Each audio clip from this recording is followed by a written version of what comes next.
right, kiddo. Time for bed. Please read me another chapter before I go to sleep. Okay, but after that, it's lights out. Okay. All right. So this chapter's about a pirate named Captain Crown who lived right here in Louisiana. Maybe even in this very house. That's scary. Some folks believe he hid his treasure deep in the swamps. And it's there where his ghost forever dwells to punish those who go looking for his gold. Daddy, are ghosts real? Of course not, sweetie. It's past your bedtime. Time for sleep. What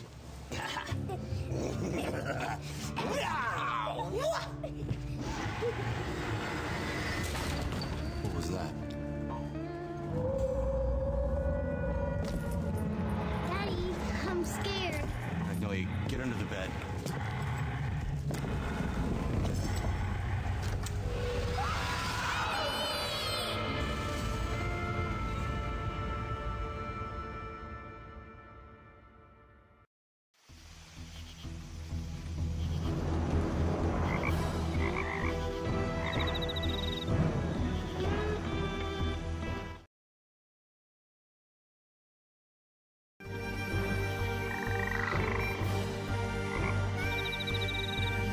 Oh, well, hello and welcome back to Mr. Case Files Month, where we're gonna continue today with the 7th game, 13th Skull.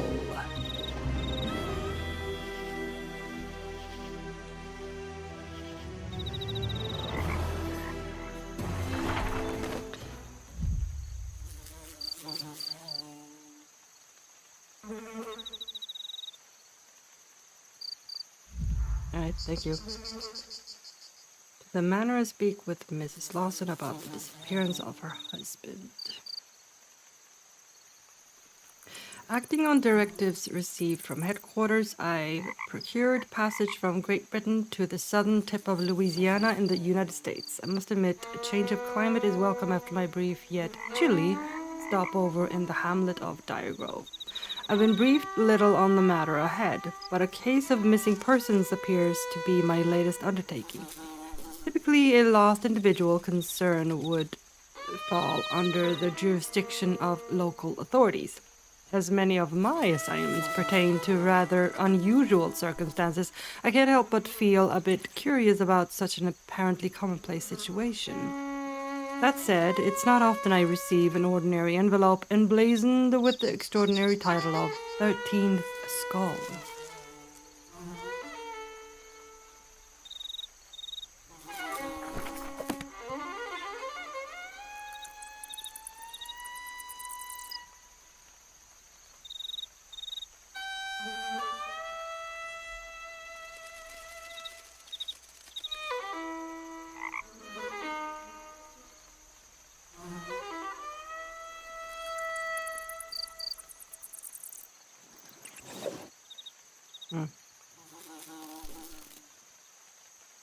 Okay, so strategy guide is right there, so I don't have to go into the menu anymore. That's nice.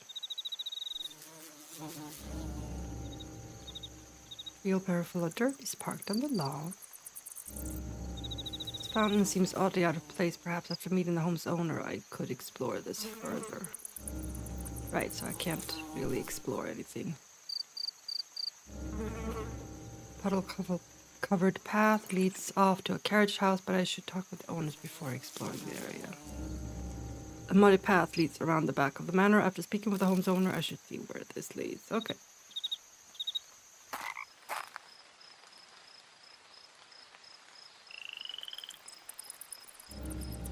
A mossy figure stands silently before the aging southern manor.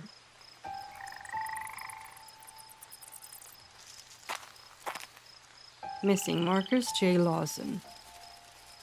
Marcus Joe Lawson, date of birth October 5th, 1979, sex male, race Caucasian, hair brown, eyes blue-gray, height 5'8", weight £175. Marcus was last seen at this residence on the evening of October 17th. If you have any information, please contact Sarah Lawson at 555-1863. Please help. Marcus has been missing for some time, and I may be his only hope for a safe return.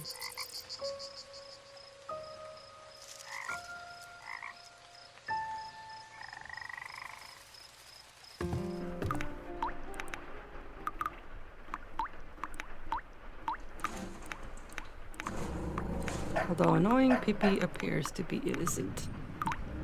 Mrs. Lawson looks quite distraught. I should talk to her before exploring for... Okay, I'll talk to Mrs. Lawson then. Detective, I'm glad you've arrived. My daughter and I are worried sick about the disappearance of my husband, Marcus. We just moved here to Louisiana. Now he's missing, and I don't know what to do about it. The locals are all too afraid of some ridiculous curse to help us search for him. You're the only one who can find him and return him safely to us.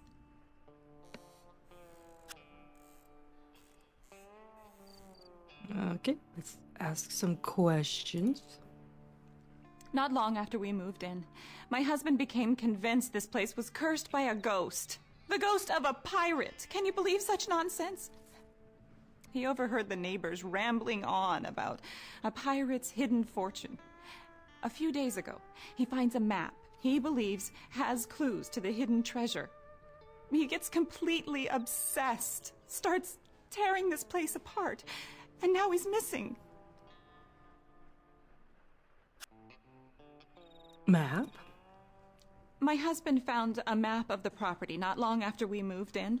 With all the locals' talk of pirates, he thought it might be some sort of treasure map. It's there, on the couch, but it looks like the dogs had its way with it. You might have to search around a bit to find the missing pieces. There's some tape around here to keep it together. Okay.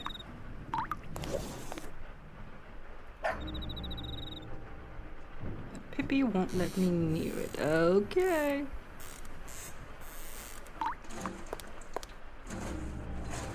The remains of a torn map lie on the dusty old sofa. Can't we rule out Pippi as a suspect? Poor doggy. Right?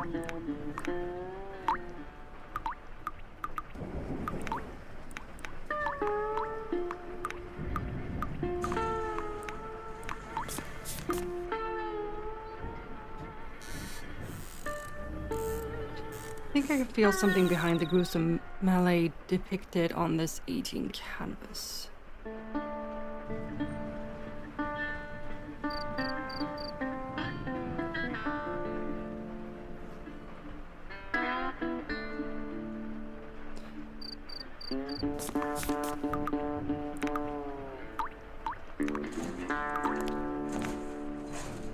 Another piece. An ancient set of china yields no clues. I can feel something beneath the canvas of the weathered painting.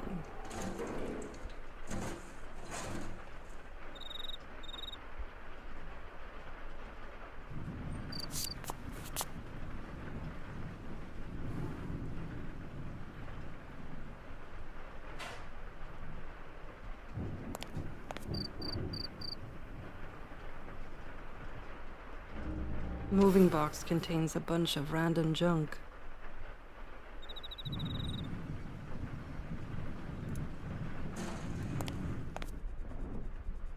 There's another piece.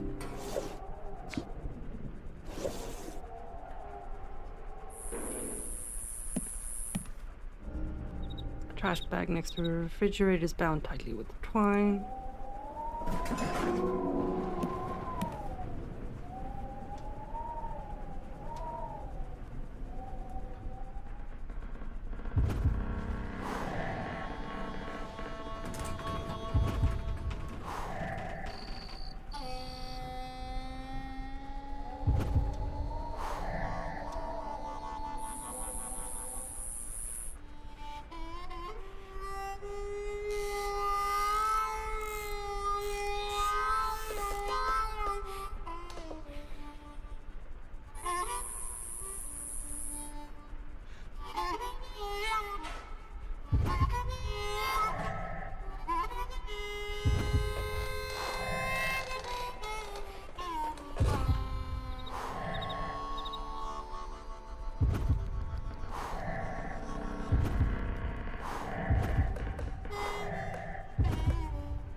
could help me with the dog.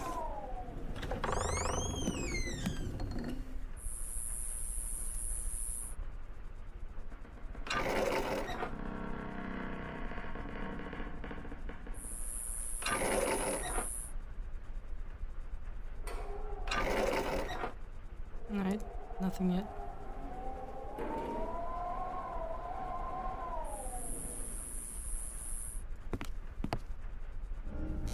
Sorry, not putting my hand down there. Kitchen window is coated with dirt. The aroma of jambalaya wafts from the boiling pot.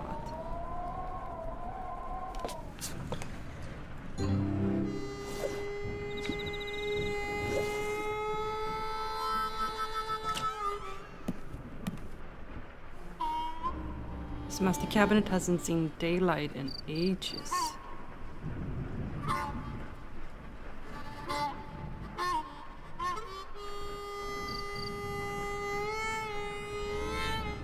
I should find a light or I'll break my neck. The wall's picture is missing a bulb. Ah. Mrs. Lawson said all the map pieces are on the first floor and I should find them before exploring outside. Okay. If you insist. Oh, shush now. I have a bone for you.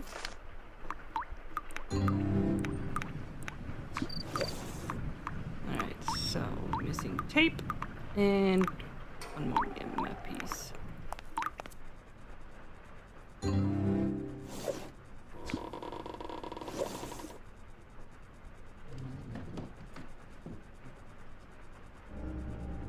Thick layer of dust coats every surface of the old home.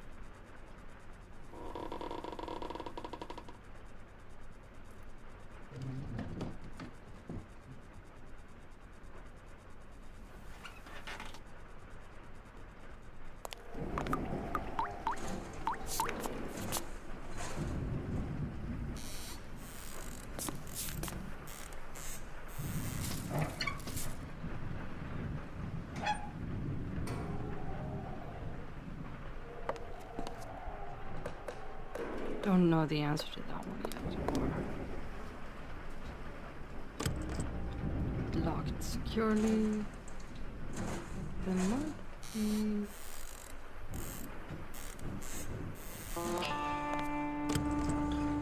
Oh, that someone would keep a closet locked. Perhaps we could peek under the door to see what's inside. Key lies beyond my reach on the floor beyond the closet door.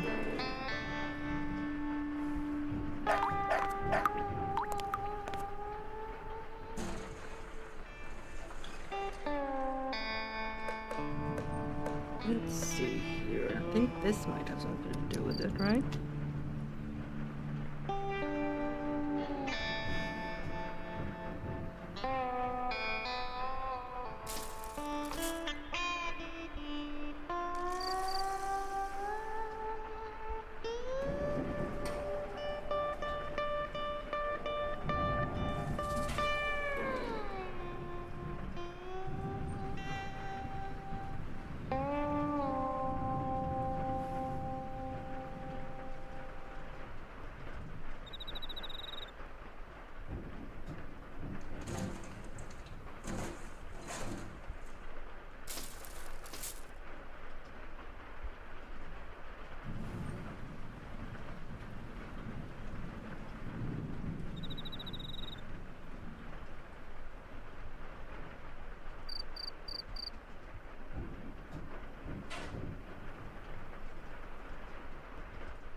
Where's the tape?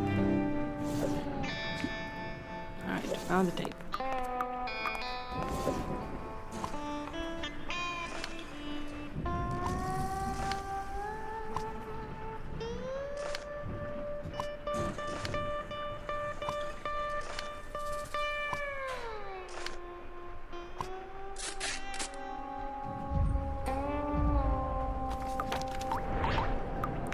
Now we have a map.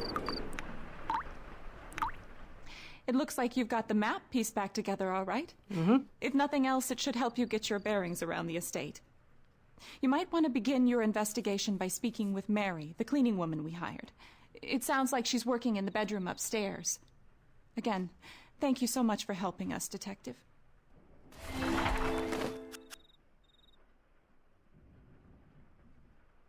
Let's read this first.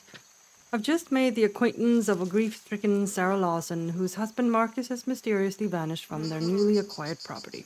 Mrs. Lawson's account of the incident yields more questions than clues, but after some snooping about, I was able to reassemble a map discovered by her husband.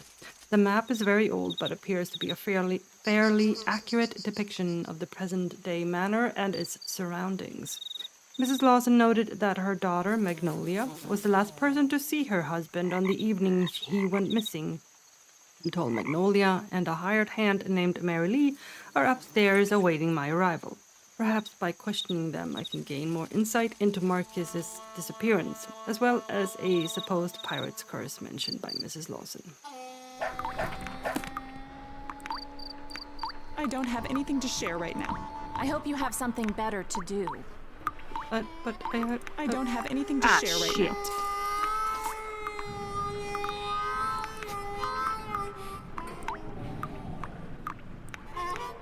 Just because I want it. That sucks. Oh well.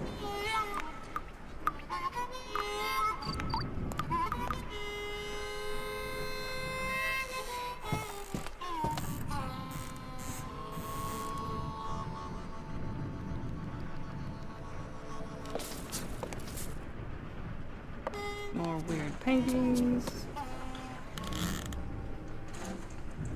Locked off.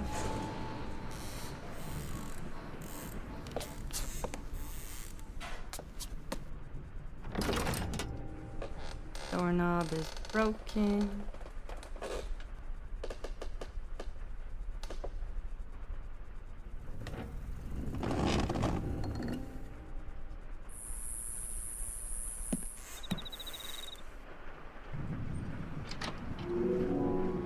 Oh, that's Mary.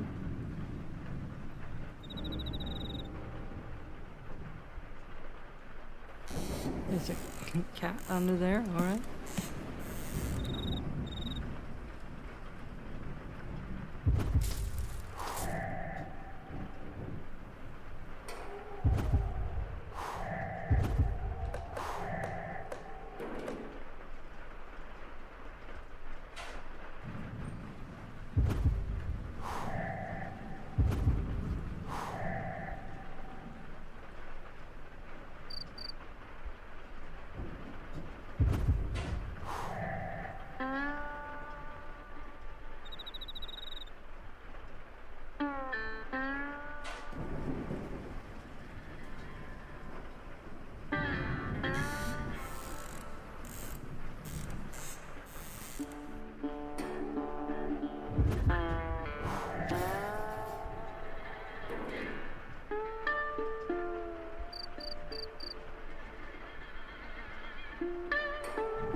Oh, there they are.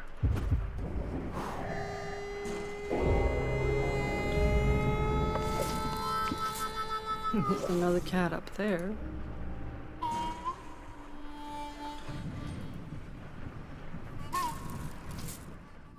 How do you do, Detective? My name is Mary. Mary Lee.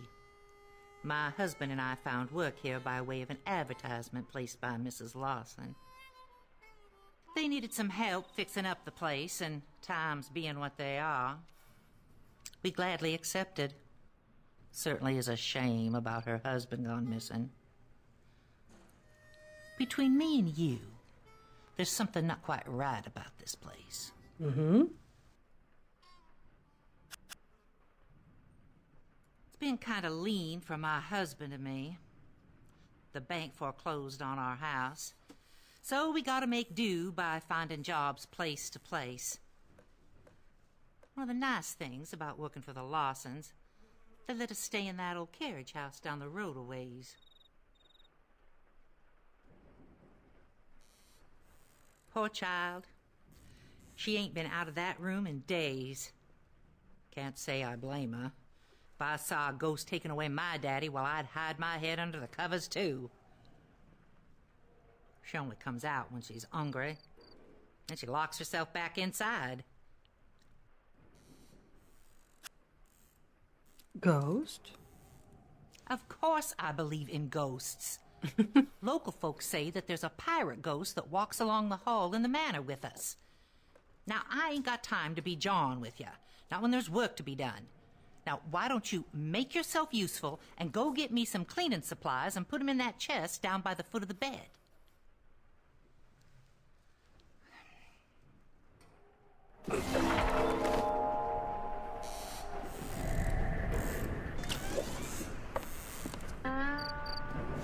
Alright.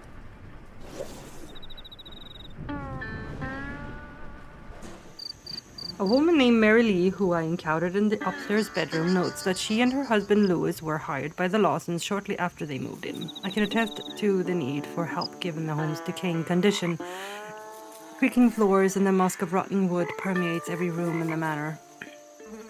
Like Mrs. Lawson, Mary commented on the Lawson daughter's account of the evening in question. Mary, however, appears to be a believer in the supernatural and briefly mentioned a pirate's ghost before requesting my assistance with some errands. Helping her find some cleaning supplies will give me further excuse to snoop about. Yes, being a snoop is what we do.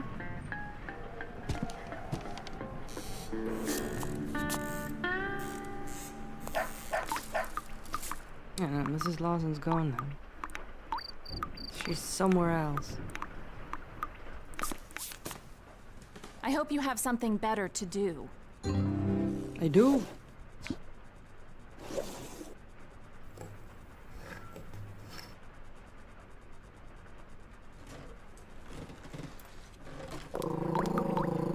Oh, hush now, Pippi.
Bloody Mary. An occasional cockroach scuttles about the tub. There's a dirty window behind the stuck shutters. I need something to loosen the hinges. A second thought. I'll save that mystery for another time. Huh?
There it was.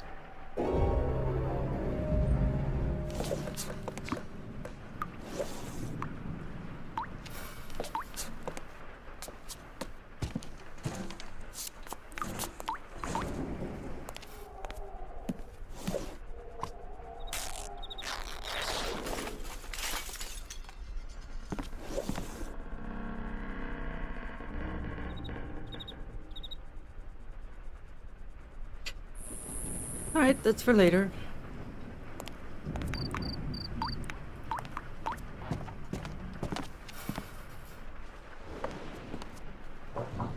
Go away! Leave me alone!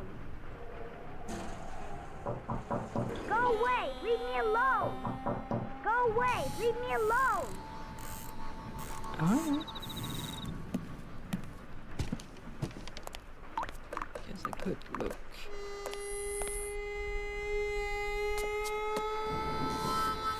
Could look outside.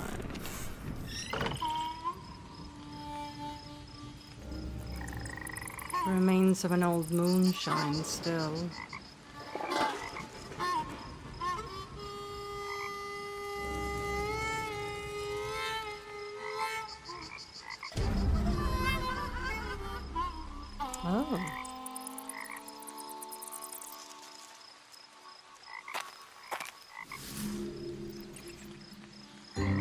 Sam Bucket.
Okay, and ahead.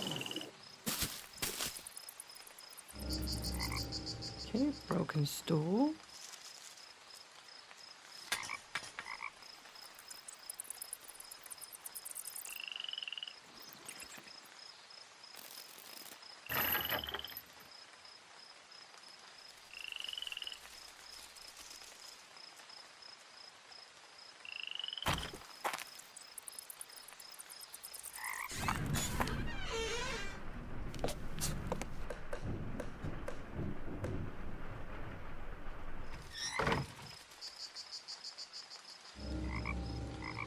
You make out the silhouette of cemetery gates in the distance.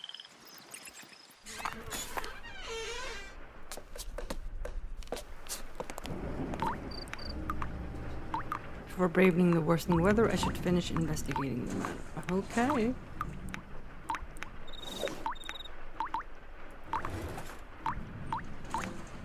Wait, can I use... I could.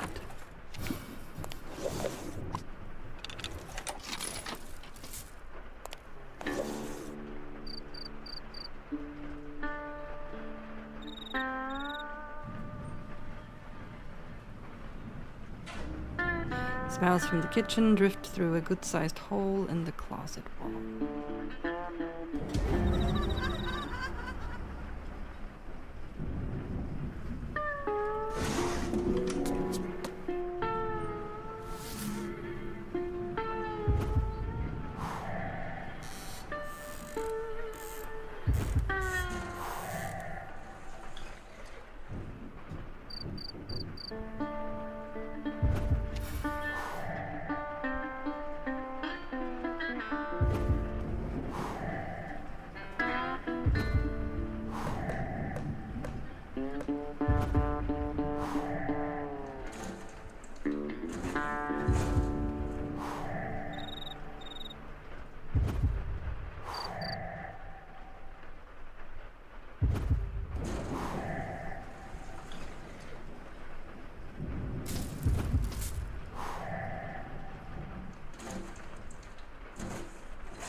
Oh, right there.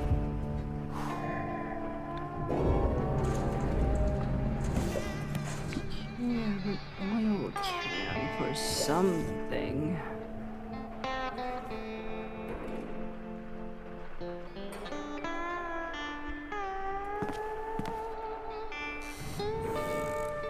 Is there something that was rusty here?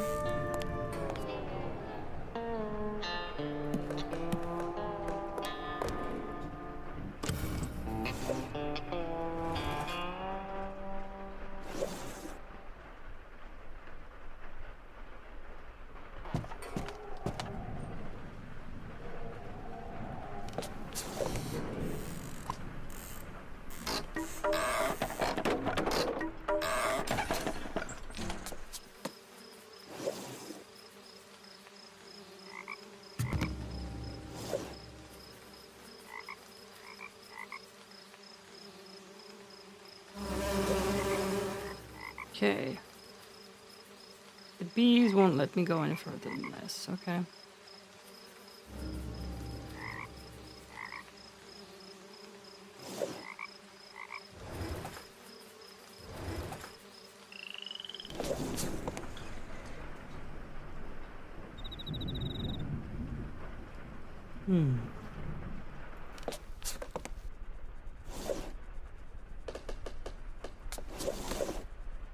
You don't think that's gonna help? No.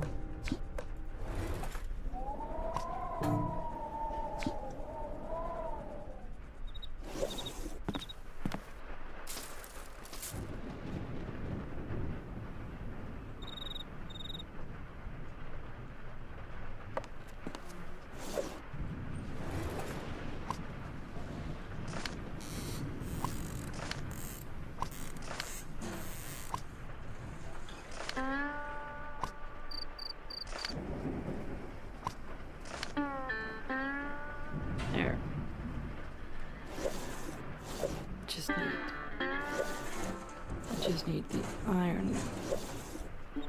The ironing. Or is a vacuum? Probably a vacuum, actually, now that I look at it. Might actually be a vacuum cleaner.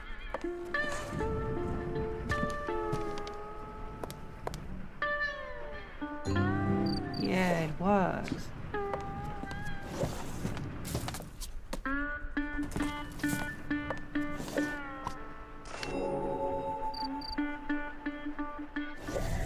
Thanks for lending me a hand, darling. This old place ain't been lived in a long time. Longest still since I've had a good cleaning.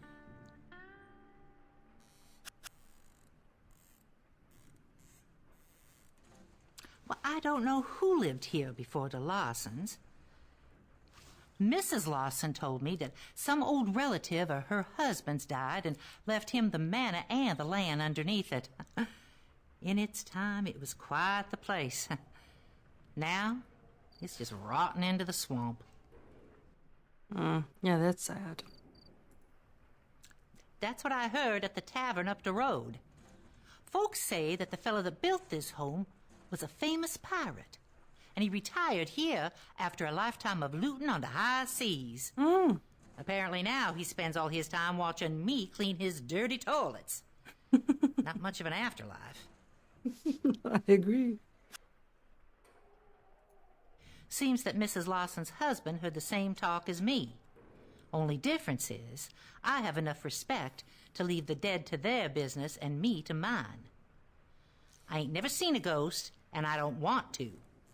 Still, there's something strange going on in this house. I'm sure you have noticed it. Have you seen that crazy clock? Take this damp cloth and the key and go to the music room. Okay. Thank you. Help me clean a few dirty windows to see what I'm saying. All right. I brought Mary her missing cleaning supplies, and she elaborated further on the pirate legend. Apparently, local tradition holds that a famous pirate erected the manor after a lucrative career of villainy. Mrs. Lee provided no further details as to Marcus Lawson's whereabouts, but hinted that he would have been better off leaving the pirate's history in the past. While perhaps unconvinced about the validity of the pirate tale, Mrs. Lee did call attention to various oddities about the home. When asked for details, she simply handed me a damp cloth and a key with instructions for washing windows. I'm not sure if she's sharing information or using me to do her chores, but if you want to solve a mystery, sometimes you have to get your fingers dirty.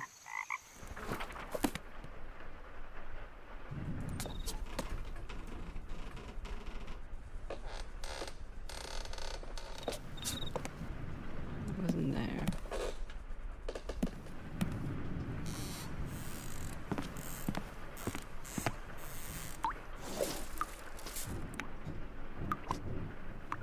Yeah, which I can't get to because of the shutters. That's right.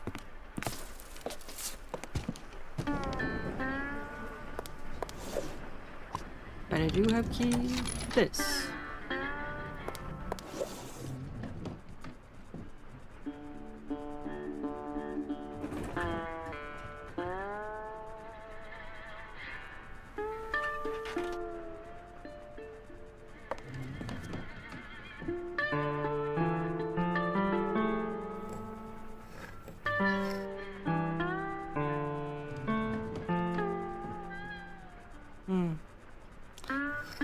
Don't know what that is supposed to be yet. Metal screws fastened to wooden cover prevent me from examining the device. Okay. Defined.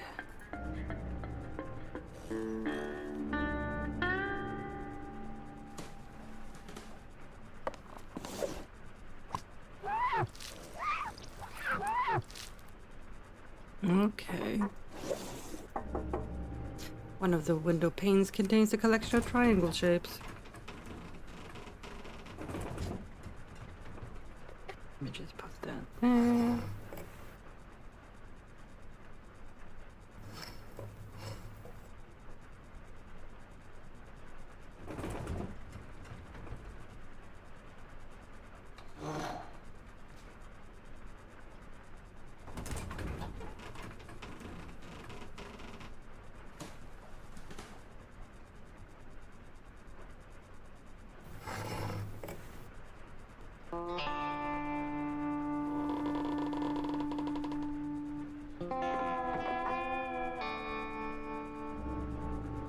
Rain, snow, why can't I solve a mystery in Jamaica?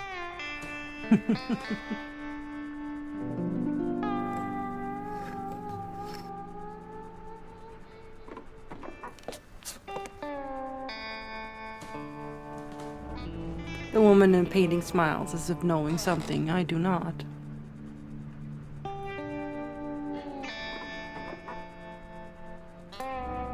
There's really no one I wish to call at this moment. Packaging for recently purchased computer lies open on the floor.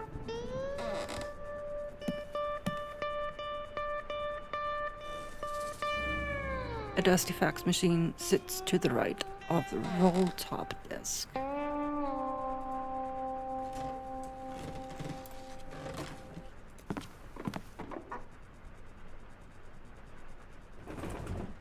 Well, I don't know that yet.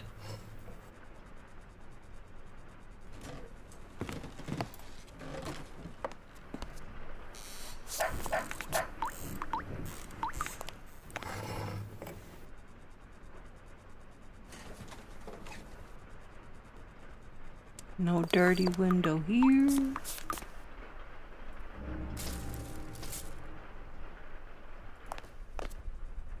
Here, though.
Oh, there it was.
Alright, that one I'm gonna need.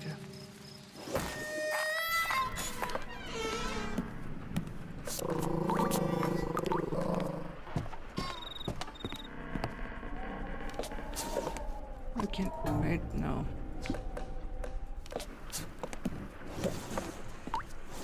I do need it for this.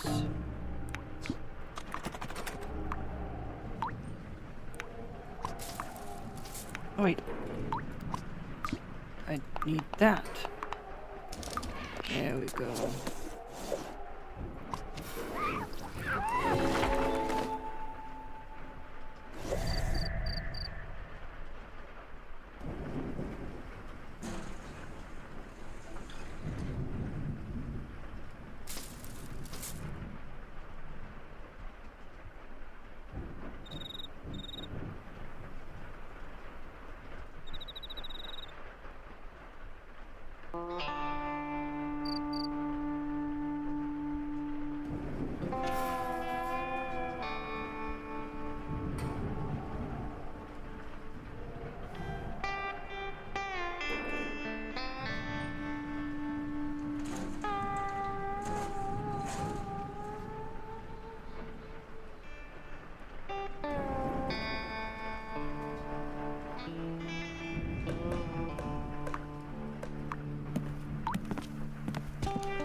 Alright, let's see. So it's 1, 2, 3, 4, 6.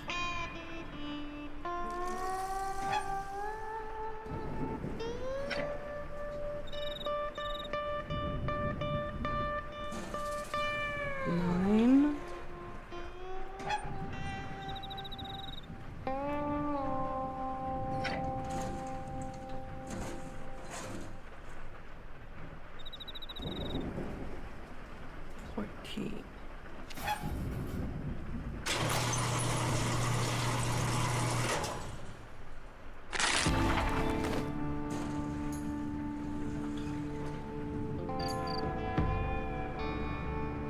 It looked like someone altered the gears inside this old clock.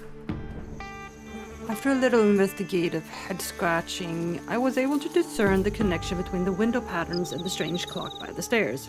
With the hands set correctly, the face of the clock opened and a curious mechanism clanked and whirred to reveal 2 small pieces of torn parchment. As I removed the scraps of parchment from the clock, I immediately noted that the torn pieces had a similar texture to that of the weathered map found by Marcus Lawson. I have a sneaking suspicion the odd fixtures Mary has pointed out are in some way linked to the old map.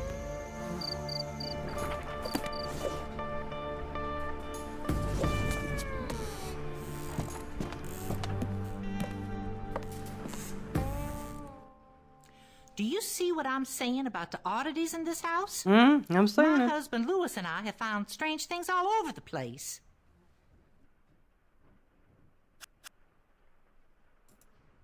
That clock and that piano are perfect examples of what I'm talking about. That's what I needed And this I'm food not item sure for. that I believe a pirate hid his treasure in this house. But then again, my beliefs are not necessarily those of other folk, if you know what I'm saying.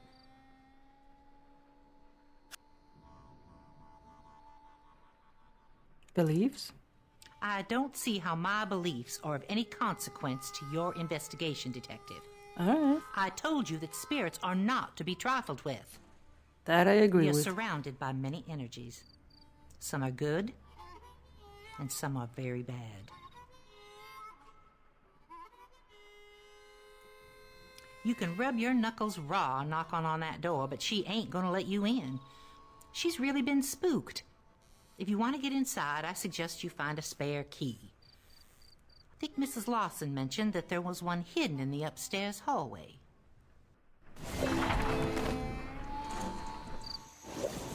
Mrs. Lee's admission to a belief in the supernatural didn't faze me. Lord knows, I've seen some things. I was caught off guard, however, by her defensiveness when asked about beliefs not shared by other folks.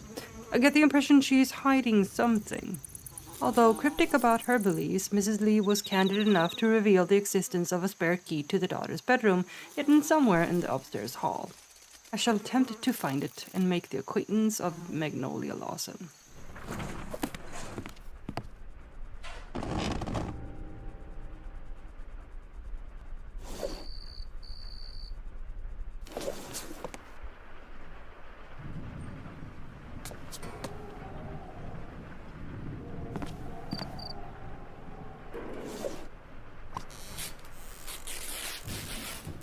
Oh, what just ruined that painting?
Man in this illustration appears to delight in his collection of skulls.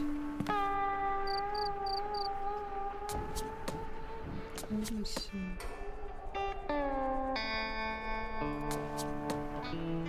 On here.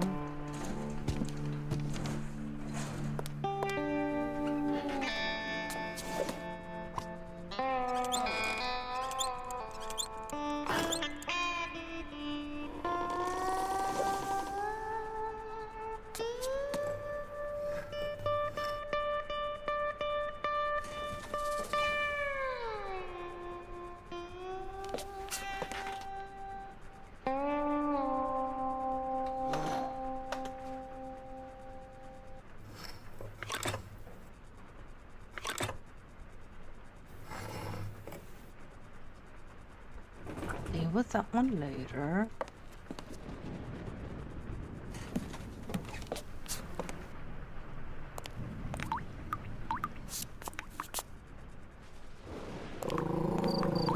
Oh, hush now.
An illustration of a young woman lies beneath the original painting.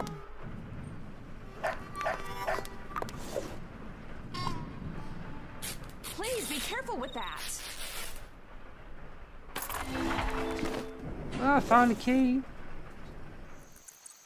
Running my hand over the dusty canvas of a painting in the foyer alerted me to something abnormal. It appears that some of the paintings in the manor, much like the strange clock, conceal things beneath their surface. Using a dull pair of scissors, I ripped a good-sized hole in the painting and was rewarded with an iron key that I found hidden inside the frame.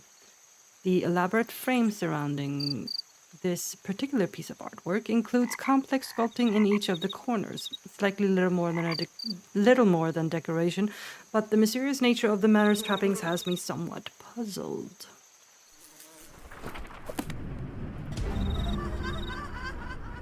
So I found that.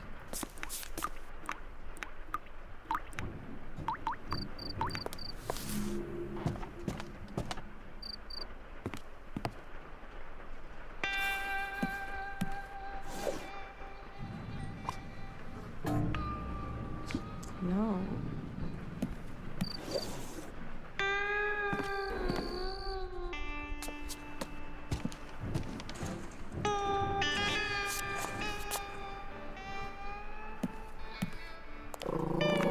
Oh, hush.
Can I ask you Please about the stop key? dallying and help find my husband.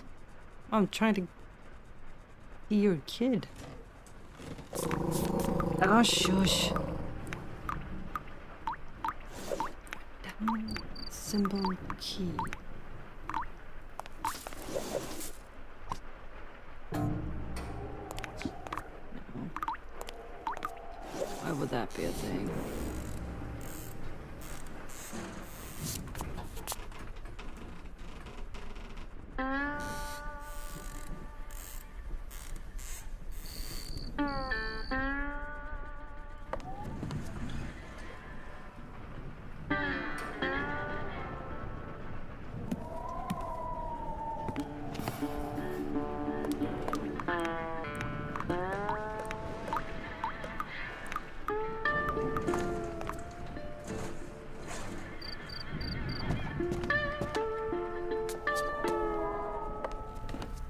Oh.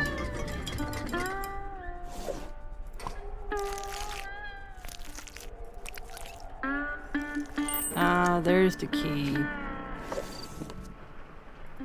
God, it was supposed to be here in the hallway. There we go.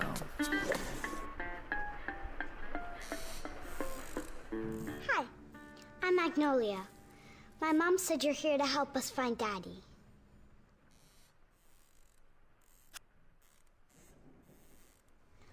I don't normally hide in my room, but I really don't like this place. I wish we never moved here. I miss my old house and my friends, and now Daddy's been taken away by a ghost. Mom says we can leave as soon as we find Daddy.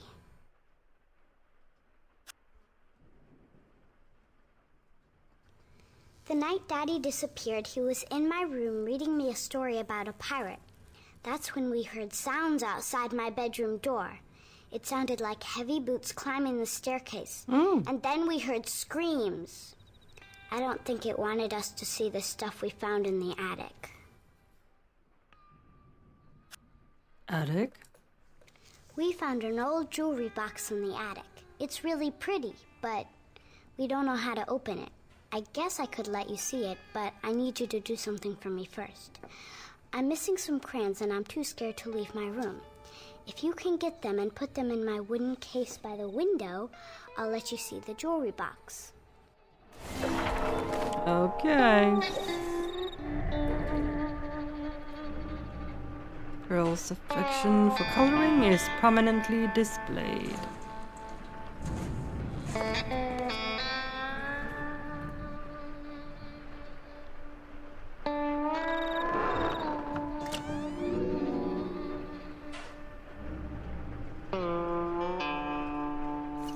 First. Upon gaining access to the second bedroom, Mrs. Lawson's daughter, Magnolia, nervously gave me her description of her father's disappearance. Her explanation of the event matches that of her mother's with one curious addition.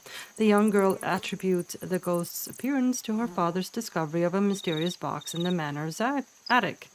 Although she and her father were unable to open the box, Magnolia believes the spirit abducted her father to protect its earthly belongings.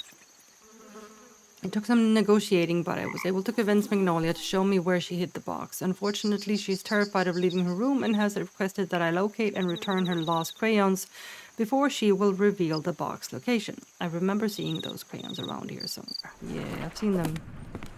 I've seen them.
there, and I can go down there.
Rope.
Crayon.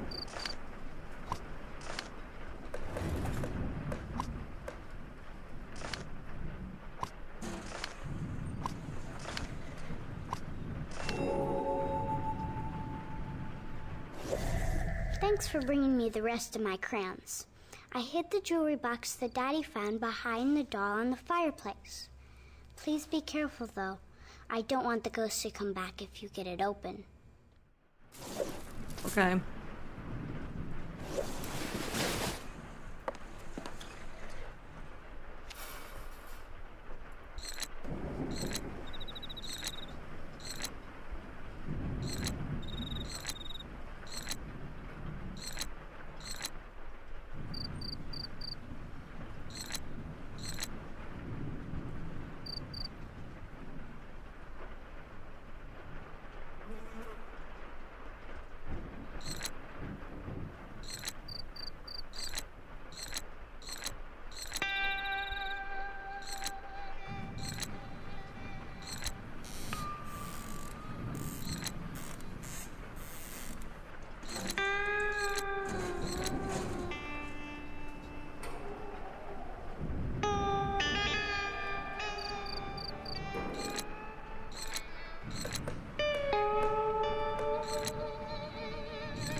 This is area right here. Dang it.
Son of a bitch.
Wish there was a way for me to reset this.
traced. Why?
There we go, got it. Panzer home built anew. Sources today noted the completion of the newly rebuilt Panzer mansion located at 412 Riverside Drive. A formal open house allowed the public a peek inside the opulent home that sits atop the site where the previous Panzer home once stood. The original home was destroyed by fire 2 years prior with the loss of many lives. I have resolved to lift myself of this great tragedy and mold a new beginning. My friends will now find rest, noted Panzer during the ribbon-cutting ceremony. Looks like a fellow named Panzer then rebuilt this home over 200 years ago.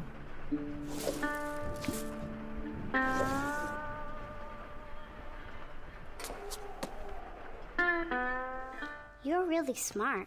Daddy wasn't able to open the box like you did. My mom doesn't believe me when I tell her about the ghost, but I swear it's true. The cleaning lady, Mary, believes me, but she kind of creeps me out, so I don't really talk to her much. Cleaning lady? I don't know. She's always whispering scary stuff and talking about how we shouldn't have moved here. That's why I didn't show her the box. Or the secret Daddy found in the cellar. Cellar? The box I showed you wasn't the only thing that Daddy found. There's something in the cellar, too. I'd show you, but I'm afraid of all the rats down there. If you get rid of them, I'll tell you where to find a clue in the cellar.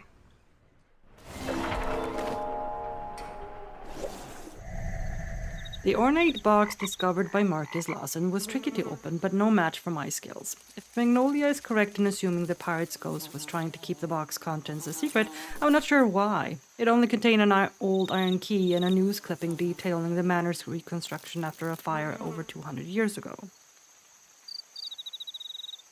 Magnolia hinted at another possible clue in the wine cellar, but again refused to leave her room. I agreed to do what I can about the infestation. Okay.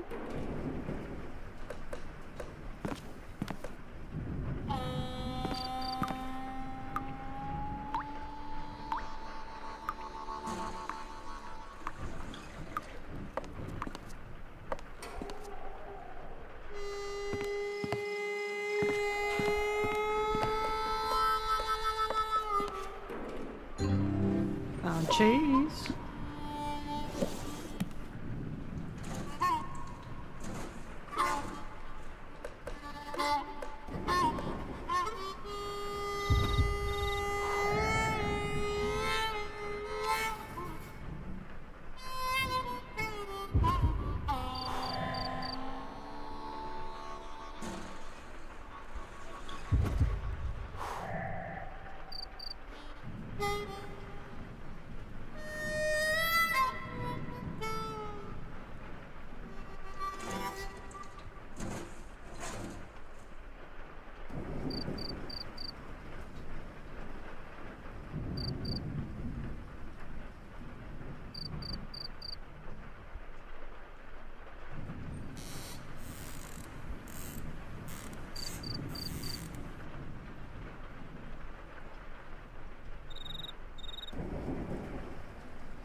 No, wait.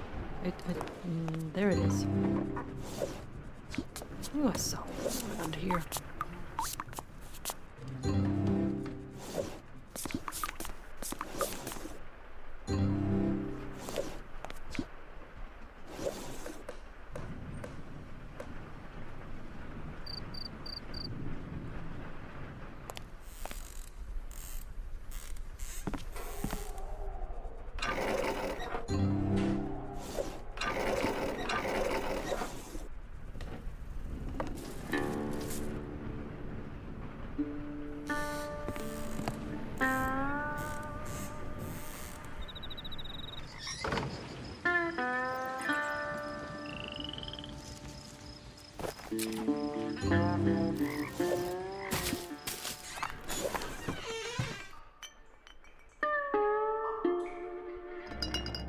A wine bottle has recently spilled. Looks like I'm not the only one poking around down here. Labels date the bottles of French port to the mid-16th century, most likely vinegar by now. The liquor once held in these barrels have long since vanished. Dusty canister and boxes provide little interest.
No.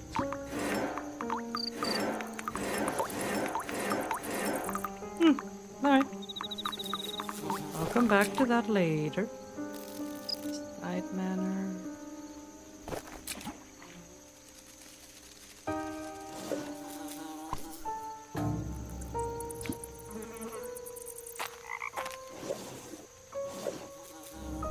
Looks like some animals have made themselves home here.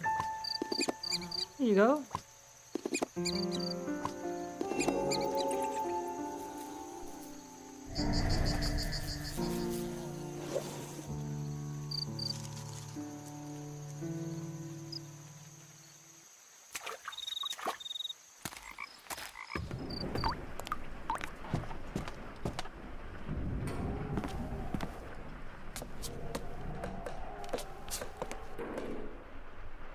First, let me just poke around some more.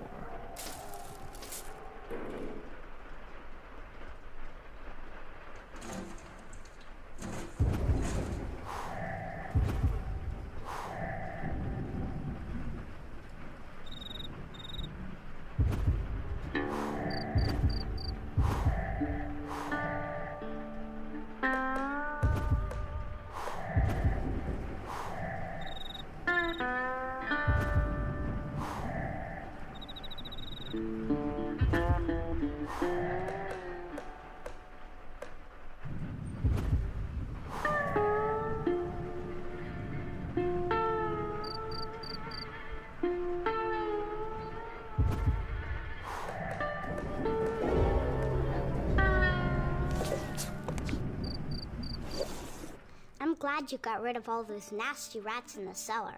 They really grossed me out. Before Daddy disappeared, I saw him turning the bottles on top of the wine rack a certain way. I don't know what that does, but maybe you can find out.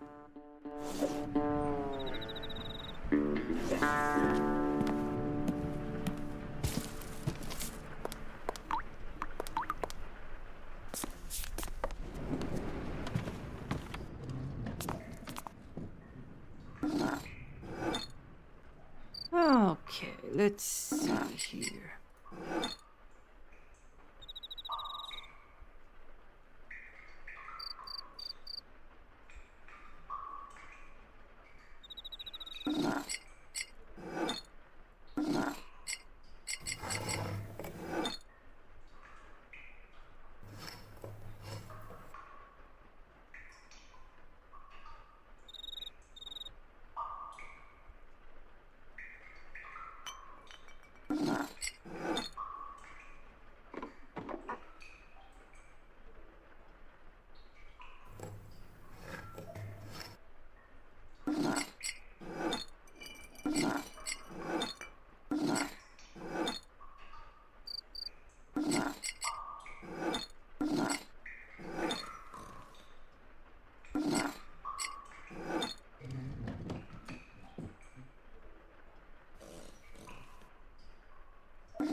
Oh. You look at that. That's what I was trying to do before. Oh, it didn't make sense.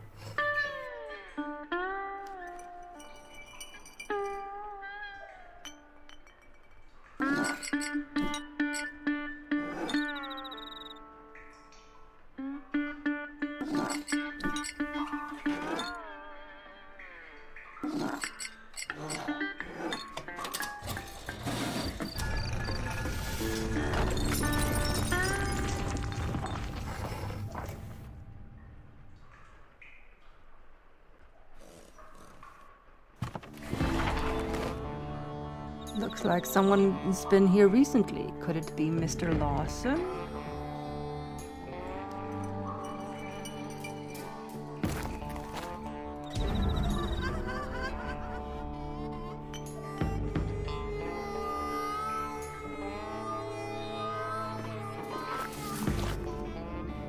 A circular cavity in the statue's chest suggests something is missing.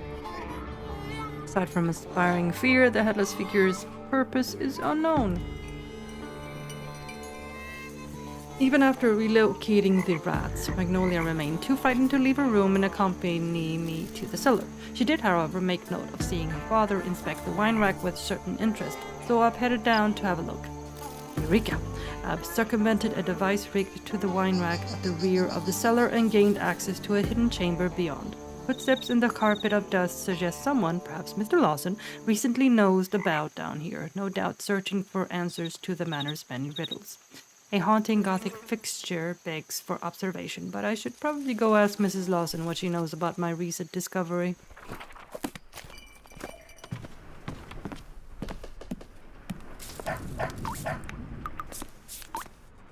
You've been very busy. I can't believe you found a secret room in the cellar. I wasn't aware there was anything in there besides old wine and rats.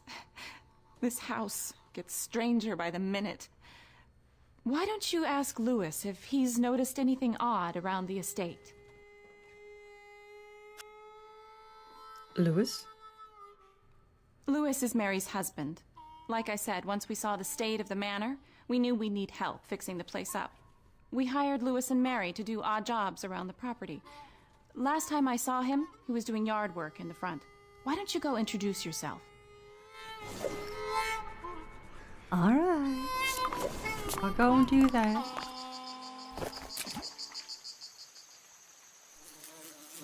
Lewis? You must be that detective I've been hearing about. My name is Louis Lee. Looks like we're in for quite a storm this evening. What can I do you for?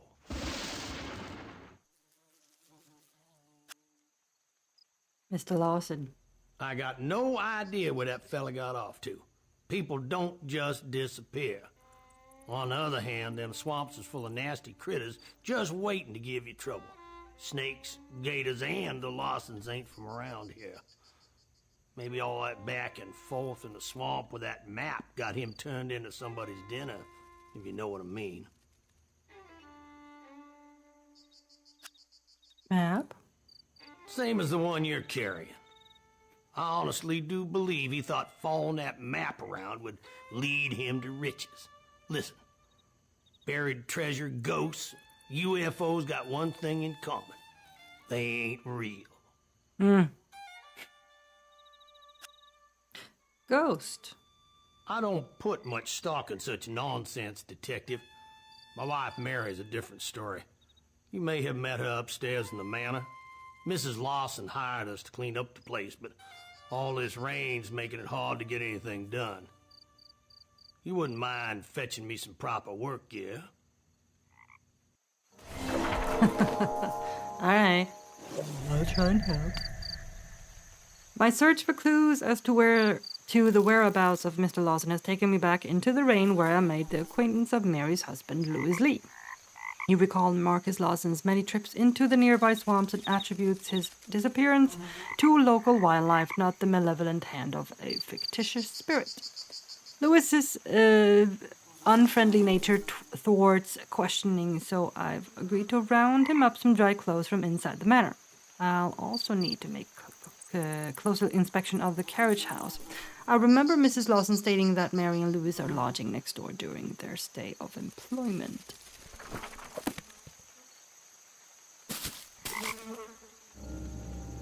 Full of dirt.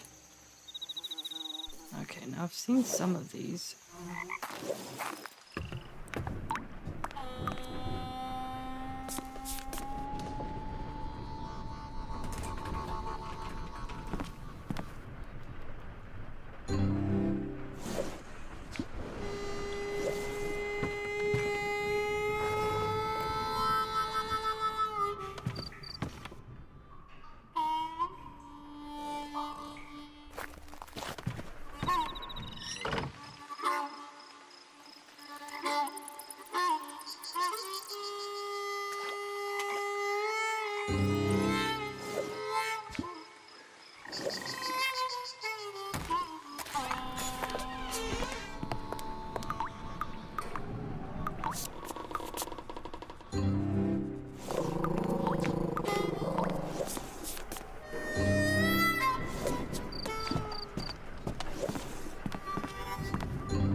Can't you see I'm a little busy here?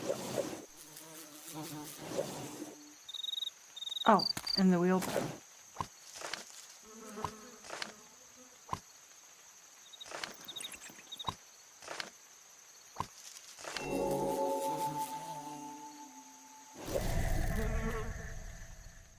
Well, thanks for rounding up them dry clothes, Detective.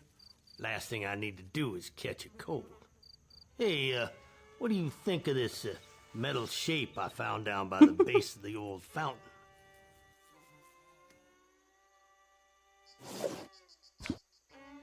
Well, I don't know what it is either. Wish we knew where Mr. Lawson got off to, though. He promised to pay me cash for any of this weird stuff that I might dig up around here. Suppose he thought it was part of his lost treasure. Weird stuff? You got to be kidding. You seen that crazy fountain? I don't know who built this place, but who put something like that in your front yard? You ought to climb up the attic. You want to see that other weird contraption. Hmm? You could probably fix the stool out there in the shed if you can't reach the stairs to the attic. Of course, you're gonna need some nails and other stuff first.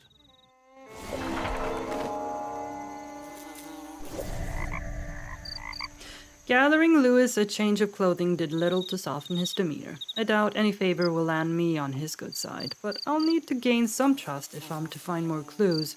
Like Mary, Louis also commented on the many strange fixtures around the old home, and gave me a rusty metal T-shape he unearthed while weeding the front yard. I have no hint to its purpose, but recall seeing something similar dangling from the chandelier at the base of the stairs.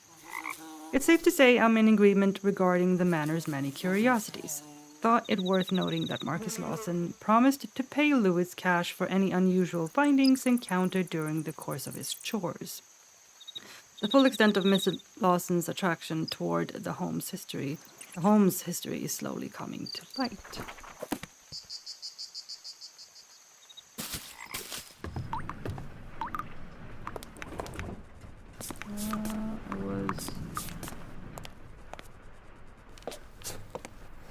No. It was over here. Nope. Where did I see it? Oh, was it upstairs?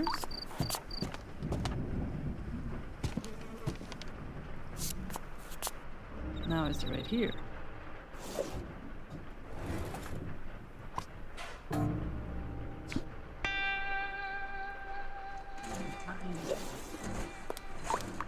Just go and get this done. Here's one.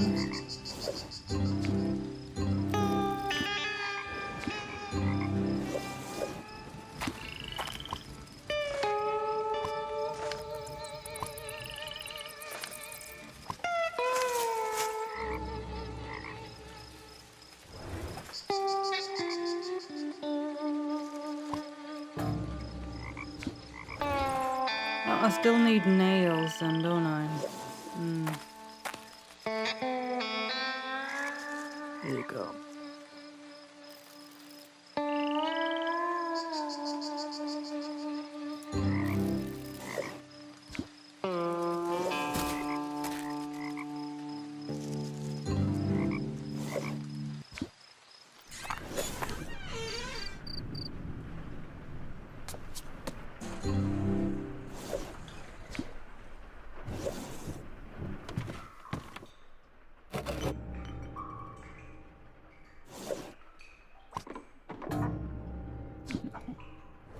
Oh, you need that. There you go.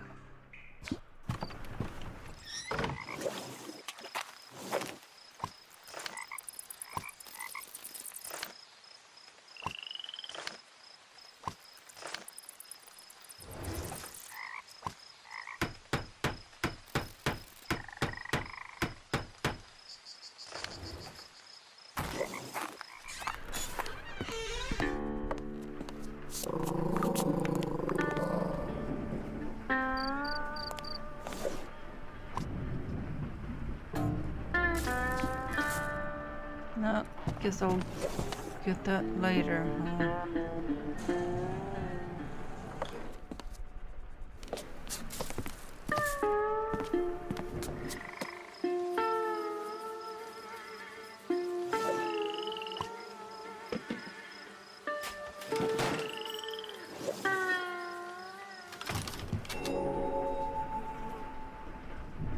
Okay.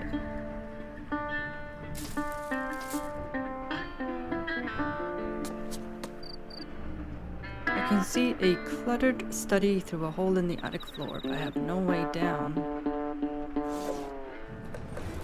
I hope.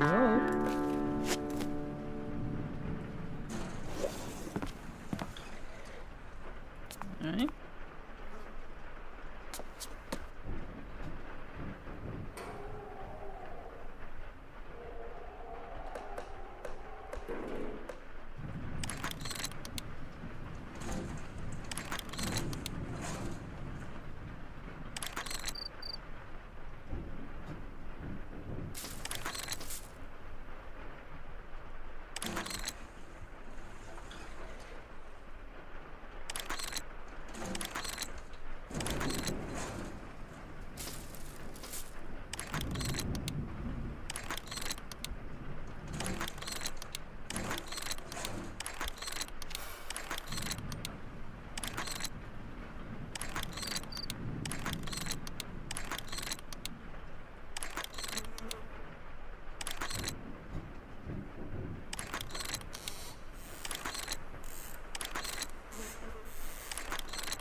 do that later.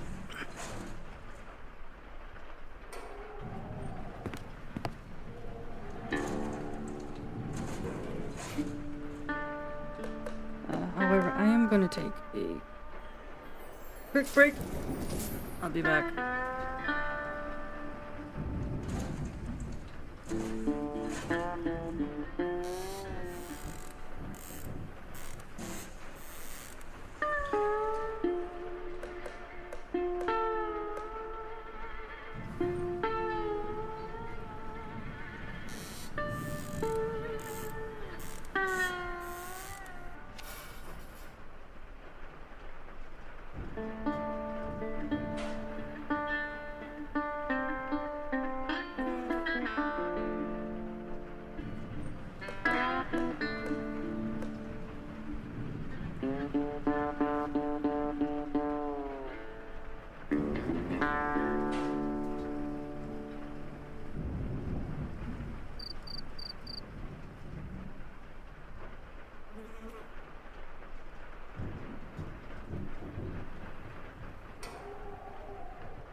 Alright, I'm back.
Captain Phineas Crown, also known as the Black Crown, was an 18th century English privateer turned pirate. Crown gained infamy by overtaking scores of weakly defended French, Spanish, and English trading vessels entering the Gulf of Mexico via the lucrative Caribbean sea routes. Unlike other famous pirates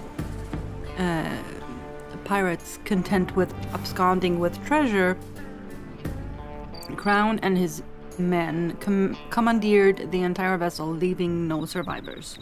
When reading about Captain Phineas Crown, it is important to be able to distinguish between fact and fiction as often.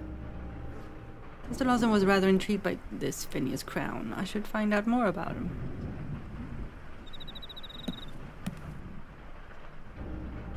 I wouldn't want to meet this fellow in a dark alley. Alright, there we go.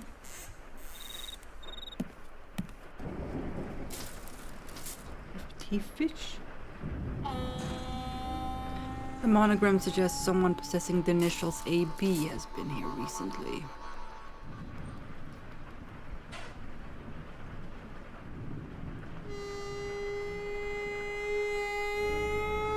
Mr. Lawson's obsession with pirates is quite evident given the shape of this room.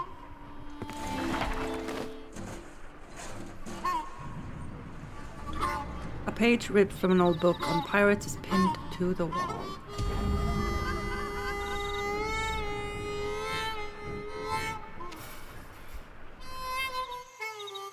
The third bedroom's inoperable door handle has forced me to gain entry via the attic.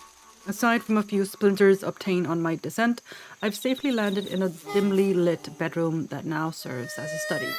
Stacks of reading material with titles like The Compendium of Pirates and Famous Lost Treasure lie scattered about the room, bearing witness to Mr. Lawson's obsession with the pirate legend. One man in particular, a 17th century brigand by the name of Captain Phineas Crown, receives my full examination.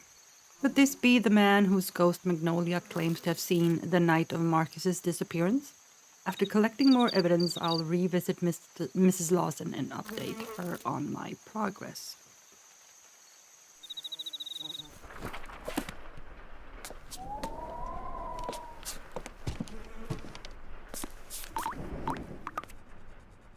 Judging from the ruckus upstairs, it sounds like you've been keeping yourself rather busy, Detective.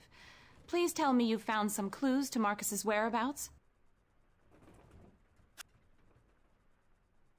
After Marcus found that map, he turned the third bedroom upstairs into Treasure Command Center. He used it as a dumping ground for all the junk he collected about this supposed pirate.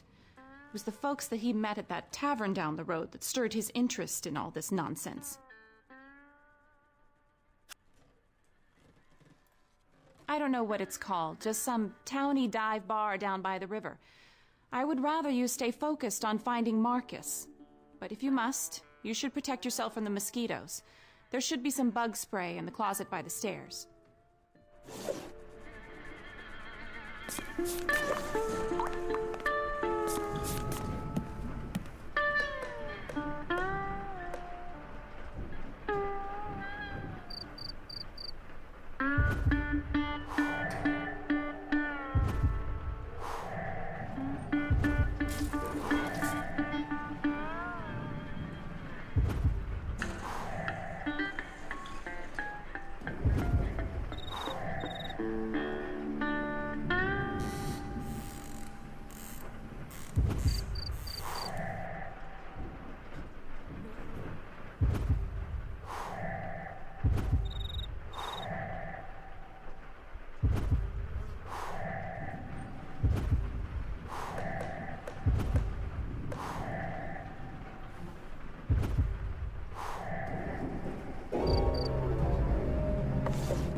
Yes.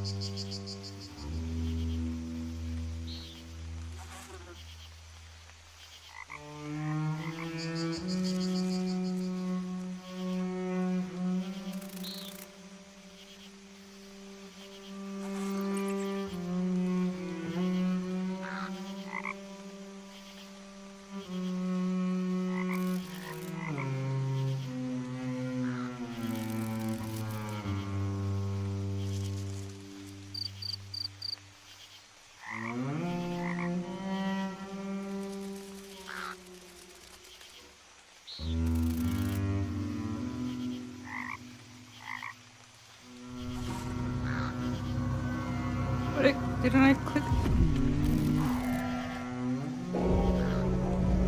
I clicked it, but it didn't register.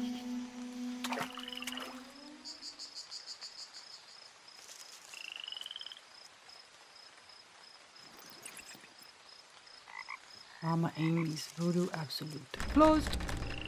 Right. Hey, kitty. That's okay. It was pretty late, so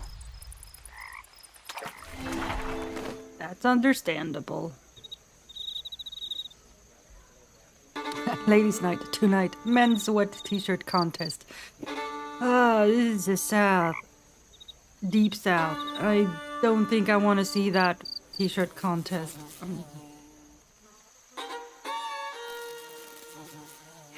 Did I even sleep? I slept a little. Following Mrs. Lawson's lead about her husband's time spent in town, I've made my way down the muddy lane to inquire more about the missing man. I'm not sure the word town is a proper descriptor when illustrating the rural center of this populace. The Rustic River community is comprised of little more than a gas station, a voodoo shop, and a sleazy dive bar called the Drink and Swaller. With the two former closed, I'll take my chances in the tavern. Somebody must know more about the situation. Lucky me, it's ladies' night.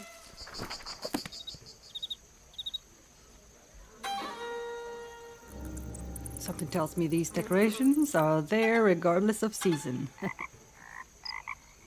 I totally get this. When I did decorate my home for Christmas, it would stay up until like May. Including the Christmas tree. Which held up surprisingly well. For 5 months. Until I wanted to move it. Then not so much. Yeah. Look, it's a lot of work. I'm tired.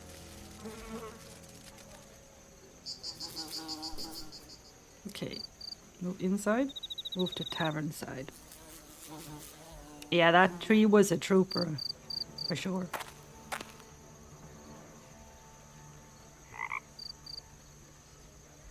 The tavern hallway. Several locals have turned out to have a drink and escape the weather. Okay, it's locked. It's locked. Oh. Take that, though.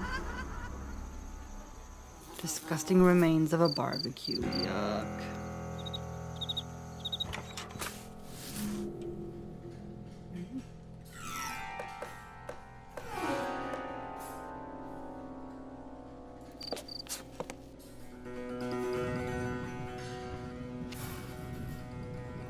I don't have a number to call yet, so that would be useless.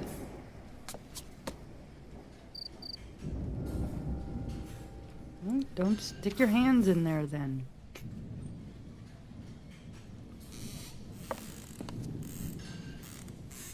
I'm just sneaking around. Okay, Odelia, Virgil, Cookie, Delphine, Lamont, Julius, Melba. A list of tavern employees hangs on the wall above the cluttered desk. Okay, take that.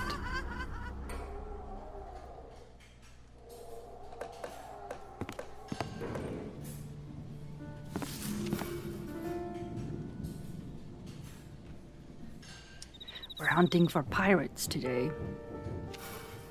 Or pirate ghosts.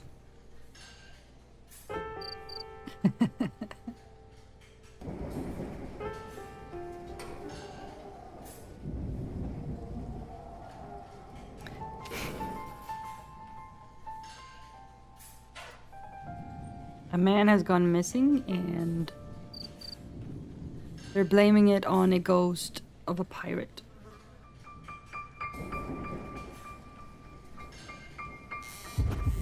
So we're trying to figure out what is what.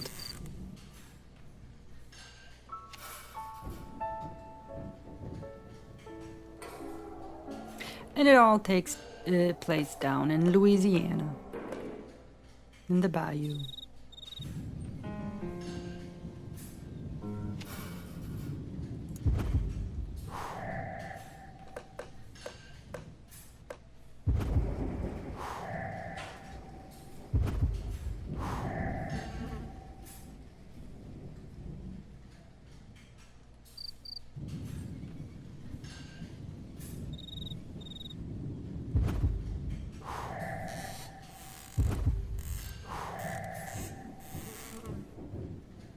And this game I can play normally.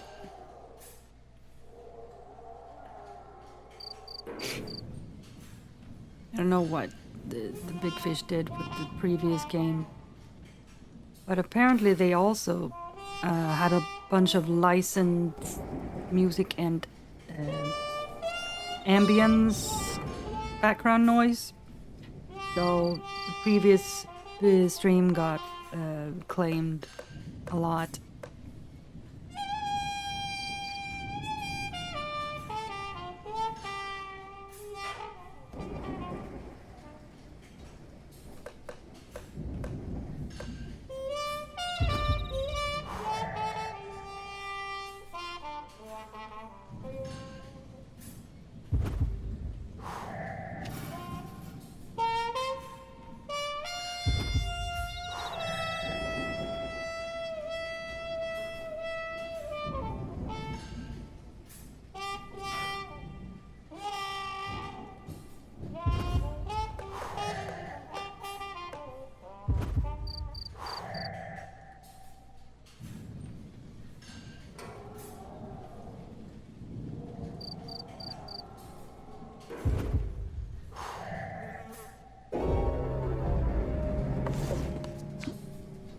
Okay.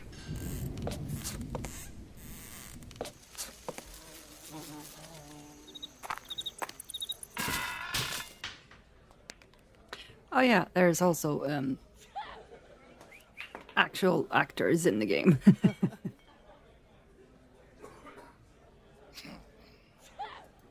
Vinton? Yeah, afternoon, stranger. Name's Vinton. Pleased to make your acquaintance. I work over at the library in Raceland. And normally I'd be over there updating the card catalogs right about now, but I heard it was ladies' night tonight.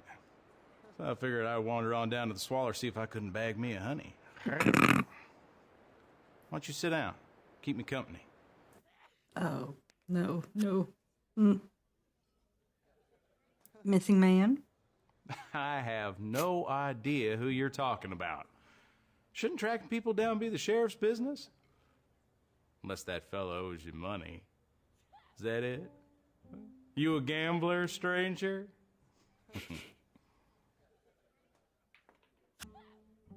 Town history? Listen, after a few drinks, I tend to forget my own history, let alone that of this here neighborhood. Besides, information you're looking for is from quite a while back. Tell you what, though, gambler. You beat me at a game of checkers. Oh, no. And I'll have someone look up the history of that house that fella just moved into.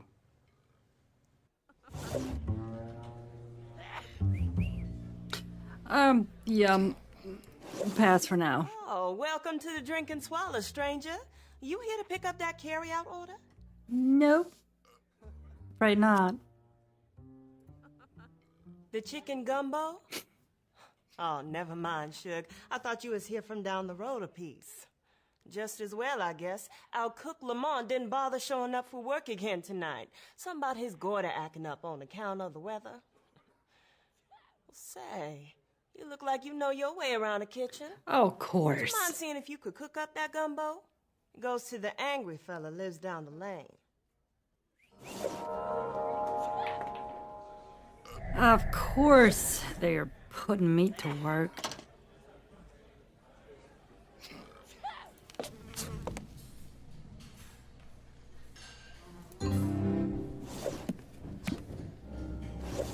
It's missing something. It's missing all of those things right there.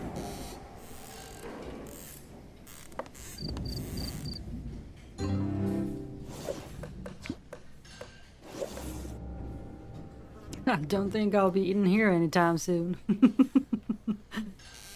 Yep.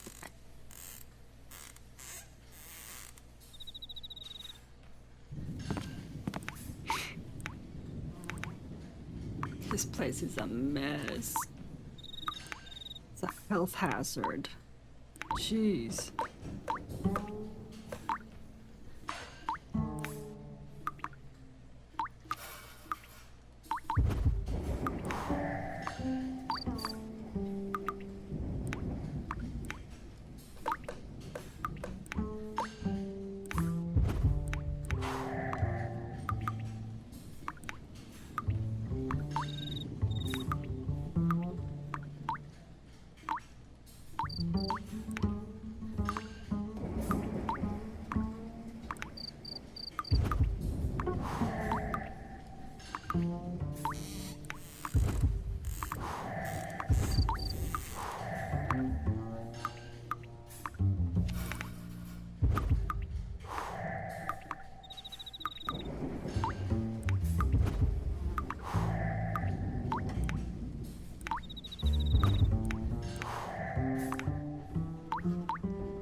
Alright.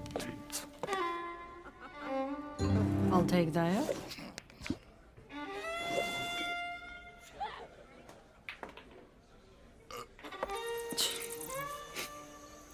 Charming.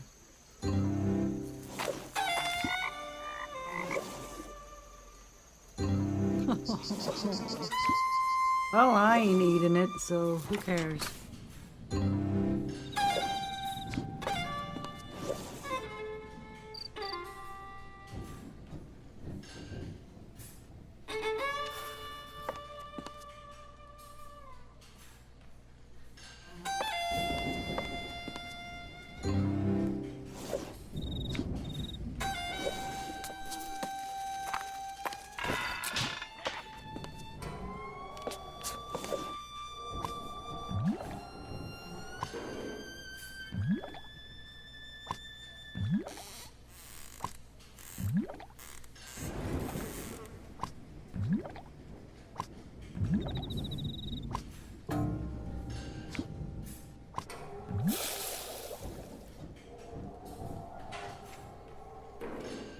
Okay.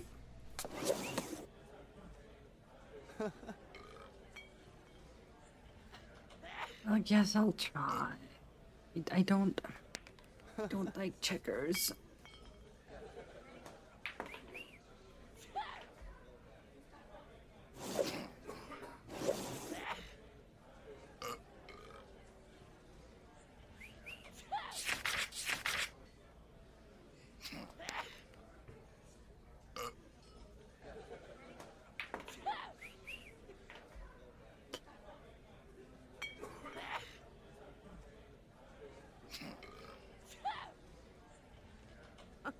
heck is happening in the background?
No.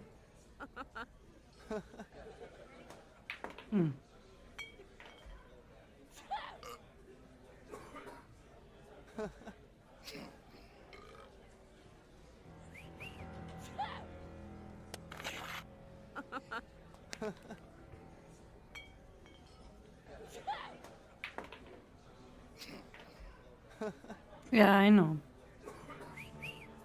I can move like that, but not. I can't go back.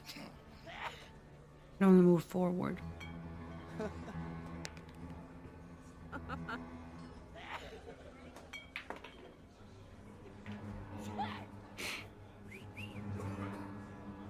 Oh, in this game I can.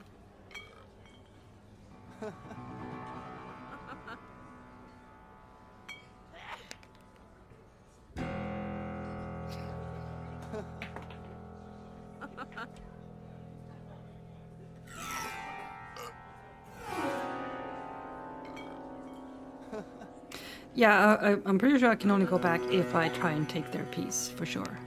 I can't go back to an empty spot. I can only move forward to an empty spot. Still don't like checkers.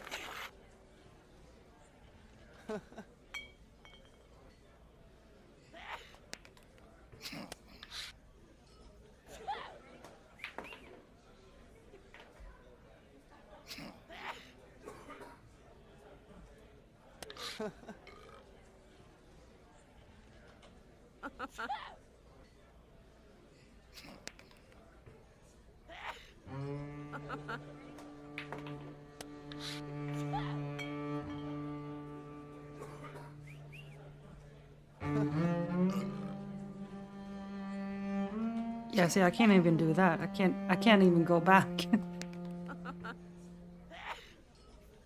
Can only move forward.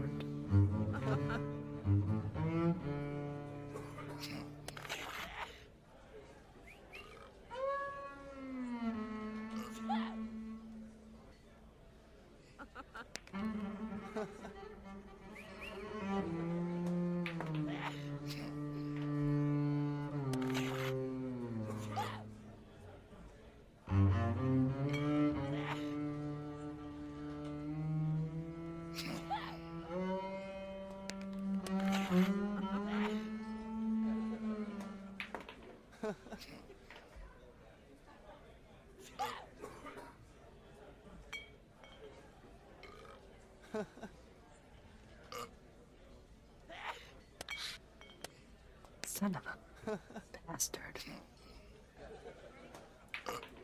I can't do anything about that one.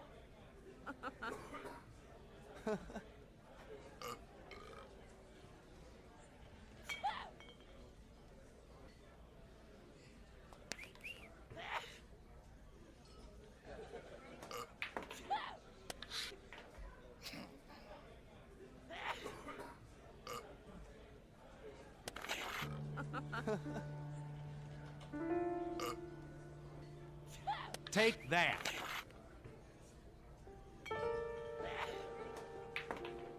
Yeah, I don't like checkers. I hate this game so much. Fine, I'll play again.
Yeah, they have their own rules.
Saw that coming.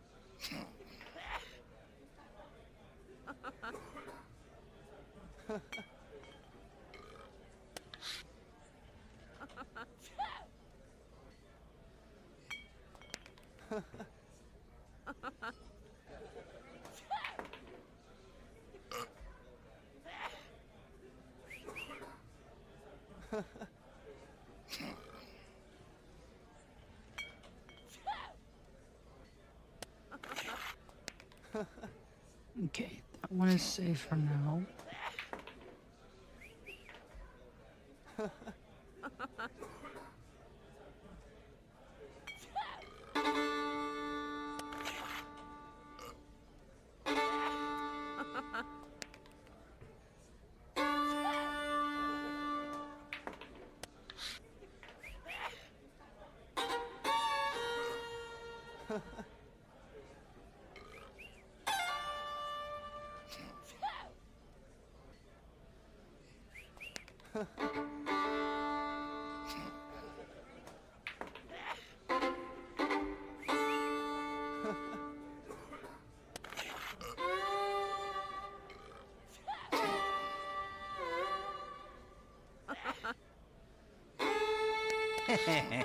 Ah, son of a bitch, I forgot.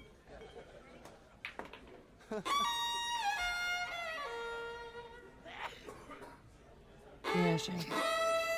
I can't even do that.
Take that.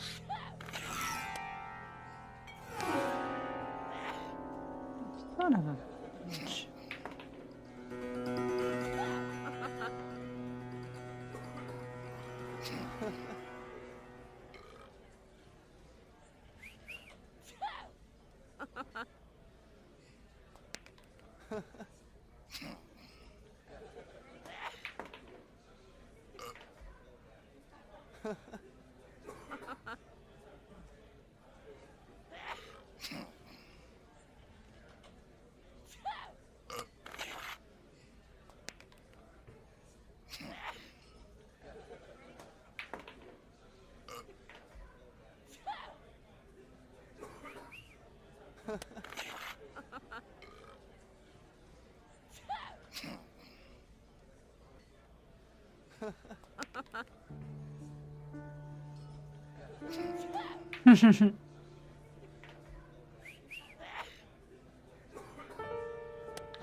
Why can he move back and I can't?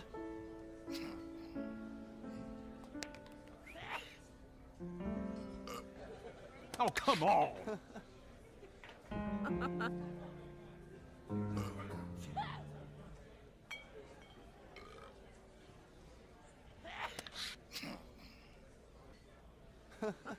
Crud Pucky.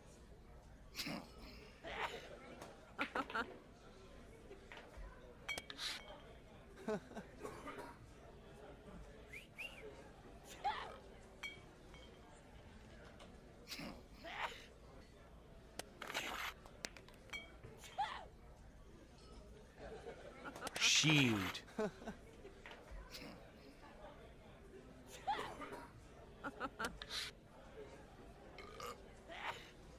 right.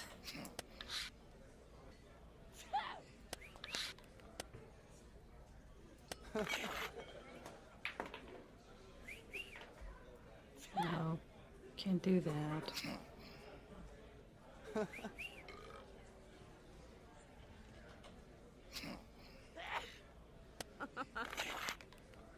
Okay, these I can move back.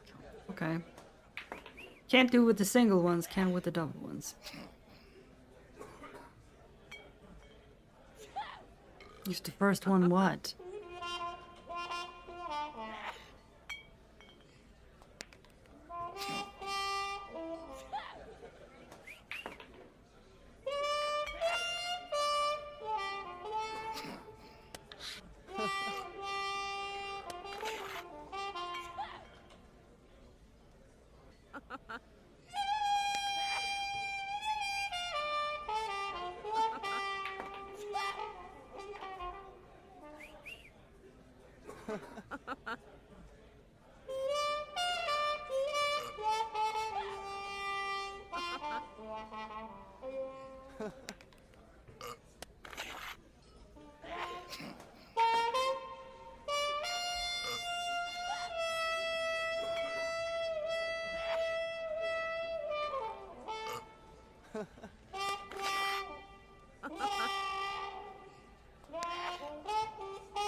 Do that.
This game so much.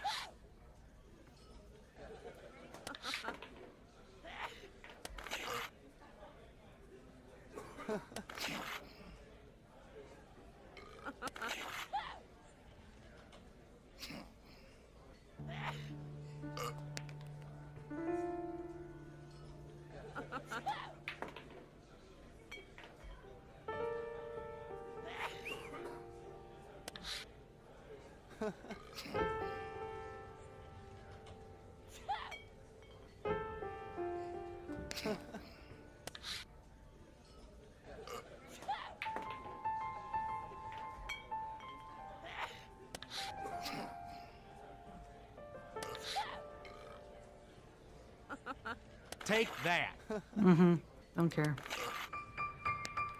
At this point, I don't give a shit.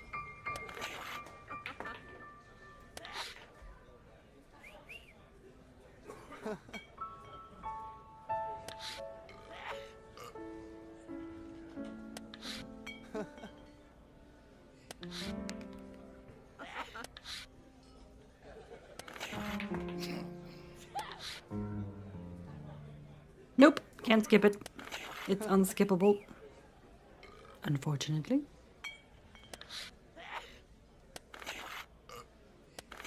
Really? That's the only thing you're gonna move? Alright, I'll go over here then.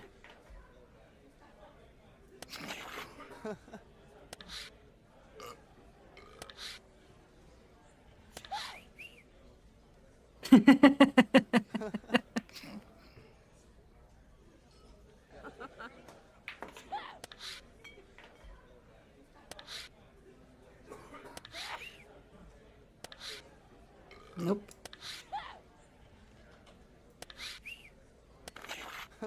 I'm trying to hunt. Okay, don't do that. Do that. Oh. What? Alright. Fuck you. Fuck you. Fuck you. Fuck you. Nope.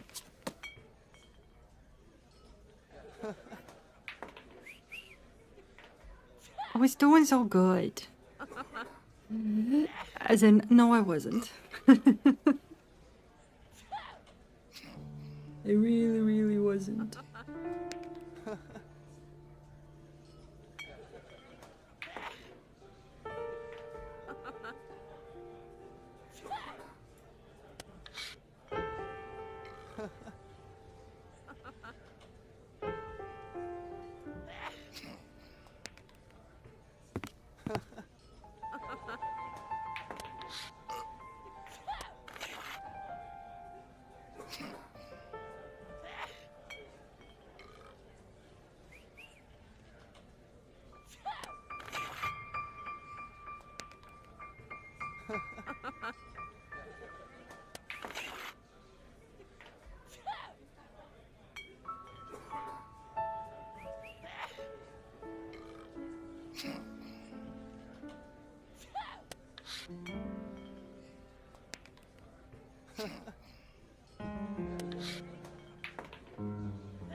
What the fuck just happened?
Right, because I can't go back.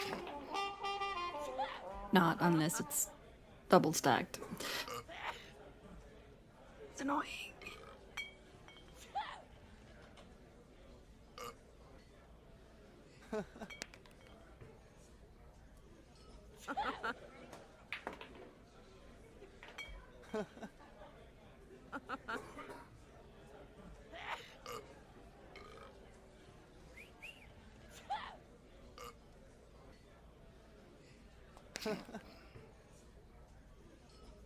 Take that. What? I hate you. I hate you, Vinton. Vinton sucks.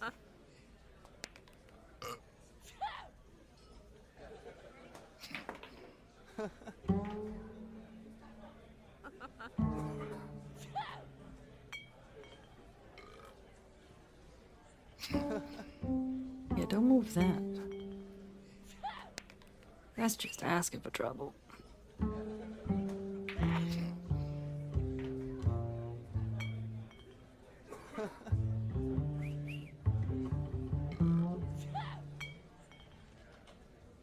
Yeah, I know.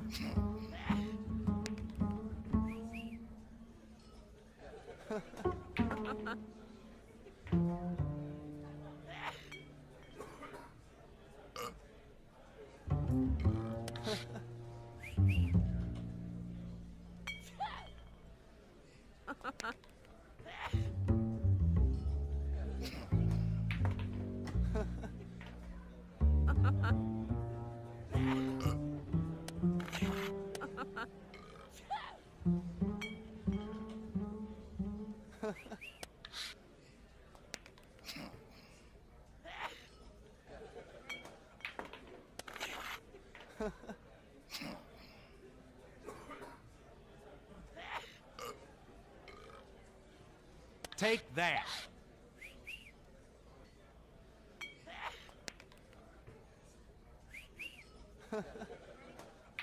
I just, no.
Well, that's a lost cause. Take that. Yeah. Son of a bitch.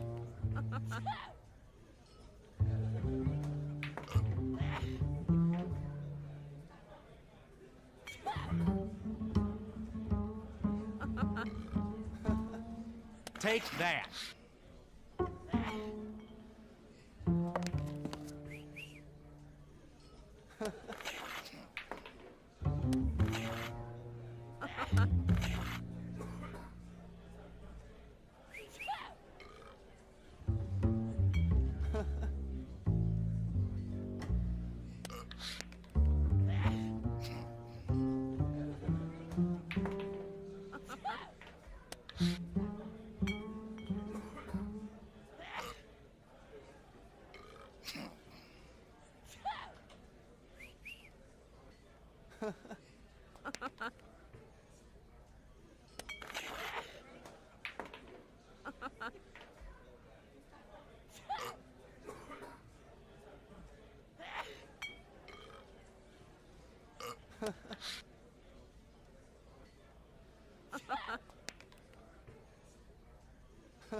At least I got him there.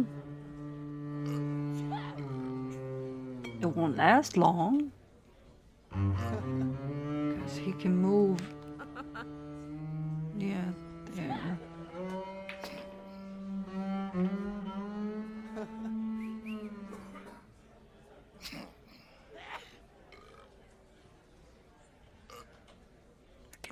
Take that. Then he takes that.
Son of a...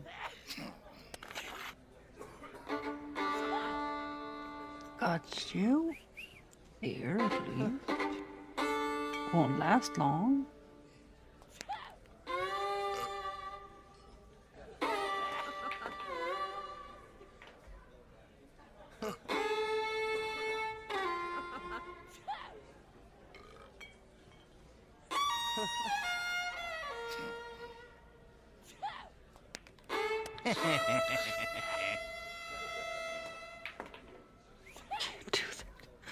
I can't do that.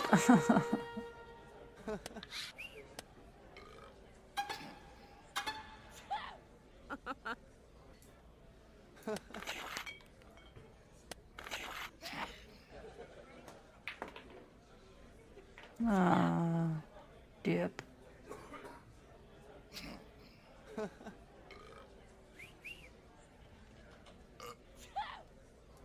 Take that.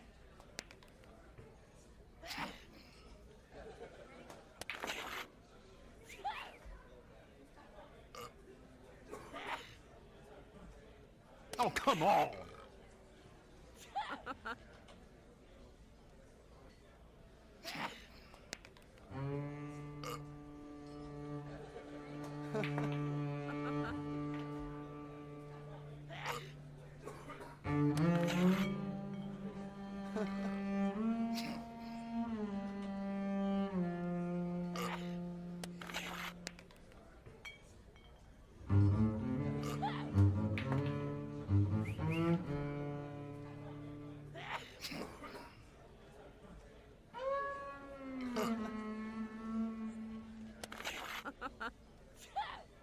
That's a bad move.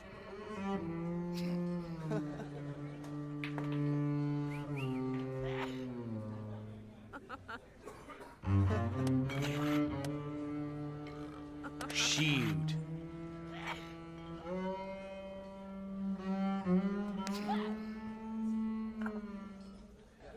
Good lord.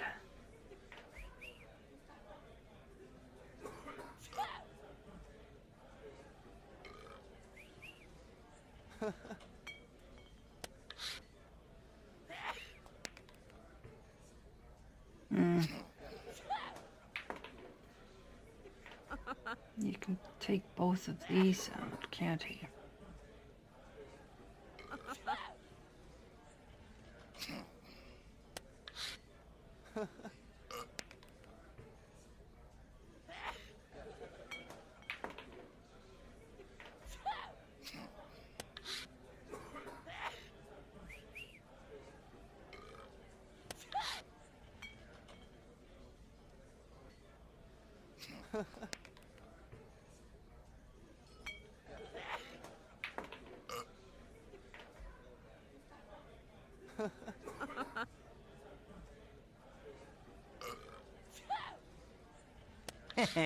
Ah, son of a bitch. No, no, I'm not doing it. And I can't skip it either. That's like the suckiest part of the whole thing. Can't skip it. Ah!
Nope.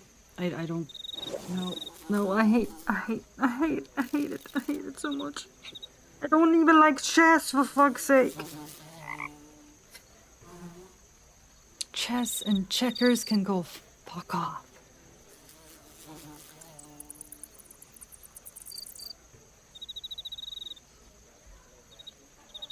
I just deliver this gumbo.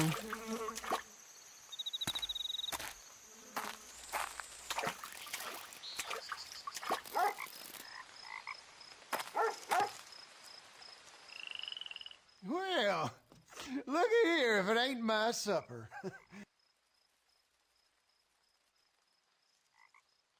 Oh, you want, there you go. Not sure how I feel about it being delivered by some stranger. You know, folks around here, we don't take kindly to strangers. Okay.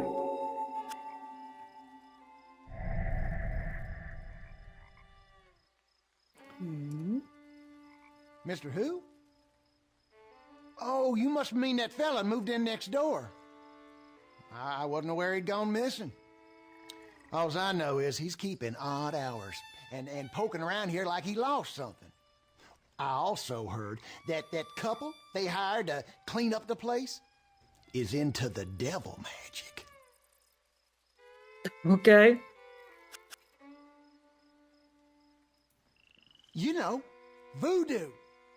I hear tell Mary Lee does the cavorting with the spirits and such. Oh my If goodness. I were you, stranger, I'd keep my distance from that one. She's just trouble looking for a place to happen. You don't want to go messing with that. That house next door has been subject to speculation for a long while. Now, I can't tell you much about the house's history, but I can tell you this, it's sat there empty for as long as I can remember. I'm surprised the Lawsons decided to move in, with it being cursed and all. Of course, they're not river folk like us and probably don't carry much sense. Oh my god. The curse of the pirate Phineas Crown. Some folks believe that house next door was built by him and that his ghost still walks the halls, keeping an eye out for folks trying to steal all his treasure. Listen, stranger, I'd love to talk with you more about this, but my wife's been nagging me all week to get that old air conditioner fixed. How about this? Oh, Why don't God. you take a look at it and get that thing fixed, and then I'll tell you all I know about that pirate.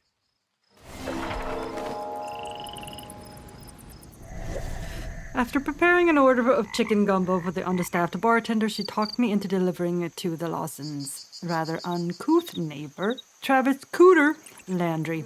Mr. Landry is unacquainted with the Lawsons, but is familiar with their hired hands, Mary and Louise Lee.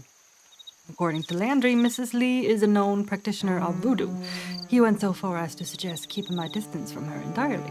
In addition to the rumor about Mary Lee, Mr. Landry mentioned the Lawson estate lying vacant for as long as he could remember and attributed that to the curse of a pirate named Phineas Crown. When I asked for more information on the curse, his wife appeared at the door. No, she didn't. What?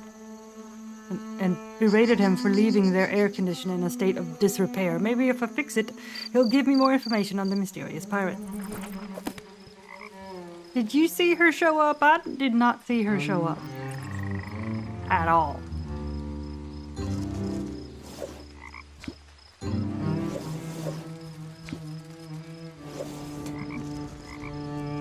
Bra just hanging there. A size D bra and other garments dangle from the clothesline. In the rain.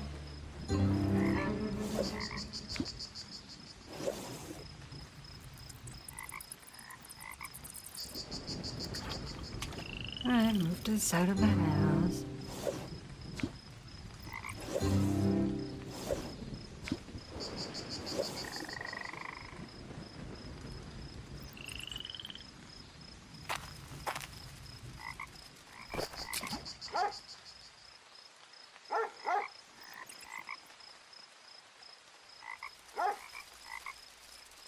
Dixie trumpet. Oh, good lord. Area man single-handedly thwarts robbery attempt. Can you recall the last time you met a hero? Robbie Stubbs Macmillan didn't expect to become a local celebrity after visiting the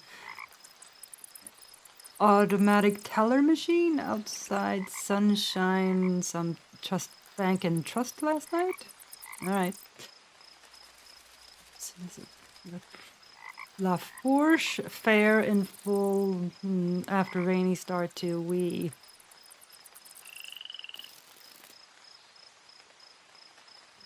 It's time once again to bring the little ones on down to the Levy Fairgrounds and enjoy all the sights and smells of the semi-annual La Fourche Parish Fair.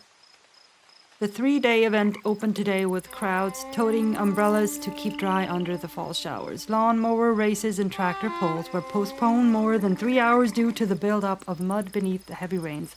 We got ourselves a dang old car wash out here, I'll tell you what, commented Dwayne Shusterson, pictured right there, who finished third in the toilet seat toss competition. My arm's been off this year due to all the catfish noodling Earl and I been up to out at the lake. Okay.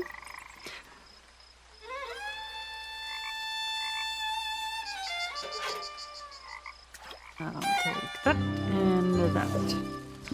Oh, and that.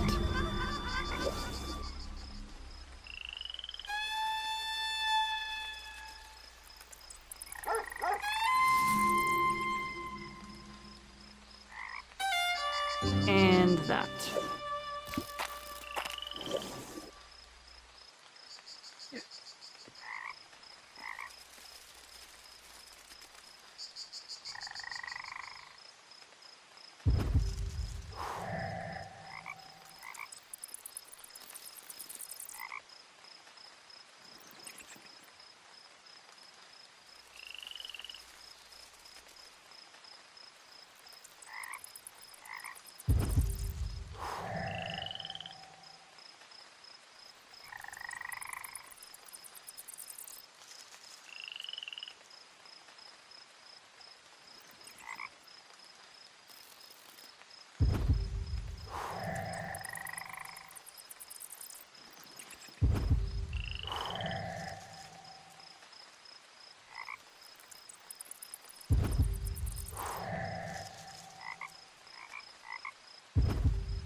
Oops.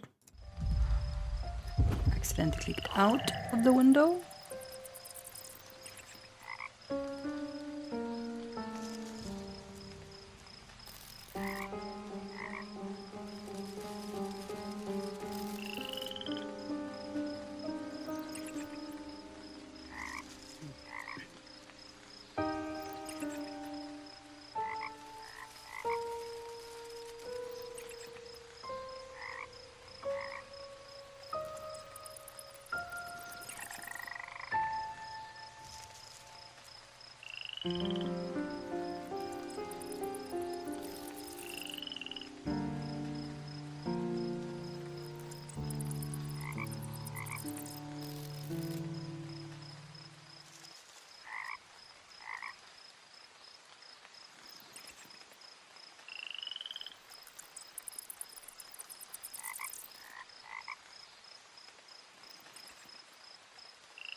Alright, let's see.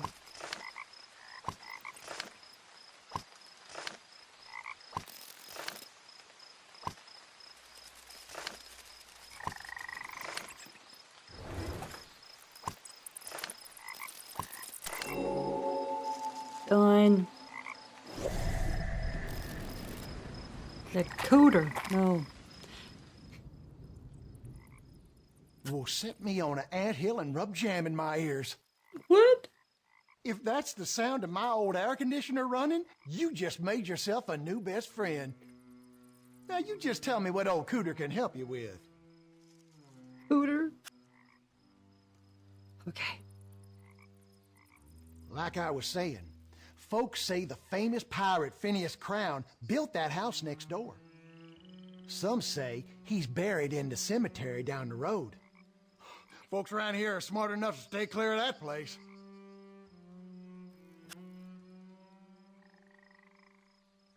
Oh, Phineas Crown was a wicked one, all right. He used to run a smuggling operation out of New Orleans in the 1700s, and eventually got into pirating the Gulf of Mexico. He and his men would sneak up alongside trading ships in the middle of the night and everyone on board. Instead of looting the ship, he'd steal the whole dang thing. Dang. No one knows what happened to the ships he plundered. Some folks say he sailed them right up the Mississippi and into the swamps around here. When he got too old for pirating, he built a big old mansion and threw a party. And it was there, people say, that a horrible fire broke out and killed every last guest. That's one hell of a party. That's a killer party. Lucky for me, Mr. Landry had enough junk lying around his property to get his air conditioner running again. I can now add AC repair specialist to my resume should my career as a detective go downhill. With his chores completed and a belly full of gumbo, Mr. Landry told me everything he knew about the pirate Phineas Crown. Local legend holds that Captain Crown pirated several vessels in the Gulf of Mexico and sailed them up the Mississippi into the nearby swamps. Upon retirement from his life of crime, he supposedly built the manor where the Lawsons presently reside. Soon after building the home, a terrible fire broke out and razed the manor, causing the loss of many lives. A news article I've found corroborates this information with one curious discrepancy. The manor was owned by an individual named Ponser, not Crown. At any rate, there appears to be a footing of truth to the story, but what does Mr. Lawson's disappearance have to do with it? And what is Mary Lee not telling me?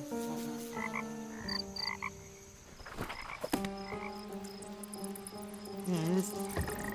Talk to the missus. Oh, yeah. The missus is a little, You'll see. Hi, Detective. Welcome to Louisiana. My name's Charlotte. Why don't you cool off with a nice cold glass of lemonade? I take it you've had the misfortune of meeting my other half, Cooter. Good mercy. Where did I go wrong to marry that sack of bricks?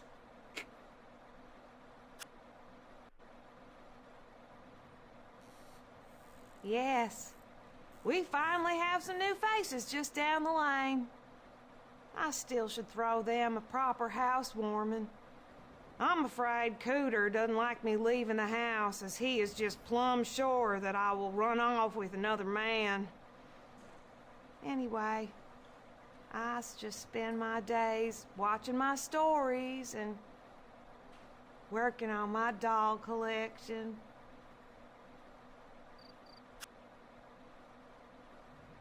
Mr. Cricket's belonged to my dear mother before she passed, rest her soul. You see, Mother was deathly afraid of snakes. And since snakes are afraid of parrots, well, she found a feathered friend and a protector in Mr. Cricket's. I apologize for the vulgarity the bird has learned from my loathsome husband.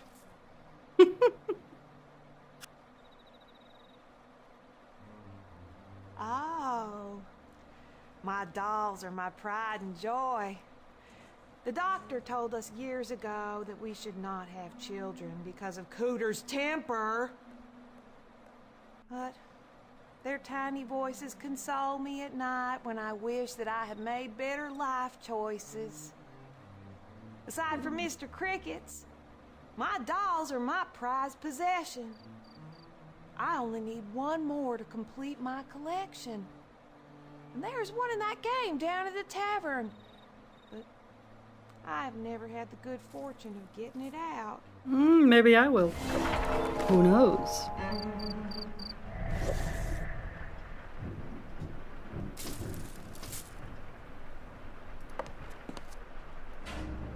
The lemonade looks delicious. I just might have myself a glass. If I can find a glass. Poopy bird. Pretty doll, pretty doll. Dirty bird. Poopy bird. Okay. Keep your hands off our property.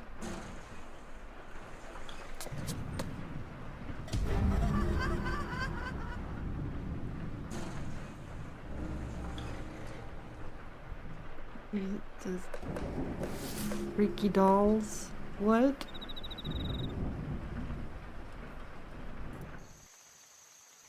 After winning his trust by fixing the air conditioner, Mr. Landry invited me inside to meet his wife, Charlotte. Charlotte has an agreeable disposition, but it's hard to miss the flicker of crazy behind her eyes. Yeah, it's pretty obvious. She disavowed any familiarity with the Lawsons and stated that she rarely gets out of the house because of her husband's jealous nature. The modest home is fairly nondescript, save for a noisy parrot and a locked chest that I was instructed to stay away from. The parrot, named Mr. Crickets, belonged to Charlotte's mother before she died. Apparently her mother was afraid of snakes and believed Mr. Crickets to be some kind of reptile deterrent. The only additional item of interest is a small collection of dolls in which Mrs. Landry takes great pride. She has asked for my assistance in acquiring the one doll that eludes her at the tavern down the road. Like I said, crazy. Crazy for dolls. Just because you like dolls doesn't make you crazy. Oh, she's crazy for other reasons.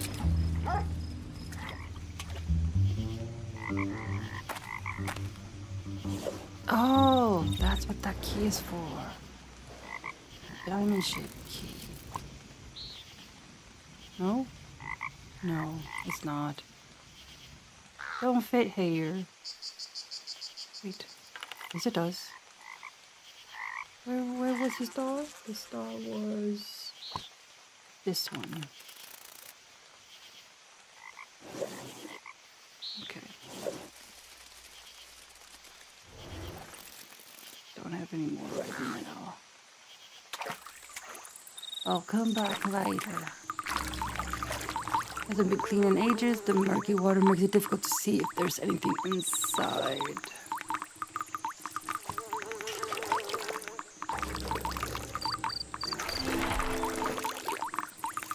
Sweet.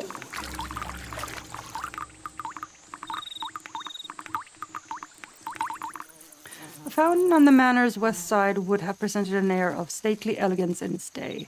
But the years have not been kind. Ages of oppressive heat and moisture have left the fountain's facade cracked and overrun with blackberries and poison ivy. The insignia of a crown chiseled above the fountain's base made me wonder if this too wasn't another of the home's many secrets. A few splashes of chlorine confirmed my suspicions by cleansing the murky water and revealing a string of symbols hidden below. VV symbols, yeah.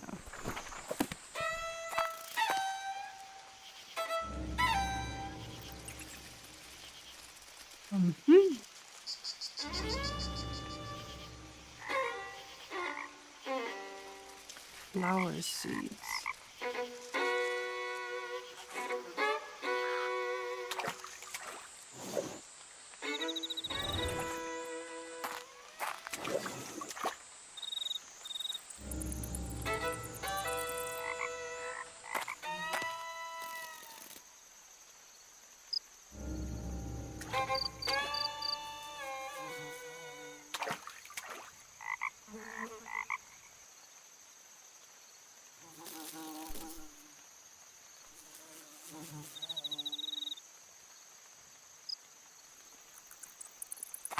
Let's visit the carriage house. I haven't gone in here yet. Creepy music emanates from the interior of the carriage house. I wouldn't exactly call that creepy music. It's just neat music.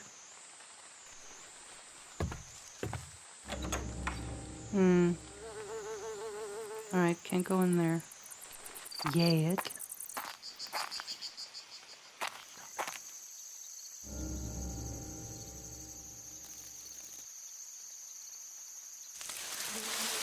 Oh!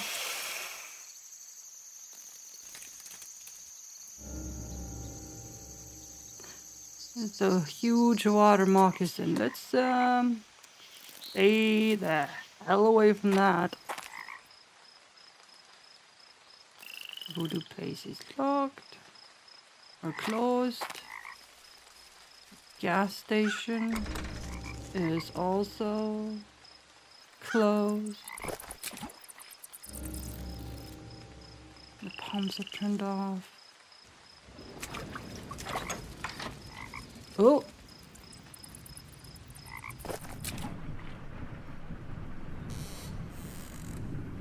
Okay. Sneaking. Okay. Solid. Can I? No. No. You'd think I would, but nope. Pickaxe?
No.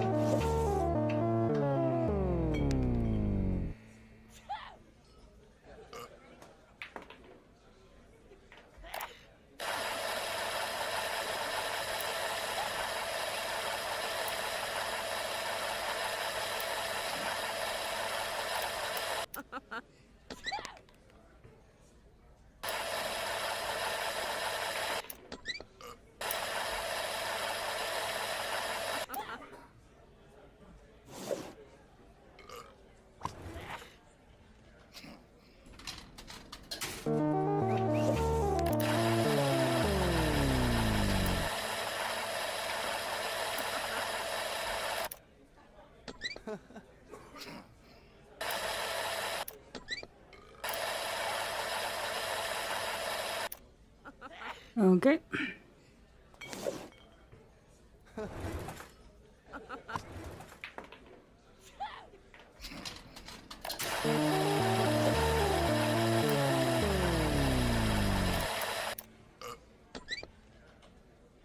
No, that's not what.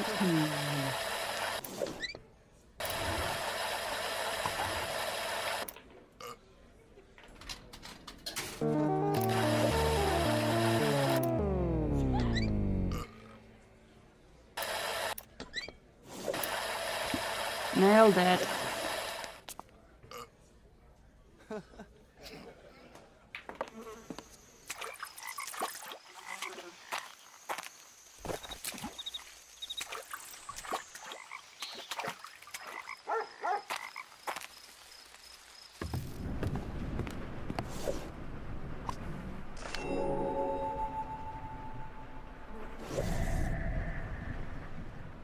Well, I'll be. You've completed my collection. Oh, don't they look so happy all together like that? Mm-hmm. I wish I had some money to repay you, but Cooter handles the finances. I'll let you borrow Mr. Cricket's for a little while, Ooh. but you have to keep him away from that Mary Lee. All right. That woman working for them folks down the road should not be trusted. Who knows what kind of voodoo she could do to my sweet Mr. Crickets? If I were you, I would keep my eye on her.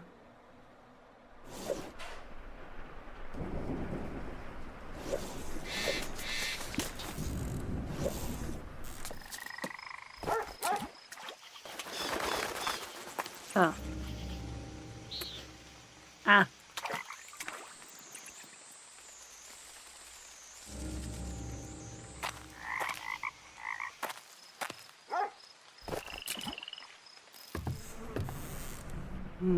I need to do something else, right? Actually get a cage. I need to get that cage. I need to get that cage, I think. Somehow. I do have plenty.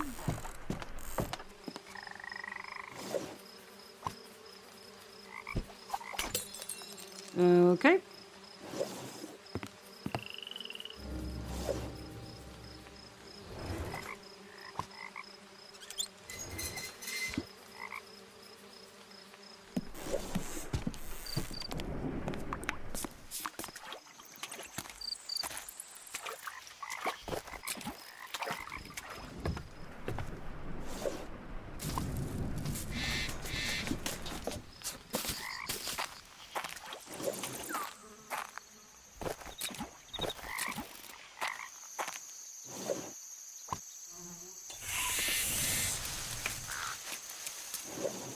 Hey, it works. 5, 45, 20. 5, 45, 20. 5, 45, 20.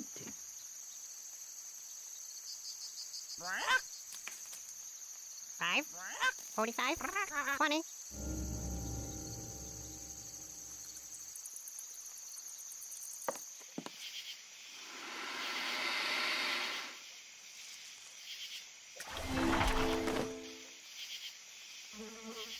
Okay, that's something.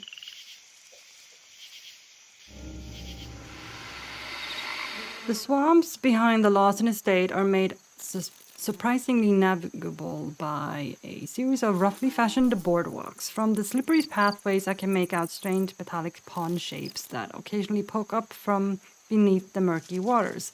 I dismissed them as buoys when I first walked past, but closer inspection reveals something far more interesting. The moss and rust-coated cylinders are actually cannons, submerged about 10 feet into the swampy muck. Scraping off ages of algae reveals some kind of control panel containing buttons inlaid with Roman numerals. Who knows how long people have passed these without a second thought.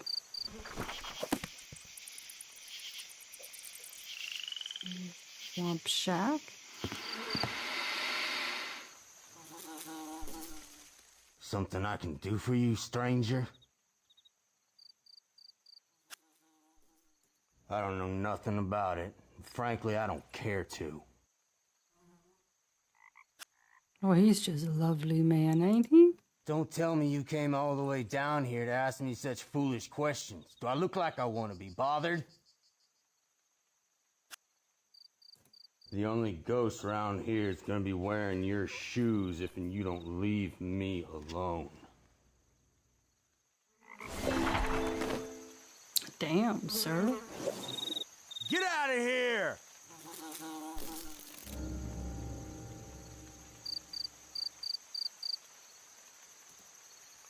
My soggy trek into the marsh has brought me to the side of a shanty whose rotten body struggles to remain standing above the murky waters. I would dismiss the derelict structure as a simple home abandoned long ago, if not for the scowling gaze of its likely occupant fishing nearby. The disheveled man hunched over the edge of the pier makes no attempt to conceal his interest in being left alone. Given his reaction to my questions, I would have better luck asking about Santa Claus than inquiring about a pirate's curse. When pressed for more information, he made it quite clear I should be moving on. And so did he.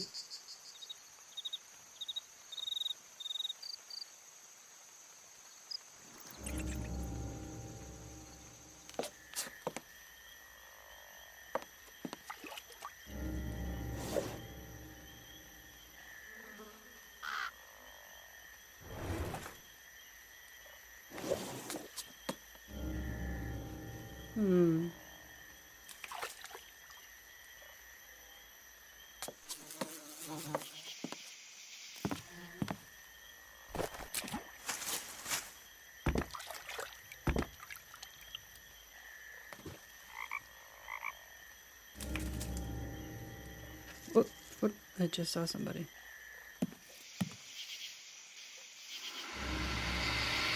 Alligators. Alright, let's stay away from the gators. There he is again.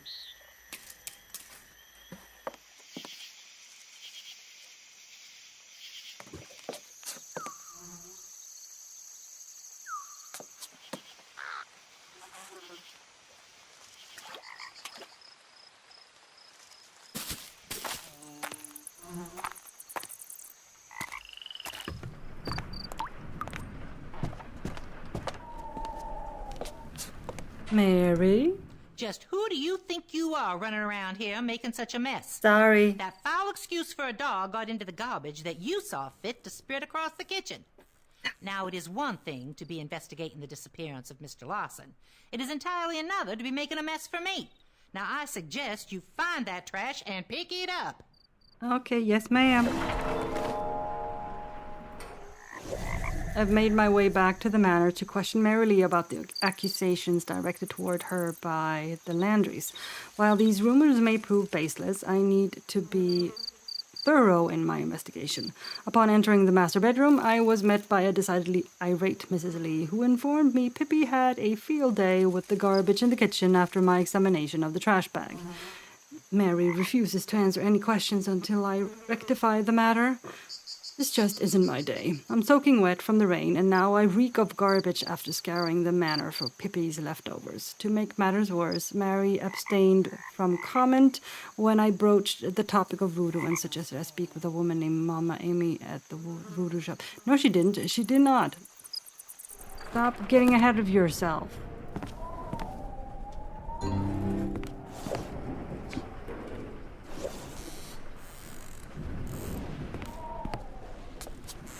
Stop getting ahead of yourself, game. That's just annoying.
Detective, you smell like that garbage you've been picking up around here. I know. If you've got a question to ask me, you best be quick about it.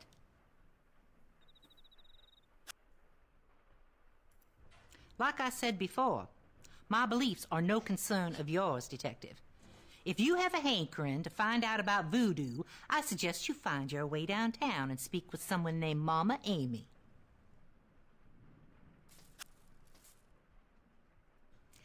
She runs the store down the way.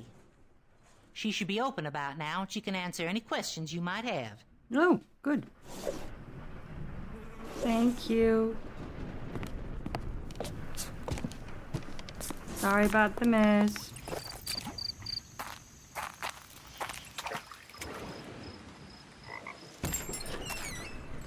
Mama Amy. Welcome to Voodoo Absolute. Folks around these parts call me Mama Amy. Look like you got something on your mind, child. Come on in. Take a look round.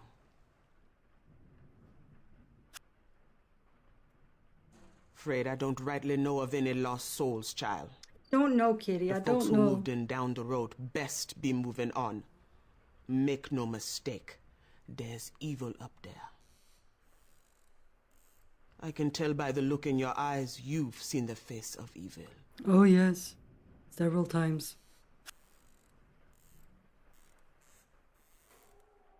I'm sure by now someone has told you about the curse of the evil Mr. Crown. I'd be happy to tell you more, but I don't much care for charity. Yeah, buy some The shit rain from has me. been keeping me from restocking my inventory. How about you go fetch me some items for my display here? You do that, and I may teach you a little voodoo.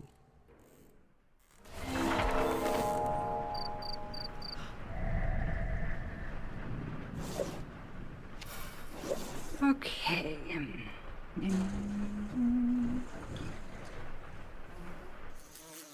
The voodoo shop's inventory runs the gamut from the ordinary to the unimaginable and lines tall, dusty display cases tucked behind a haze of patchouli fragranced incense. The store's proprietor has an approachable demeanor despite her ominous presence. Not since my introduction to Madame Fate have I met someone and had the disquieting feeling they foresaw my arrival. Like everyone else I've encountered, Mama Amy claimed no knowledge of the missing Marcus Lawson. She, too, believes in the pirate's curse and even suggested the Lawsons move out of the home before further tragedy ensues. She agreed to tell me all I want to know about the pirate Phineas Crown if I restock her inventory with a few curious items found around the swamp. I'm not thrilled about a return to the rain, but I have a feeling I'm getting closer to a secret everyone seems reluctant to share.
Can an owl be that difficult to find? Come on.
Found it.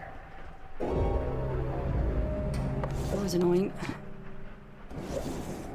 Alright, let's see. So I need to find those things. Right, I'll be back.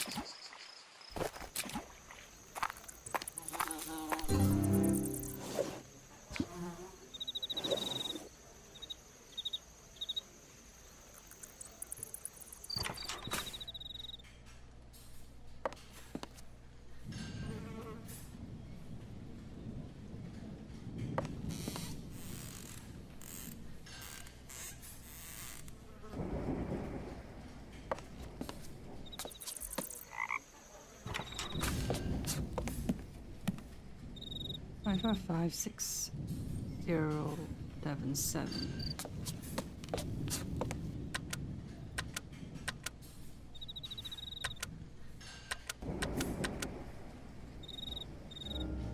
Ah, sorry. I have horse. It's money.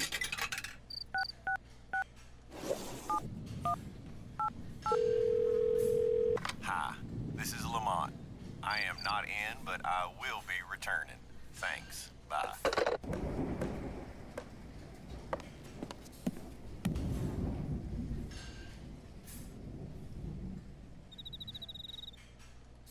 All right.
Oh.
Oh, that did something. Oh, that probably lowered the chandelier.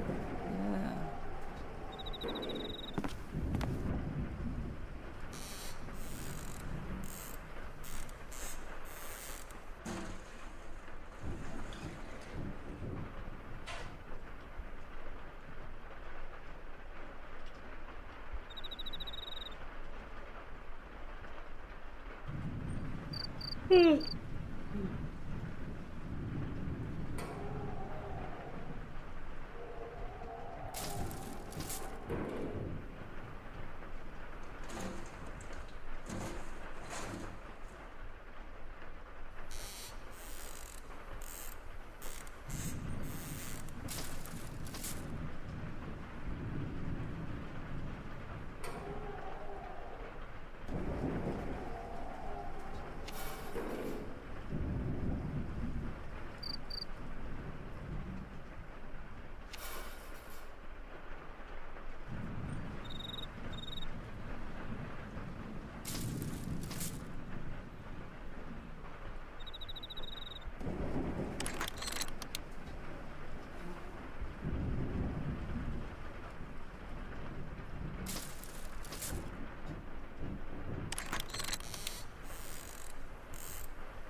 There we go. New Orleans B. Retirement gala turns tragic. Mansion in ruins. This is from 1806.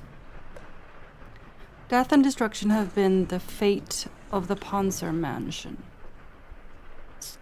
Scourged by flames at 4:15 o'clock yesterday morning, the blaze lasted some four hours, leaving the home a mass of smoldering ruins. No bodies have been accounted for as the search within the slag and soot continues. Mr. Ponser, the home's owner, remains unharmed, yet devastated by the horrifying events of the evening, which began with much revelry. What began as a humble send-off quickly spun to madness as the entire riverfront property was engulfed in flames. Local fire crews were too late to the scene to prevent the loss of many lives.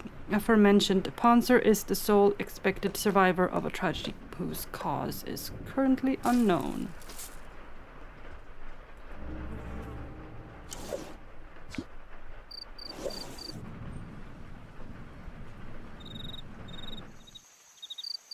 The stench of decay mixed with oppressive humidity makes the attic a claustrophobic destination.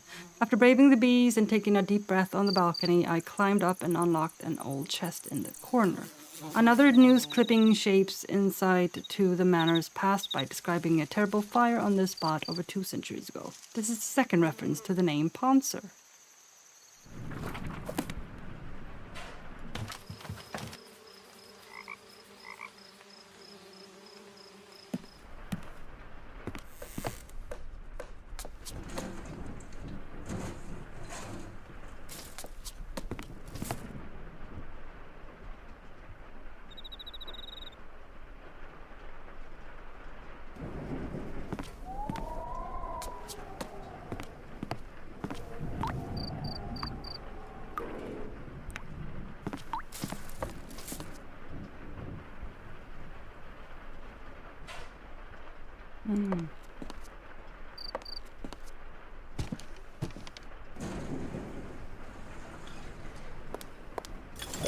At least I can get that now.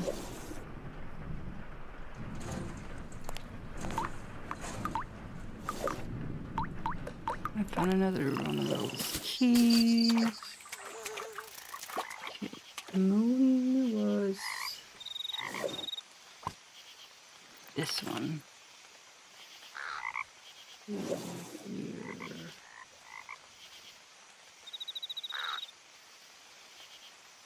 One is pointing up.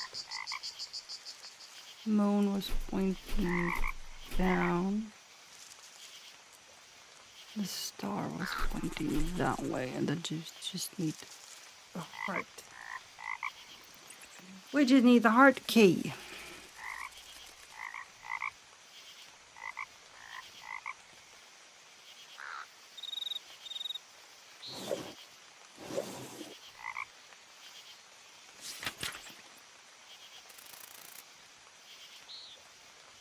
This walkthrough is shit.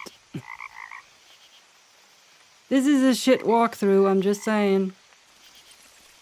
It'll do nothing to help. Nothing.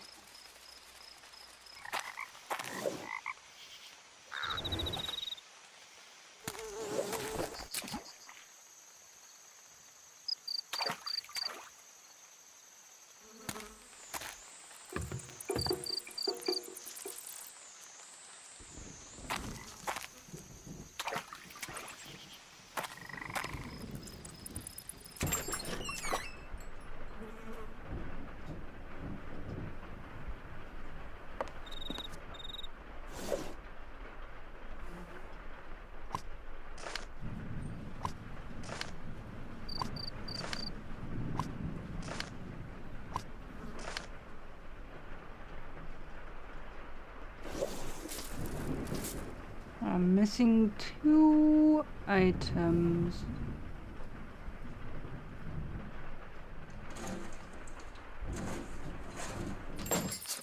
And I have no idea where to find them.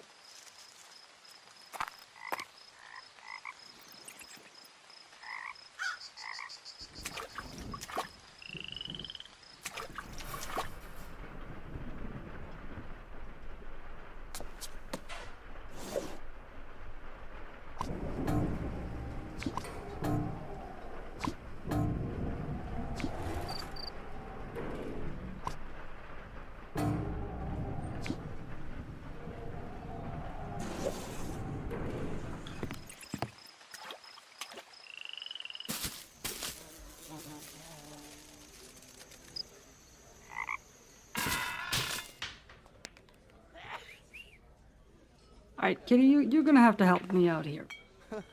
You play the checkers. I just follow your move, okay?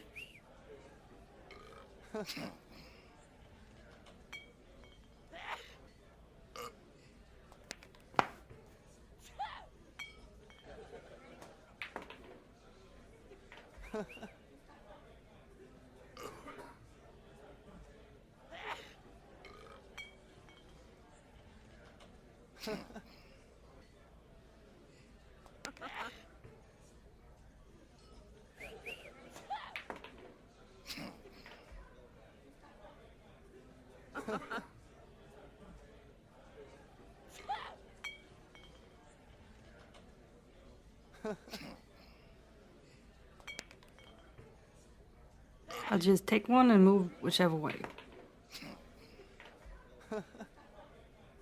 Yeah, okay.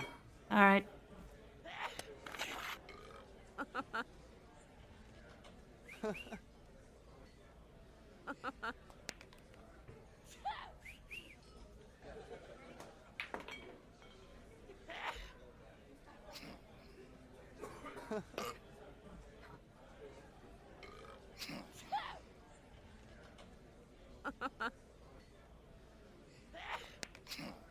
The side ones, maybe. Okay.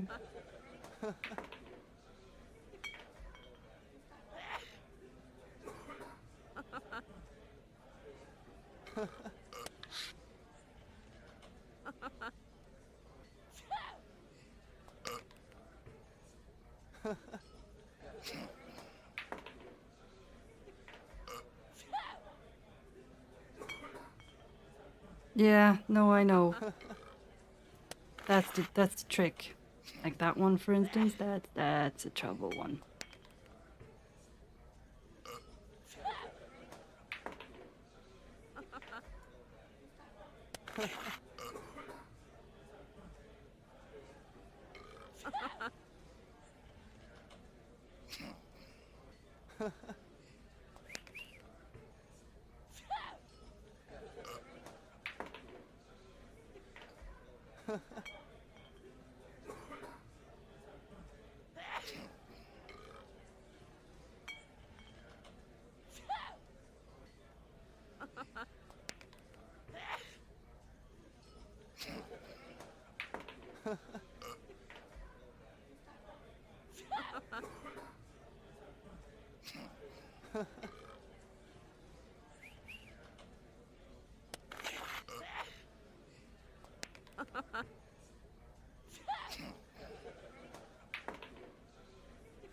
Got it?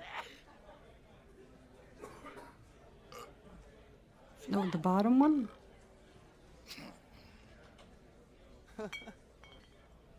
Okay, sorry.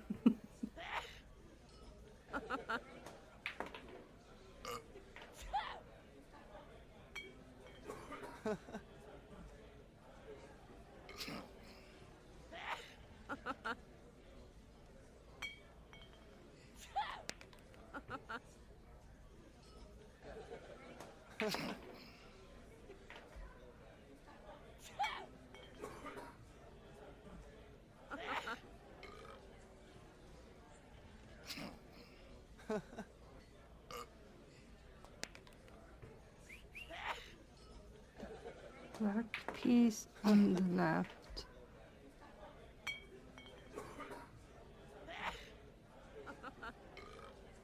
I mean, this one right here, move that one to the left.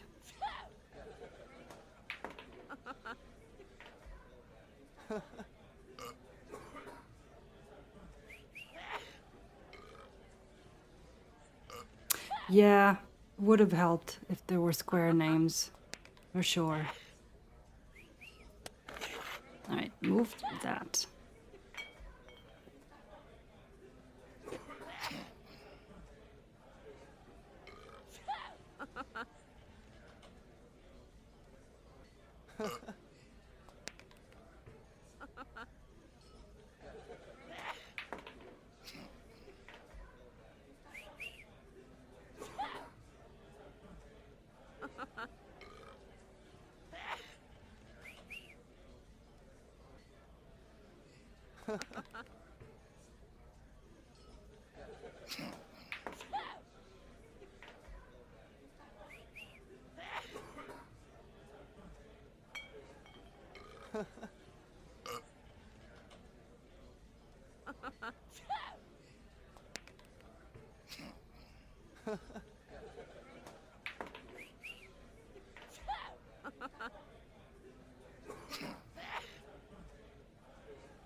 This one? Move that to upper right. This one right here.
Middle of the board, the one that's two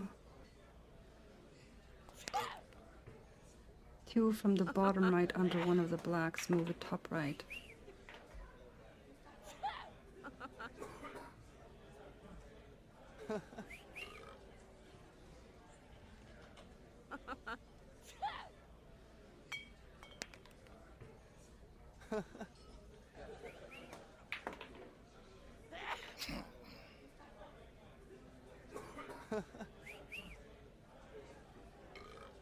This one here then.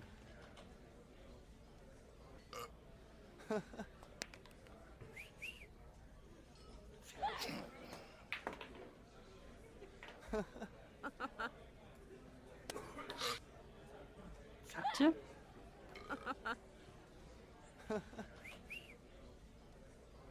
Yeah, under.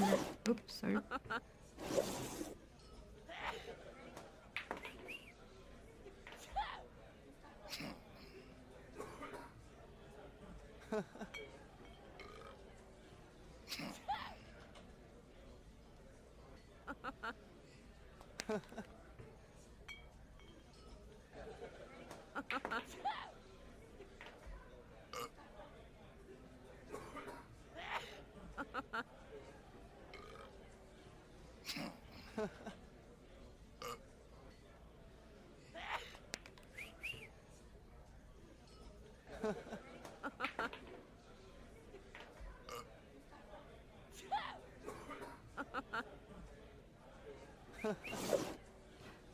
Let's try something here. Can I?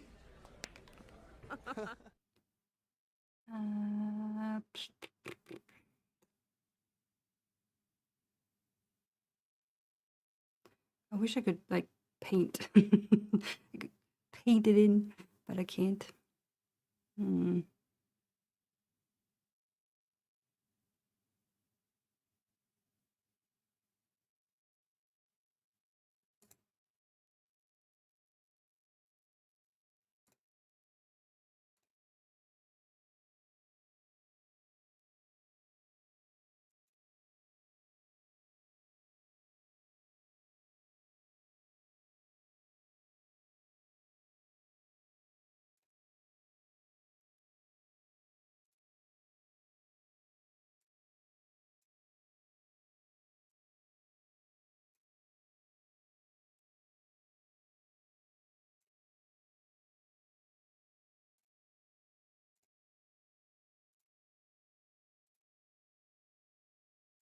I'm gonna do this.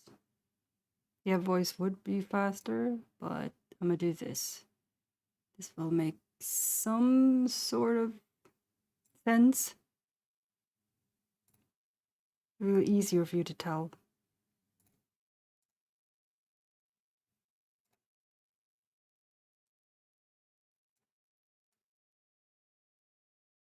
Yeah, I can do that.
Right there, and then the numbers.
Almost done.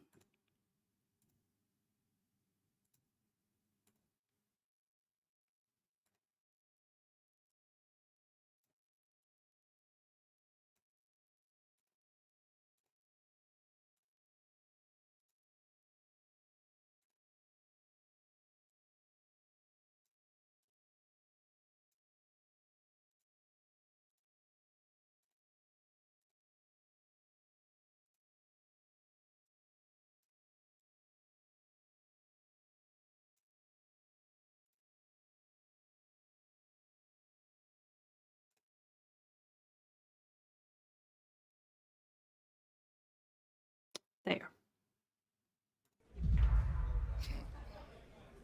There you go. That's slightly easier.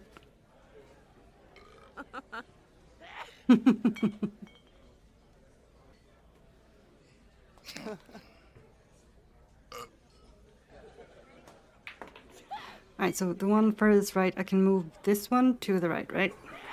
That's the one you meant. Alright, so. Yeah, exactly. So much easier when you do it that way.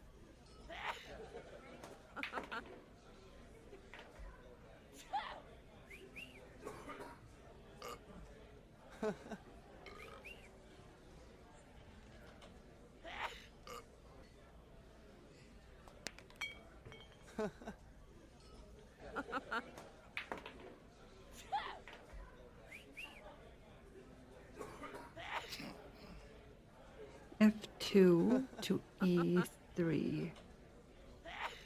F2 to E3.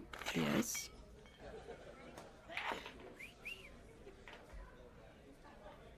Should have done this from the start.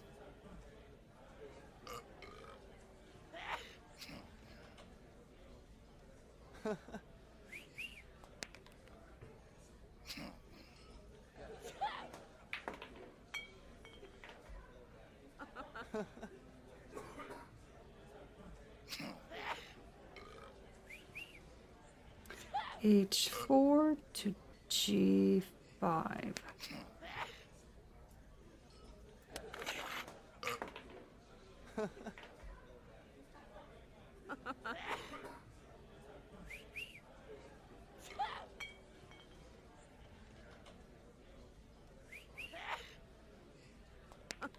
Yeah, but it's easier to explain by using this method, so.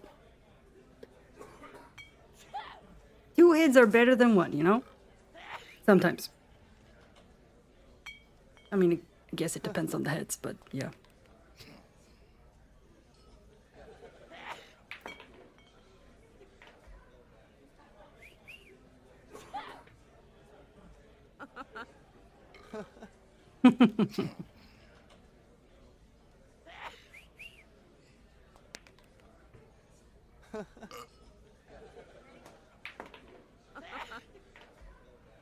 Probably. You probably do at some point.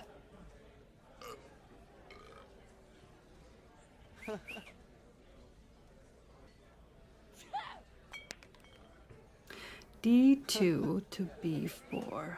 So D2.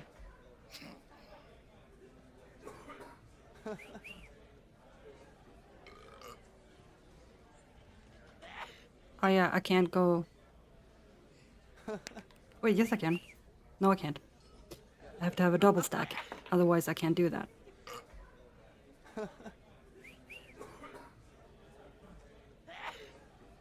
Oh wait, I'm dumb. Never mind, kitty. Never mind. I'm too dumb.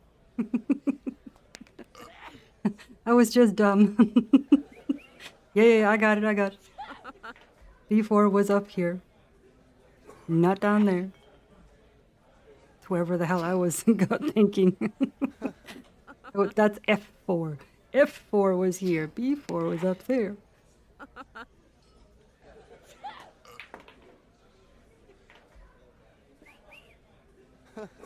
Let's just say I'm hungry right now. That's affecting my brain.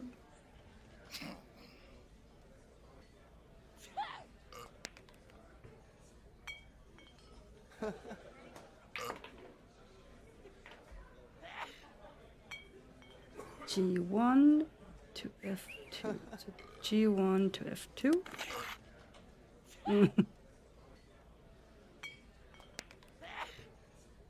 Gonna order pizza soon.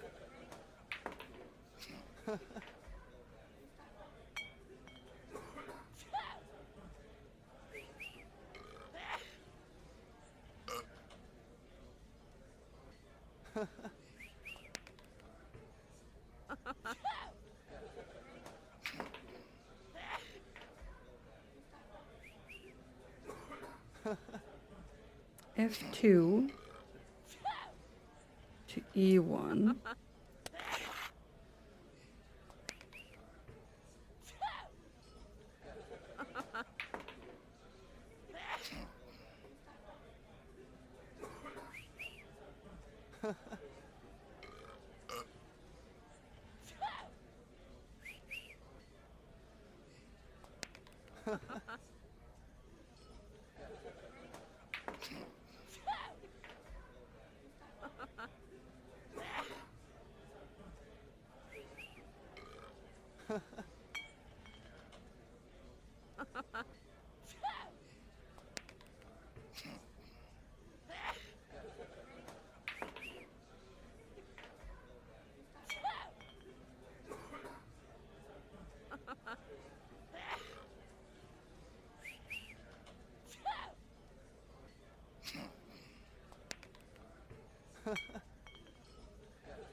Hmm.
E3 to D2.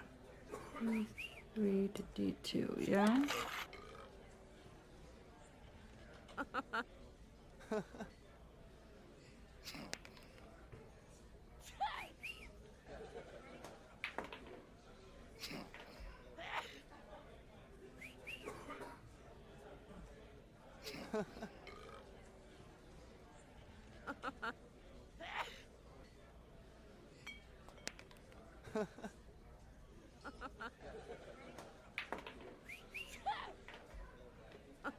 H2 to G1.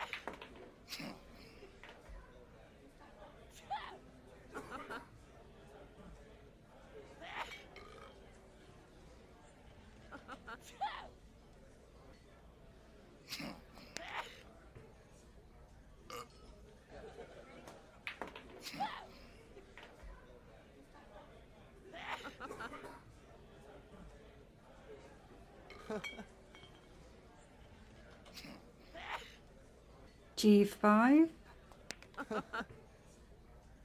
to F4. Take that.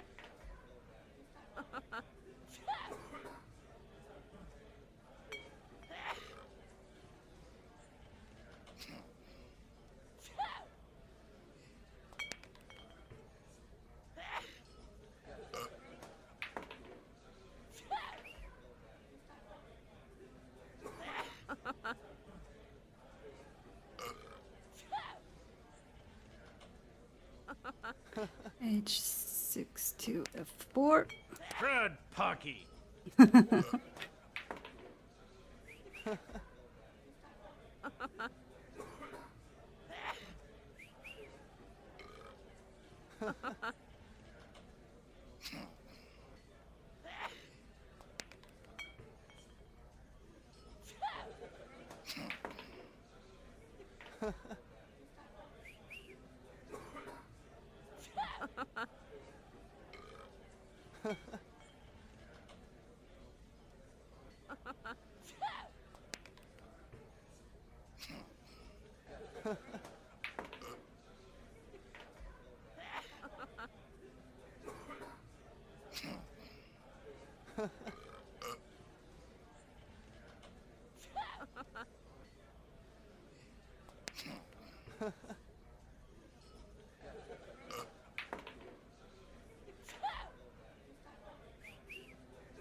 E4.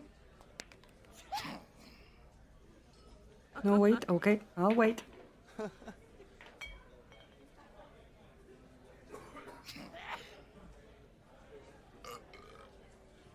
F4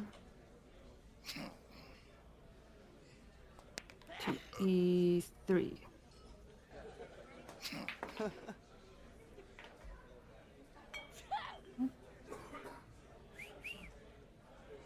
What the?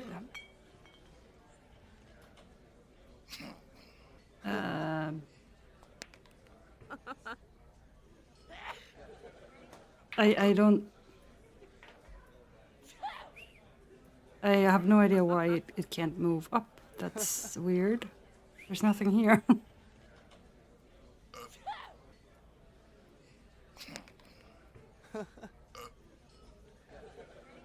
In fact, I can't move any else except for that one. That's weird. Did it bug? Did the game bug out? I swear, I swear, I swear, kitty, I swear.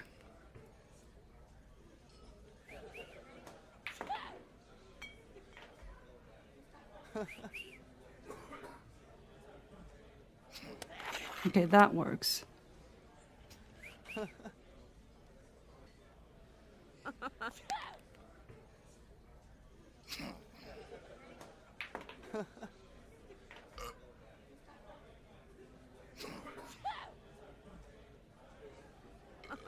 Yeah, it's weird.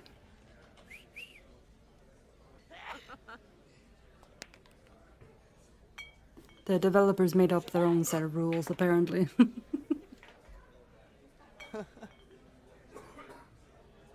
You can, but then you also can't. At the same time.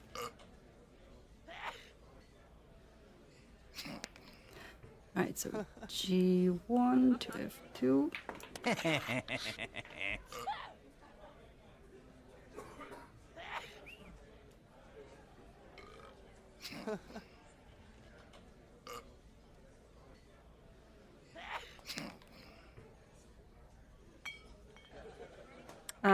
Yeah, I don't exactly.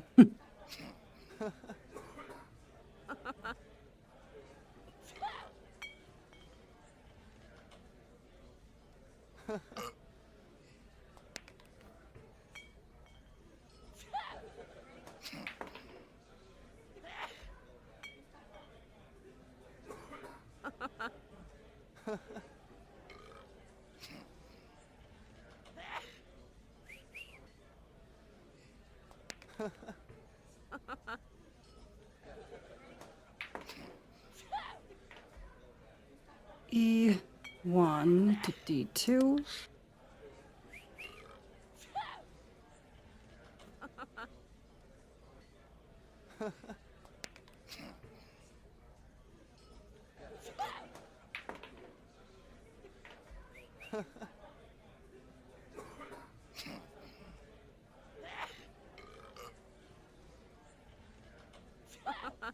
Hmm?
D6 to C7.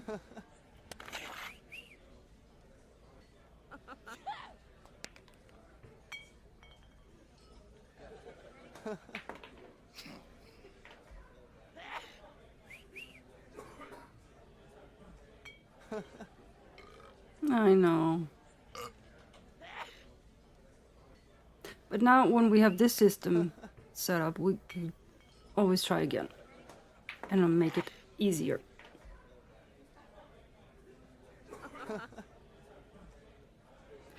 Okay, D8 to C7.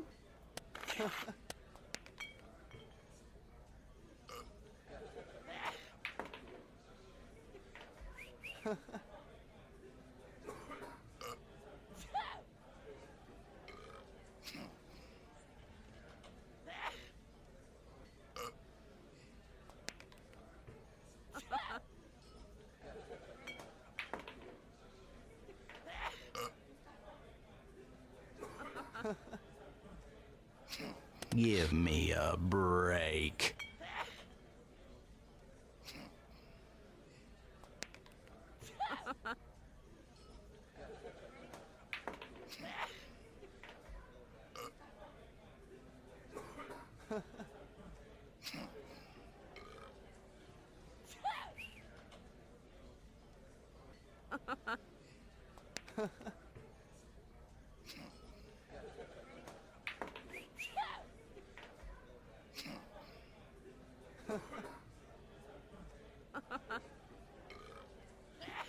A7 to B8.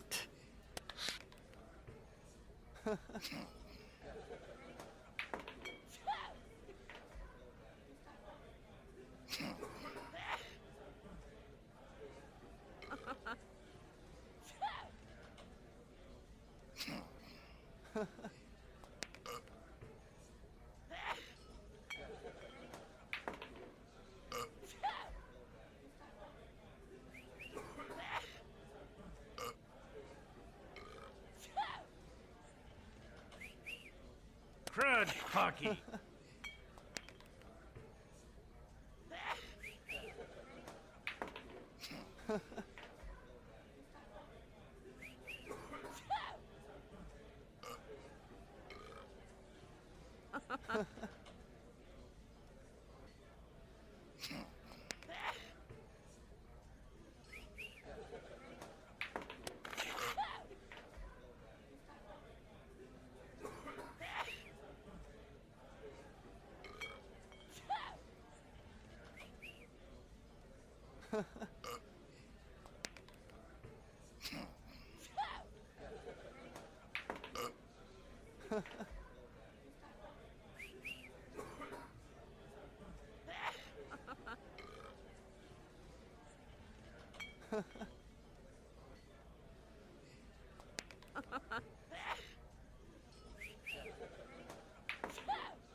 That's fine.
Wait, no, there. That's 6. That's 8.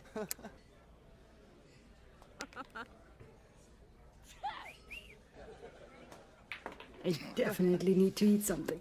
Oh, jeez.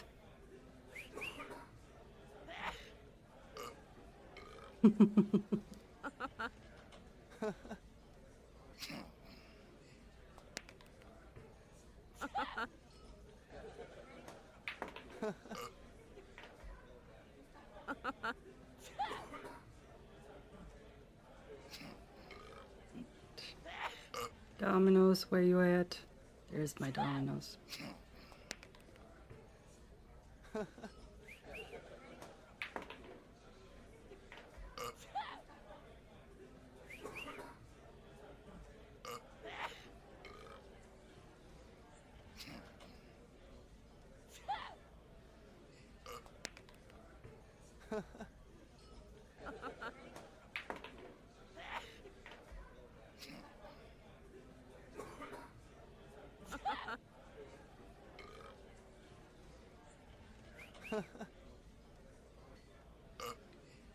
Okay, A.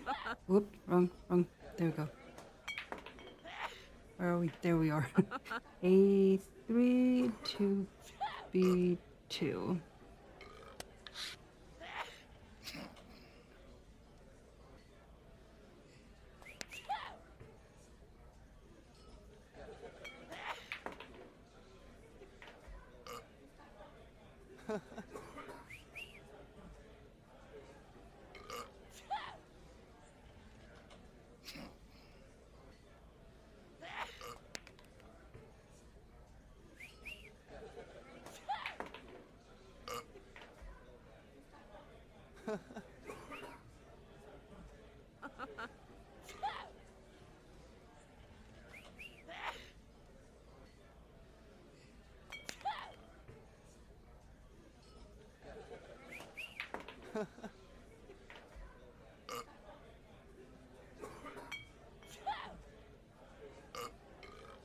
B2 to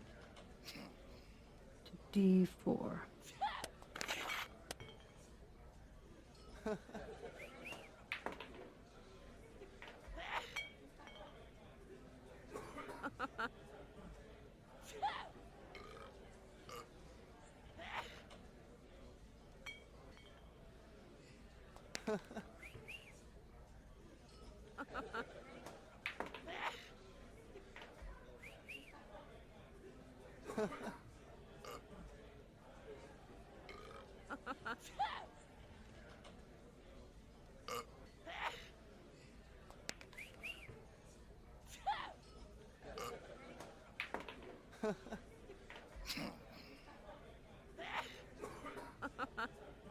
B4 to C3.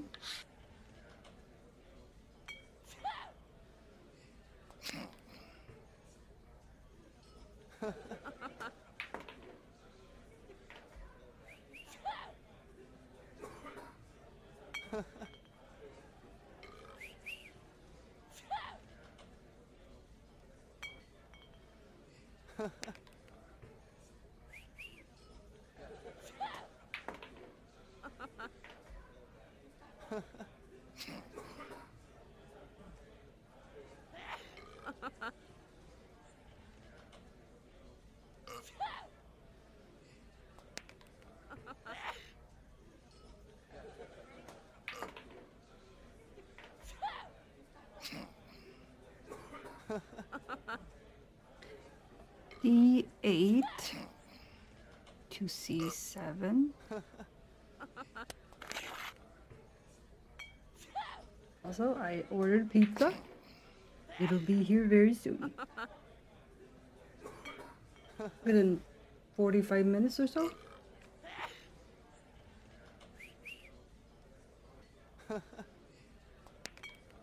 Also ordered chocolate chip cookies to go with it.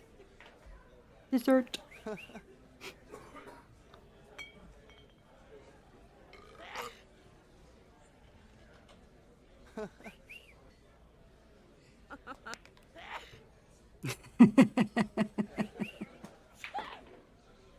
Oh, at least.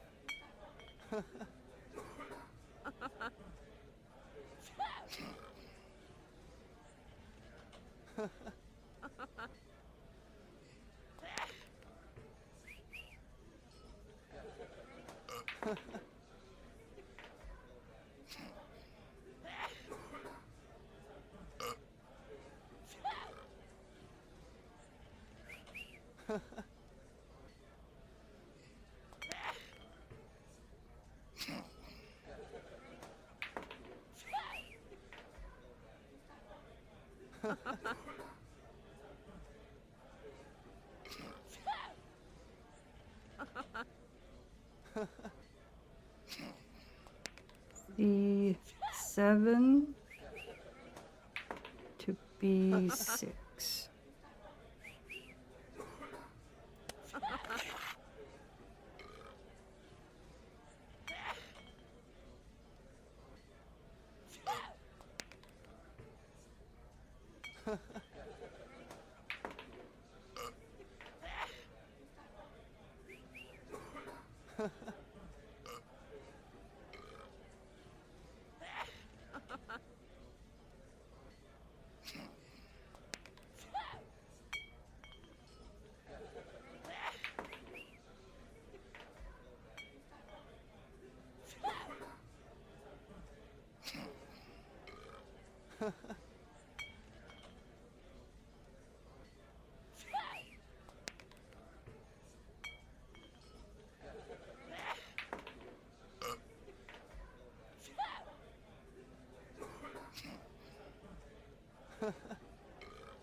C3 to D4.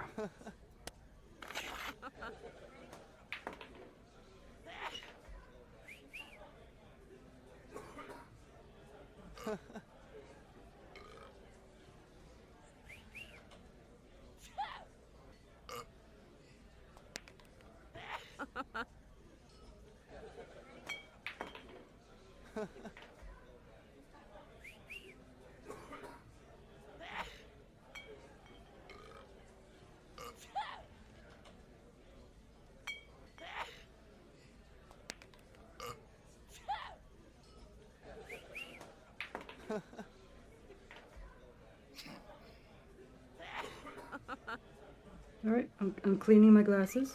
They're very dirty. A second. B4 to C5.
Go to F8.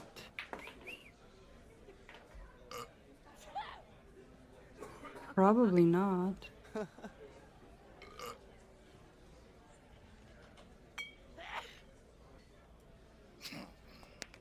Yeah, nope. That is a nope.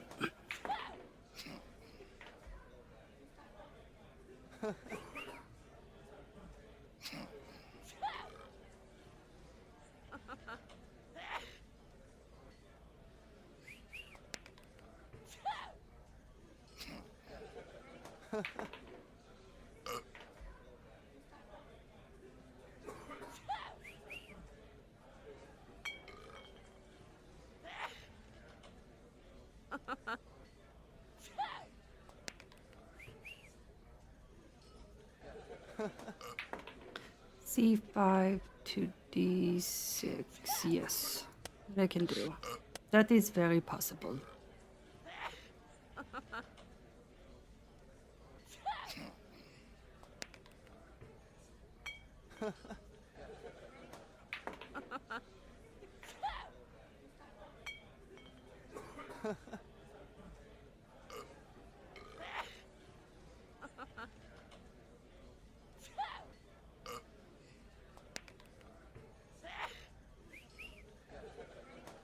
Okay, now to F8, yeah.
B6 to C5.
E5 to D6.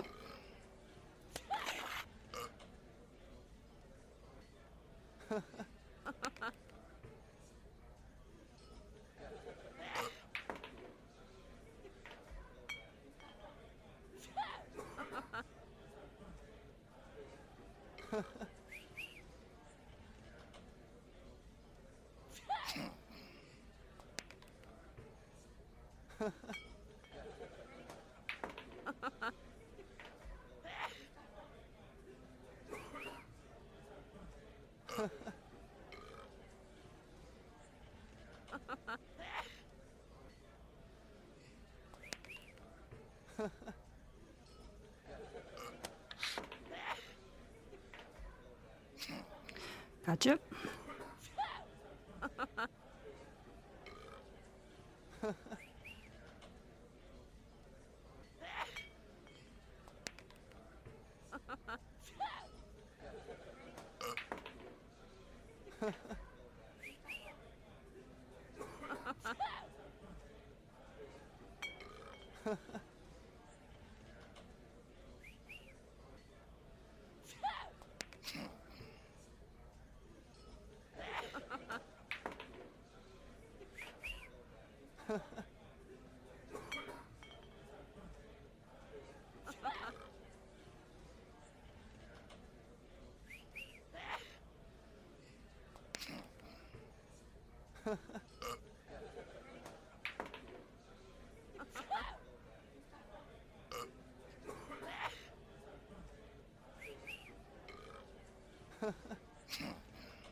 E7 to E8.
Yeah.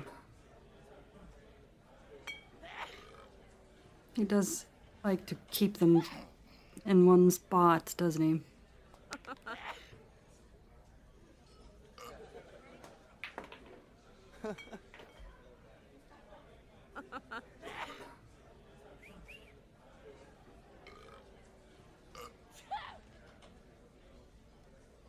E7 to F8. Nope, that was the wrong one. My bad. I 8 was over there. This is 6. I'm sorry. You know what? Let's start over. Let's start over. There we go. Start fresh.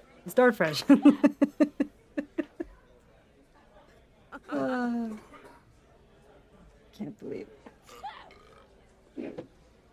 What happens when I don't get to eat? My brain stops working. I get my numbers mixed up. And directions. I get directions mixed up too. Left and right all the time when I'm hungry.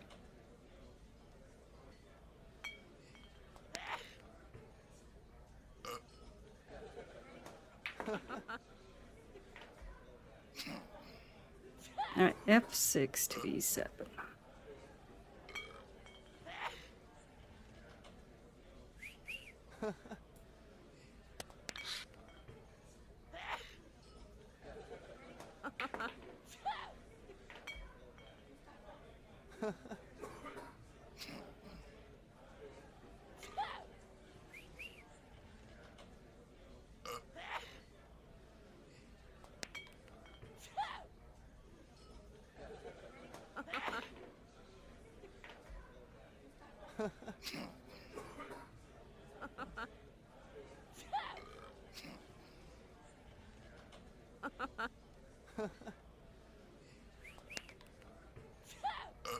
E7 to D8, and this is 8. This is not.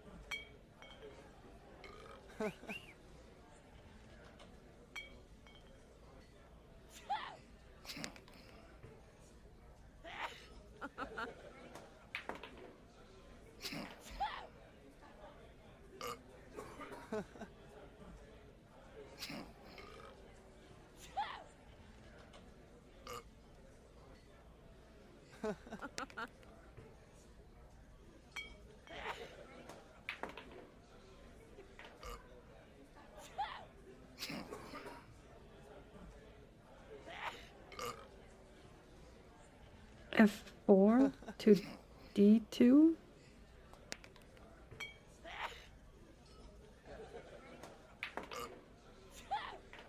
Yeah. Okay, let's try that. You sure? Take that.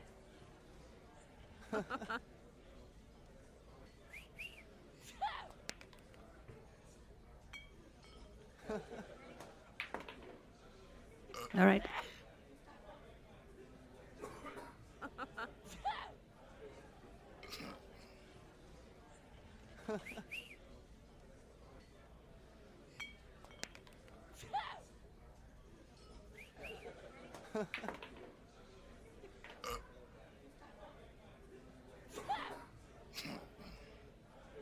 G5 to F4.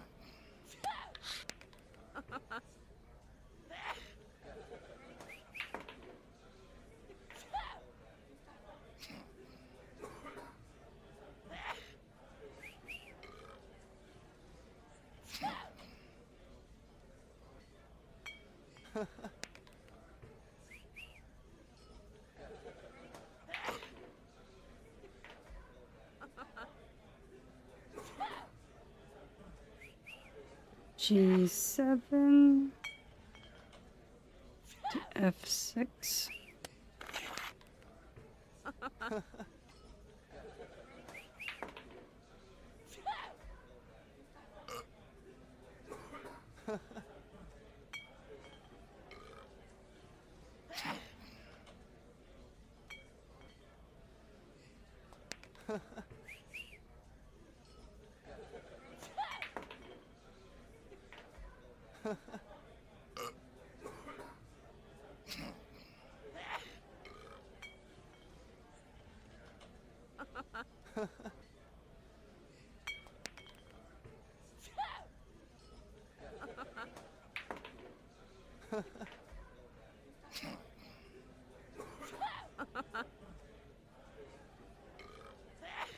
F6 to E5.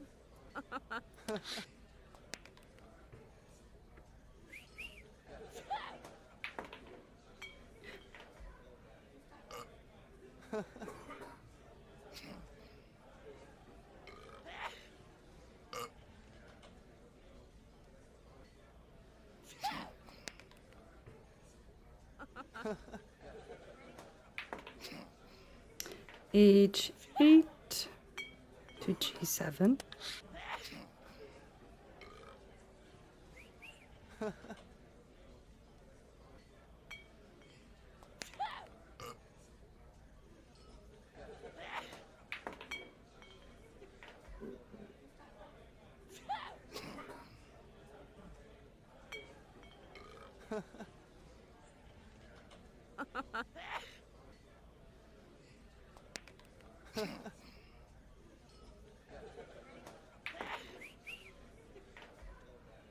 G7 to F6.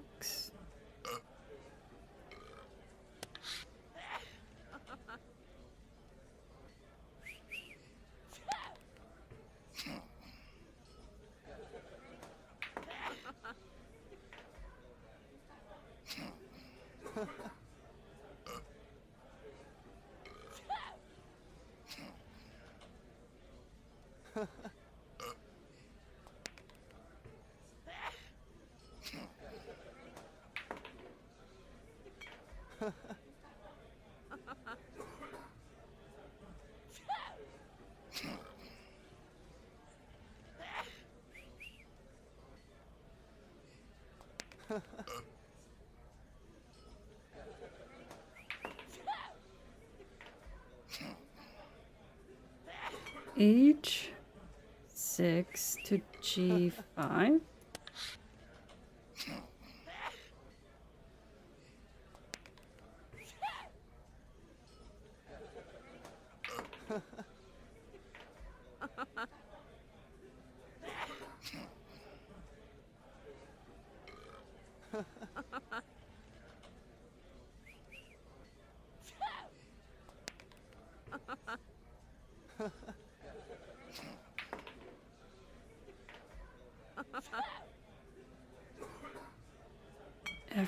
F4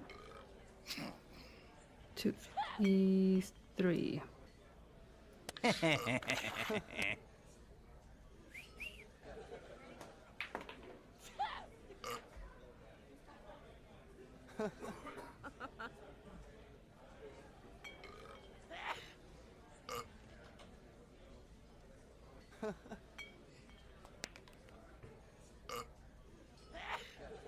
It's okay.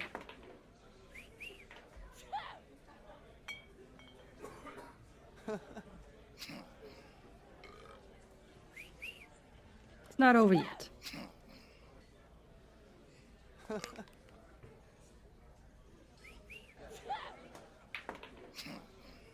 E3 to C5.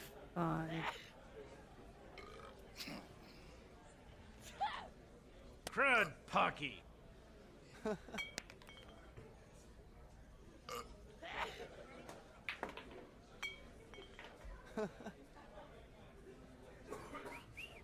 I know. This is also like a 2010 computer, so computer AI. So you know.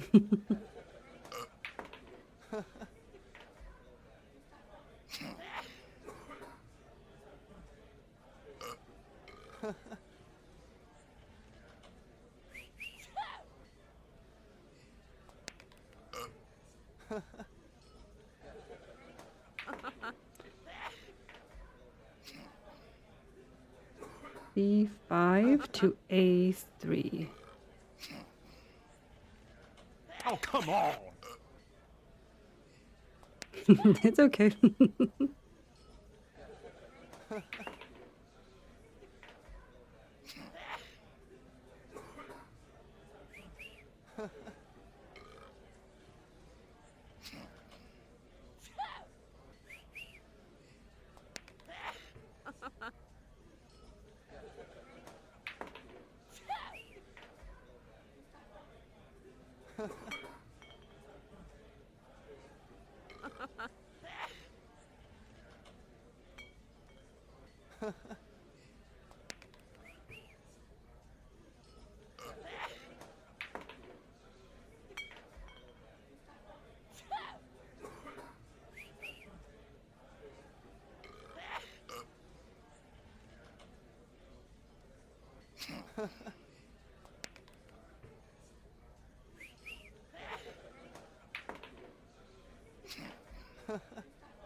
F8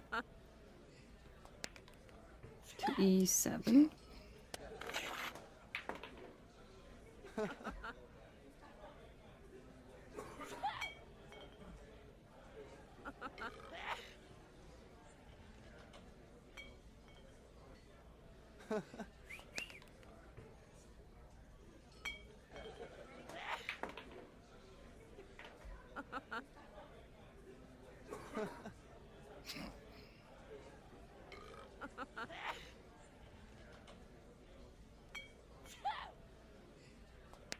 D8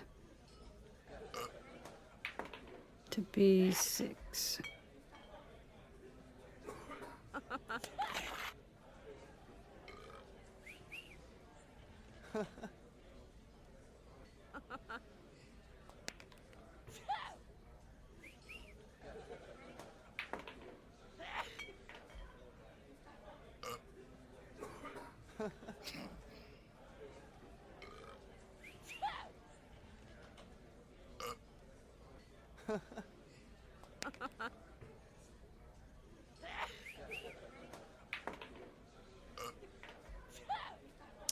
E7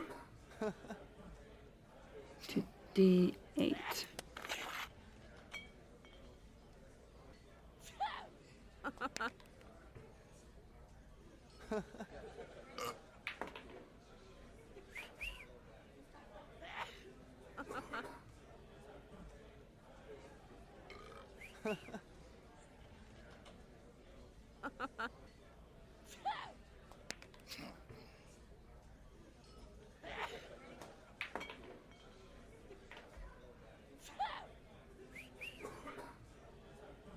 A3 to B4.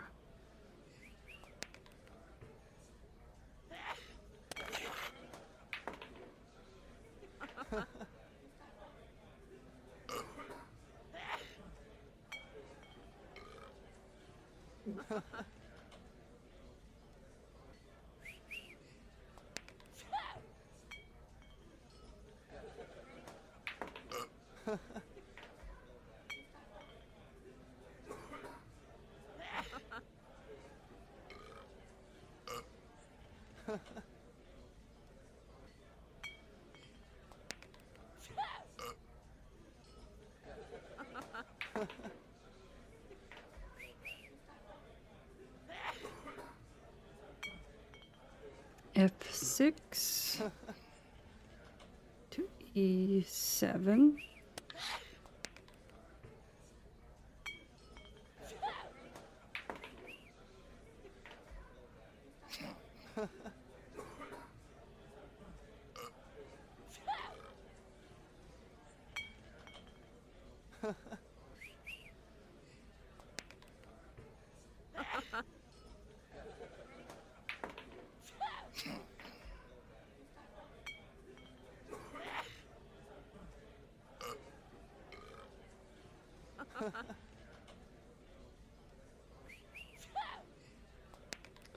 G3 to F4.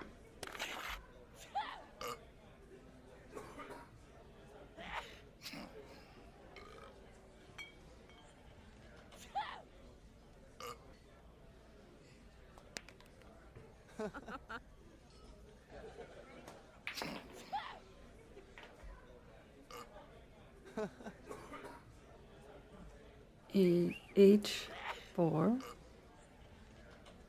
to F2.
Two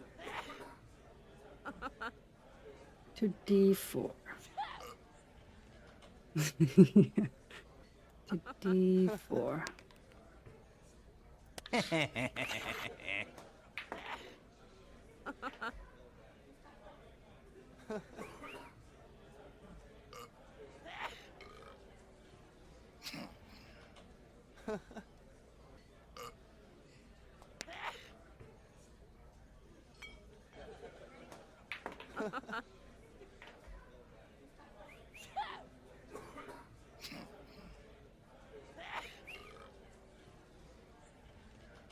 Yeah, saw that one coming.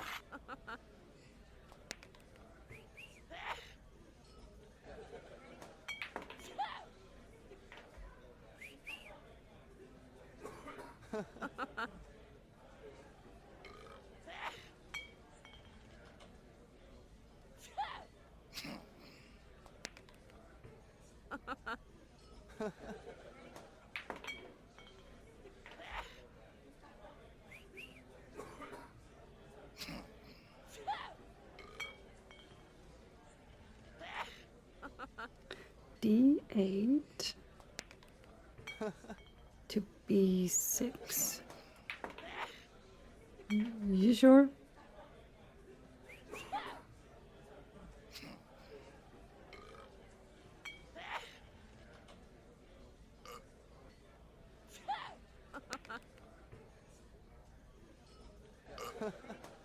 Okay.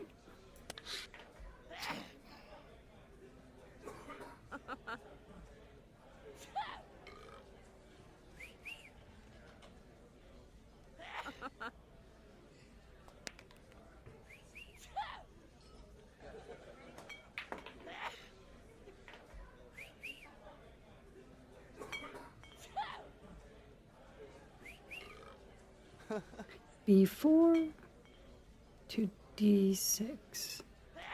Yeah.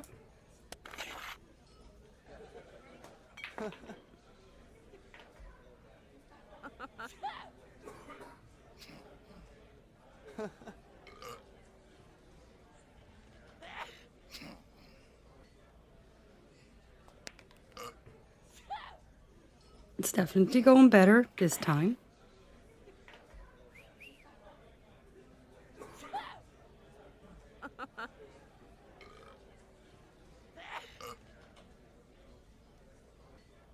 Okay, D6 to C5.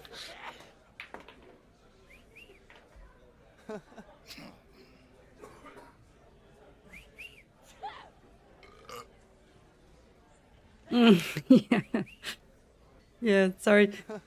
Don't jinx, don't jinx. Just slap myself on the hand.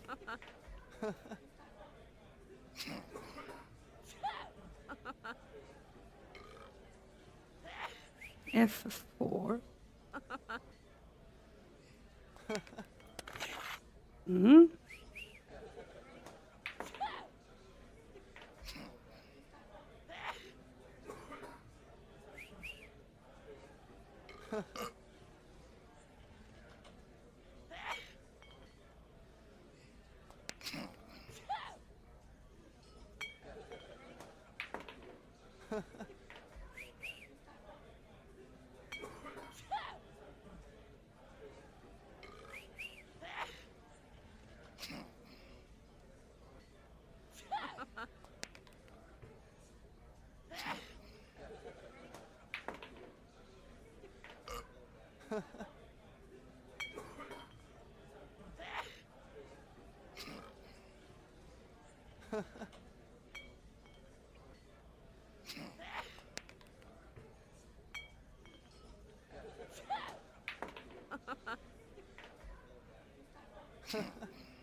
C5 to D6.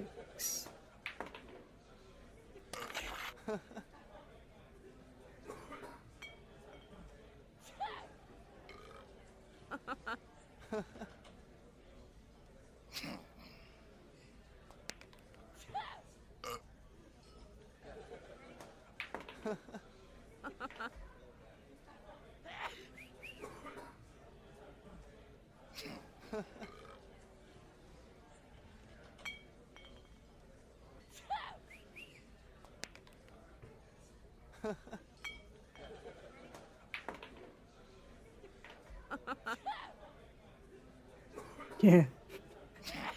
You can cut the tension right now with a knife.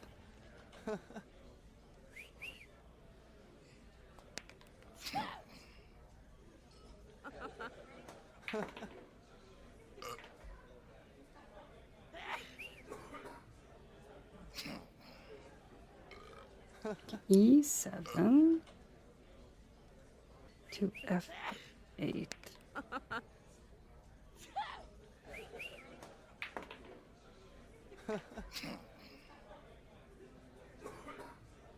I don't think I can do that yet. No. Can't do that.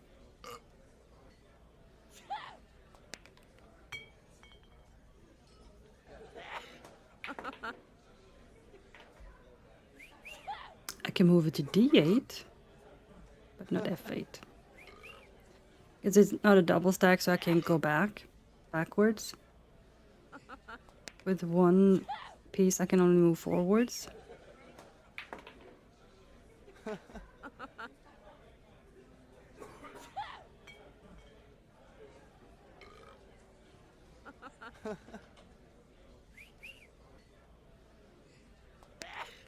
To here?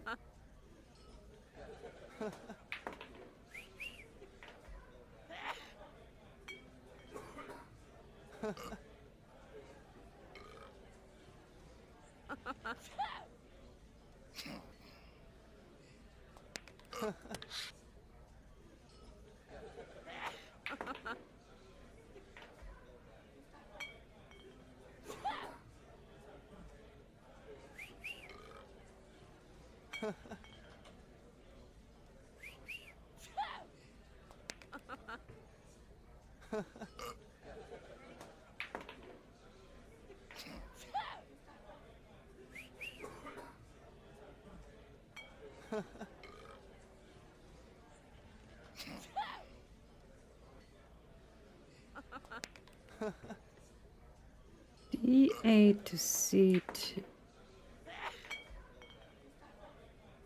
What? You mean 7? C2 is over there.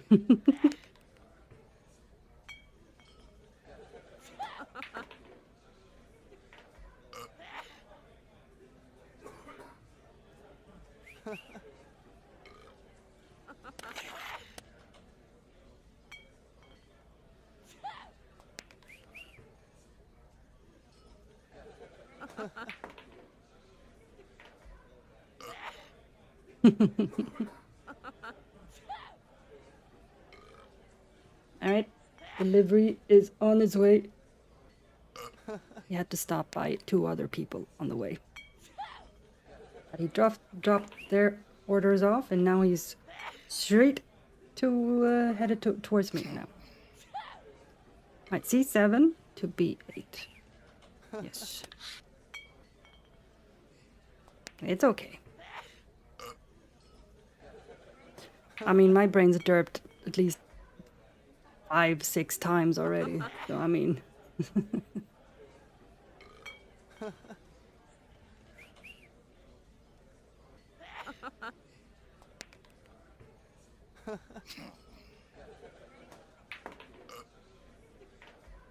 Don't give in!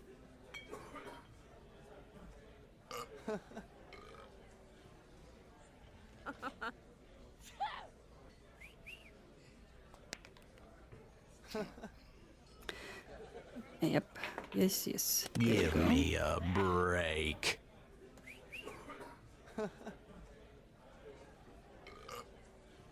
I've already managed to lose like 2 kilos.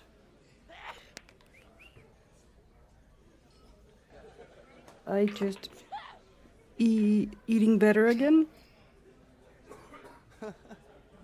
Haven't really exercised. I moved around a little bit, but I haven't really exercised. I just made sure I don't overeat and eat better food.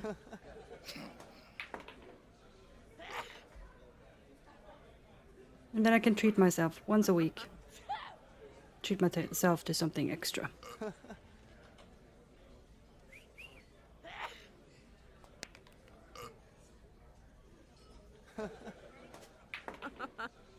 Mm-hmm.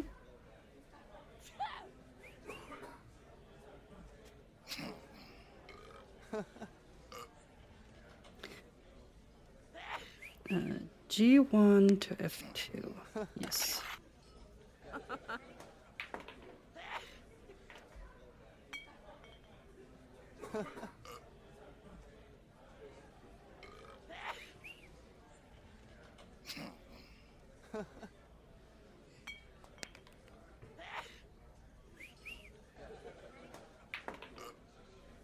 Yeah, but my new VR headset, the cable to the VR headset is a little broken, so I can't use the PSVR 2.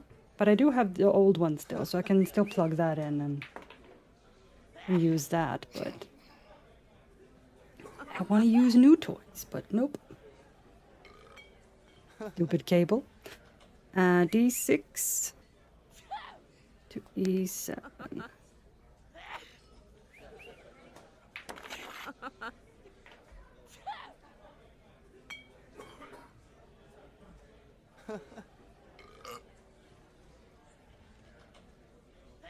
All right, he's almost at the door. I'll be right back.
Okay, I'm back.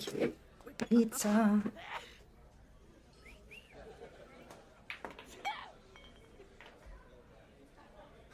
Right, so E7 to D8. Gotcha. Thank you.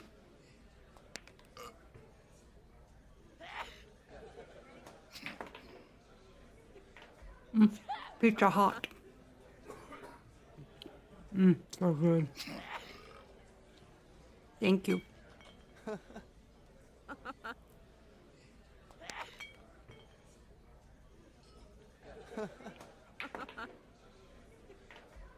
Got one with extra mozzarella and chicken on it.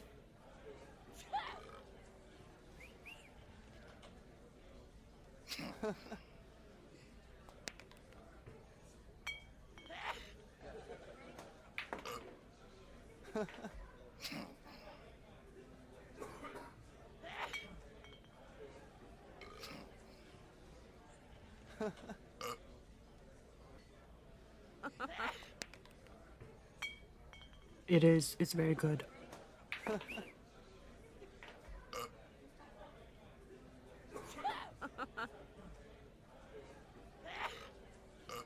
D8 to C7.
E6 to C5.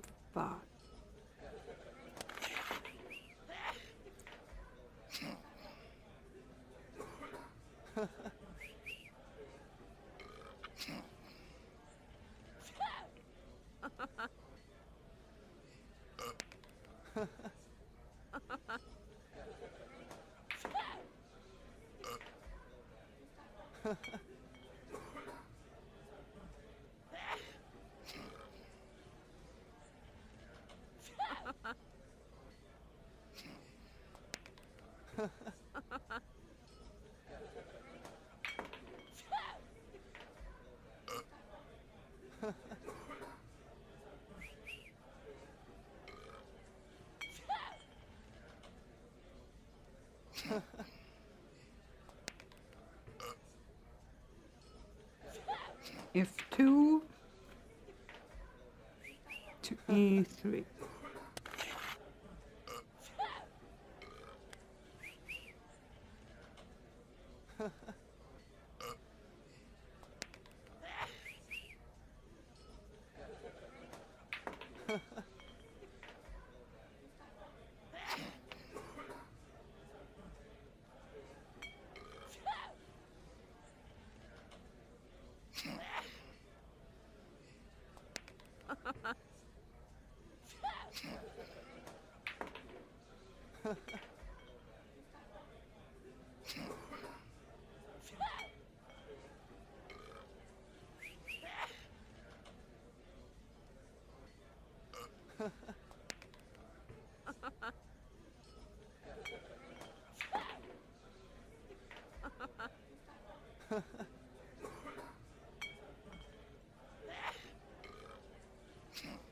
E3 to D4.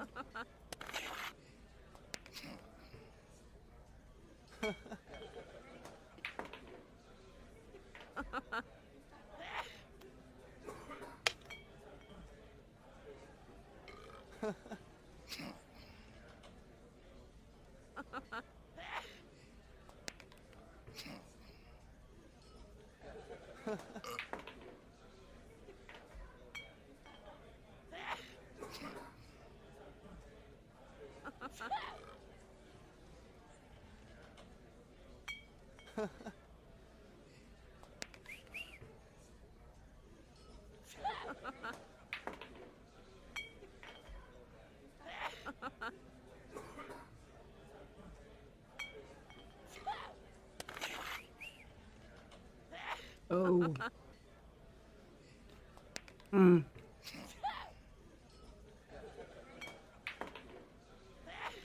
If that piece weren't there, this would be a good opportunity, but nope.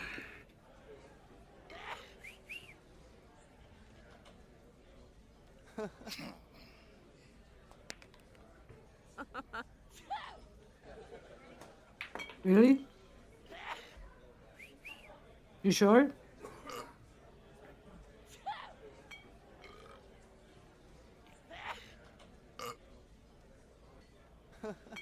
All right. I trust you.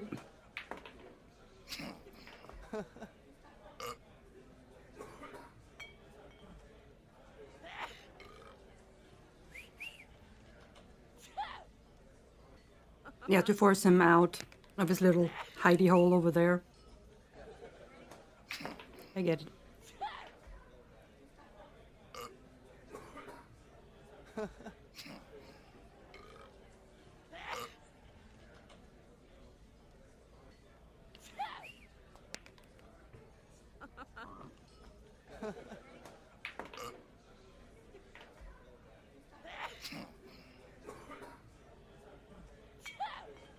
Yeah, and that way we'll never get done.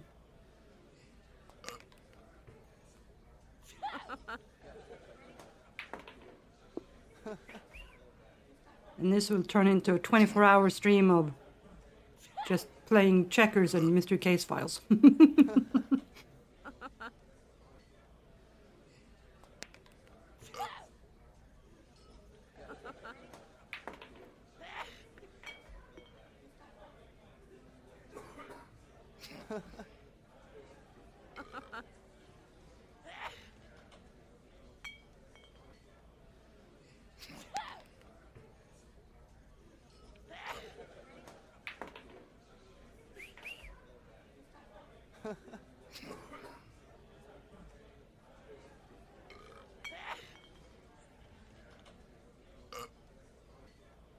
D5 to D6. No. Wish that was a double stack, then I would have been able to take him. Bastard.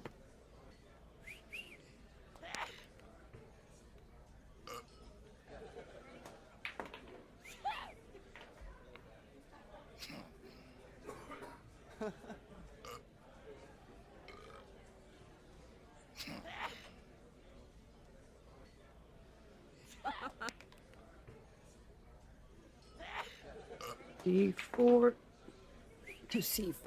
Yes. Yes, ma'am. No, I know. Because of course they don't.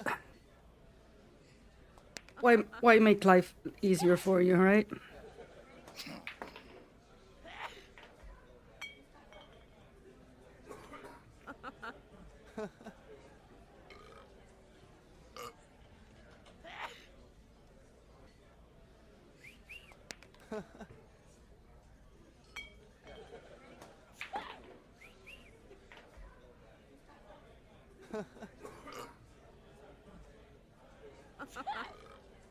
B6, yes.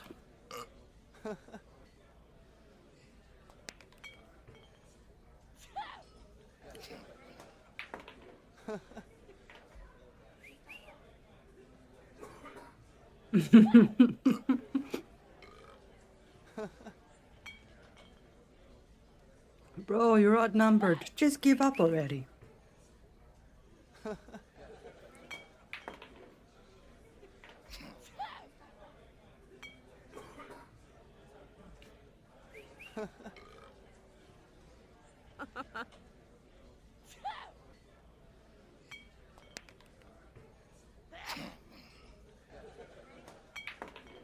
Shoot.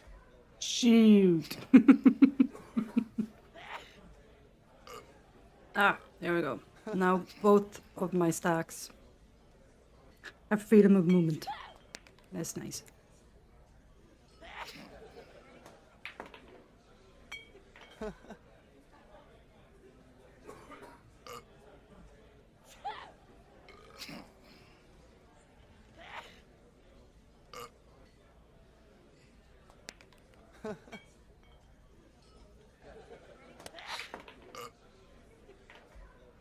Now he's running away like a coward.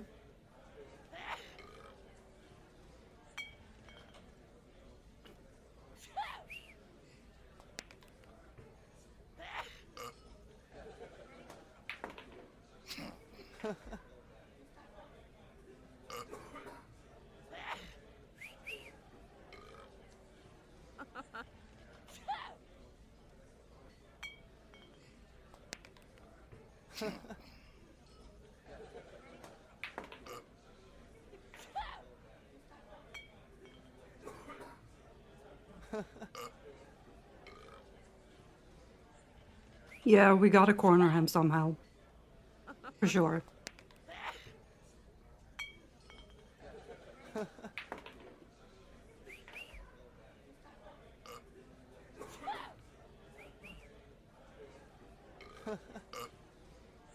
D6 to E5.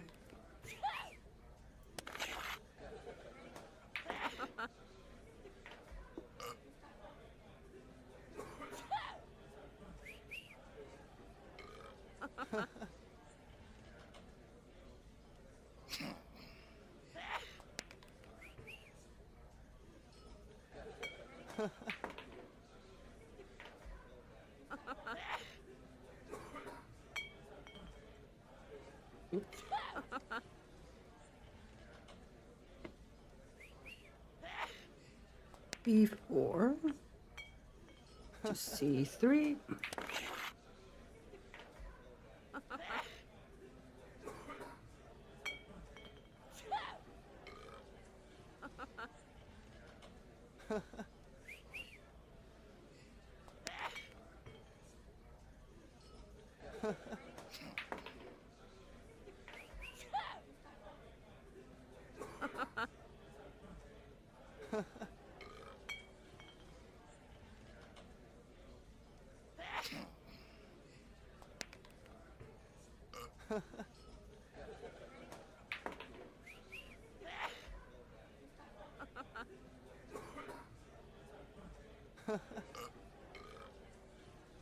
E5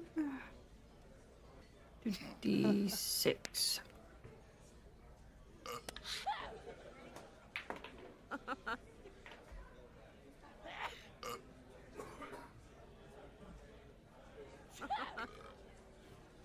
One of the cookies got smushed.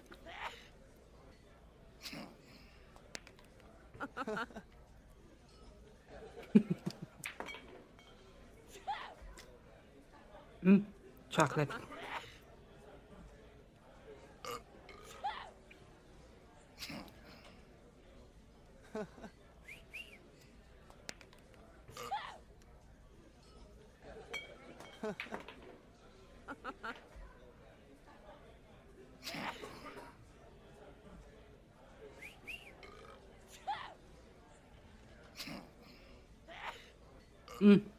Hot, warm cookies too. D6. E5 again.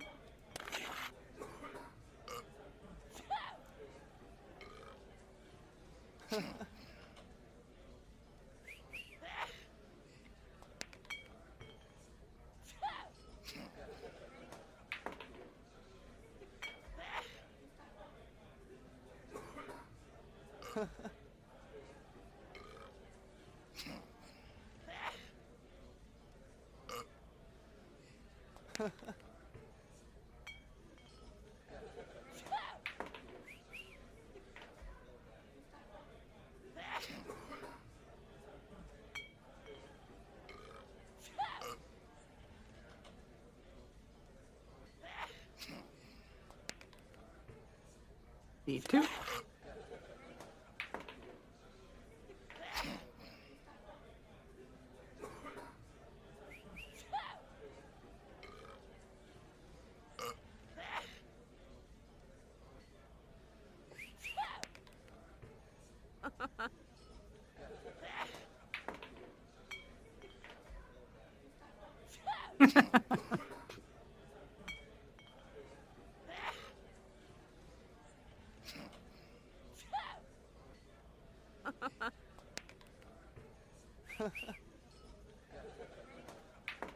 E5 to F6.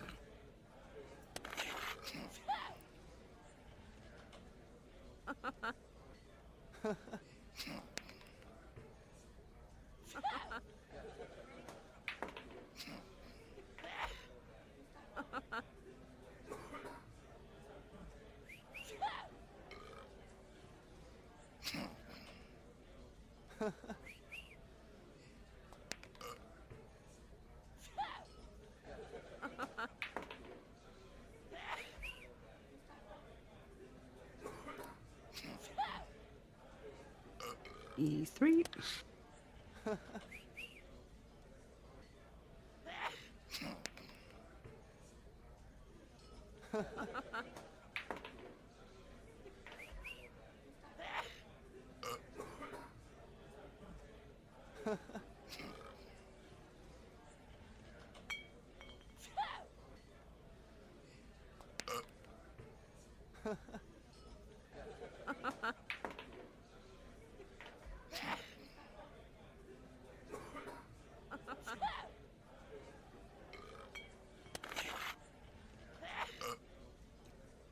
Oh, he done for now. Yay! Oh, dang it all. 1 second. Well done, stranger. You done bested me at my own game. Tell you what, give me a few minutes and I'll call my friend over at the library.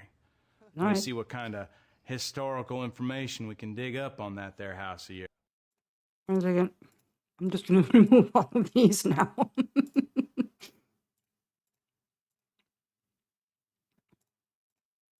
Thank you so much, Kitty, for all your help. I would never have been able to do that without your help. I'll fax over whatever he finds. Now get lost. You're hurting my chances. What chances, bro? You ain't got none.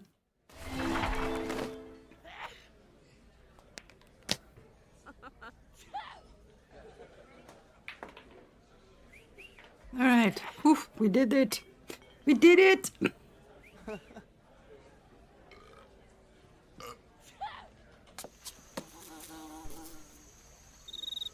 I think you earned yourself a cookie, Kitty. At least one cookie. Maybe two. Yeah. Damn. The shit he put us through, he deserved to be sadder. Should annihilate him. The town's seedy tavern has attracted a good number of locals seeking entertainment on a stormy night.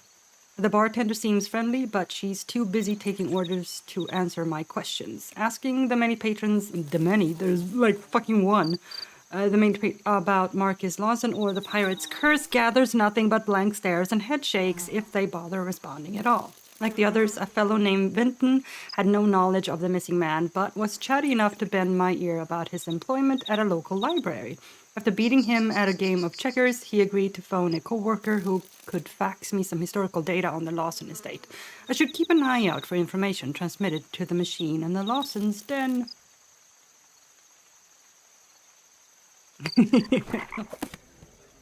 Oh, that was such a relief. Thank you so much for showing up today.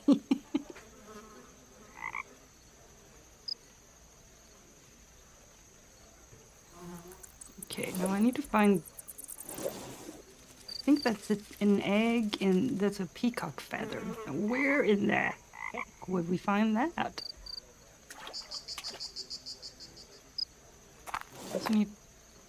Can I just break the lock or something? No? Pickaxe the shit out of it? No.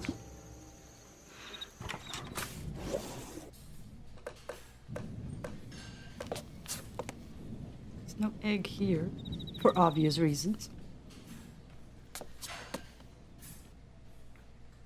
There's nothing I can check here except for the phone numbers.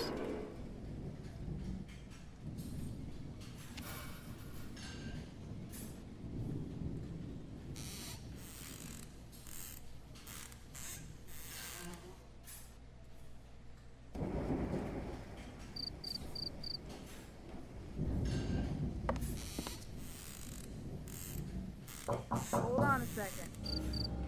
Okay, I'll come back later.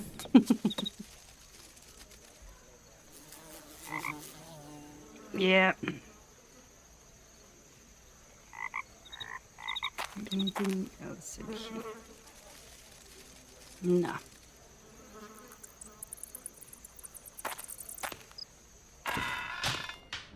No, nothing there. I guess every dog should have a few fleas. No, dogs should not have fleas. They should be flea-free.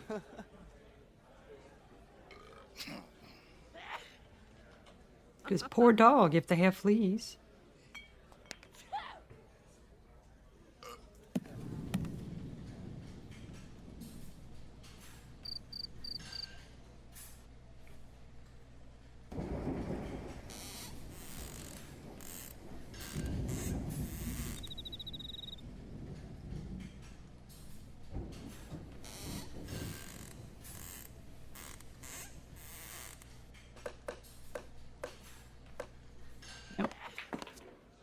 Nothing.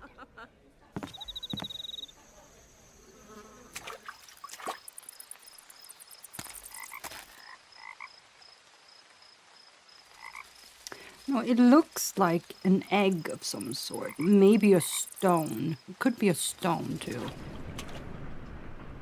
Because it's kind of speckled.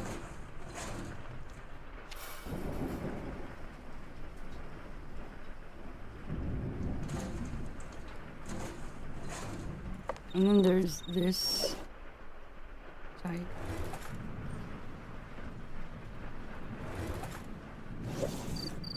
Still don't know what to do about.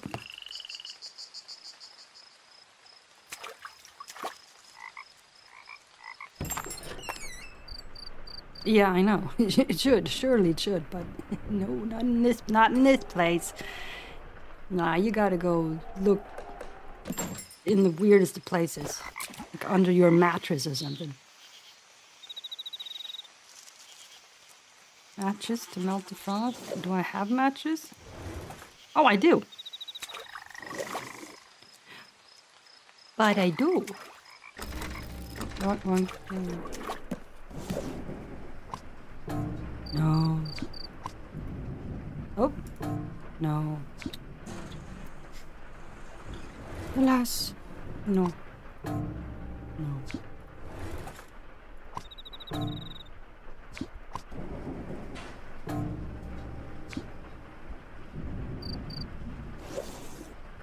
Nope.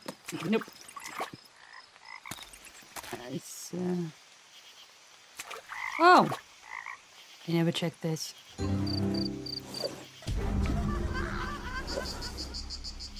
Okay. Gonna take the money?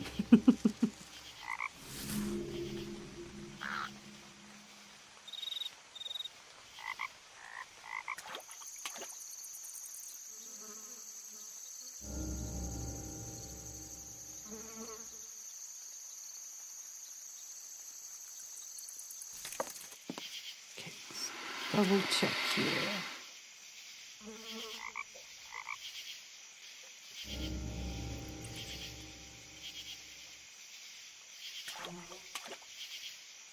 And that's still that, no.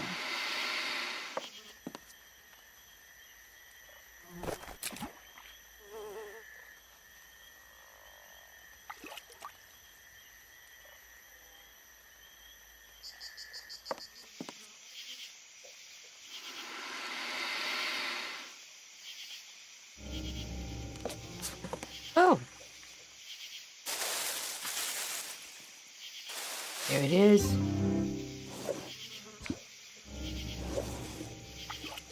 Found it. See what happens when you get to eat. Your brain starts working again.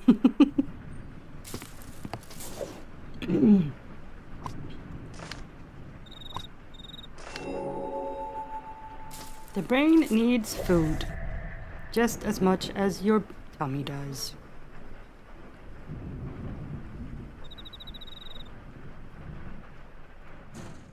Thank you for running that errand, Detective. Why don't you take this as payment? Ooh, thank you. What is it? It's what I call a sleeping conjure. You put a little in someone's drink, and they will sleep fine for a short while. Is there anything else Mama Amy can do for you? I don't know. Can you? Just hearing that name makes my blood run cold. It's the man who built and then rebuilt the house down the way. I say rebuilt because he burned it. He burned it to the ground with the screams of his 13 crewmen inside. He didn't want them knowing where he'd hid the treasure. Damn. 1 skull each for every man who died in the fire. I suppose he wanted his crew with him long after he passed on. Find the skulls, and you find the treasure. I reckon that nasty old Mr. Crown is keeping watch over what he don't want found. Best be careful out there, Detective. Snakes and gators aren't the only trouble in those waters. The only reason someone would be out there is because they want to be left alone. I'm afraid you'll have to tell that Mrs. Lawson that no one has seen nor heard from her missing husband.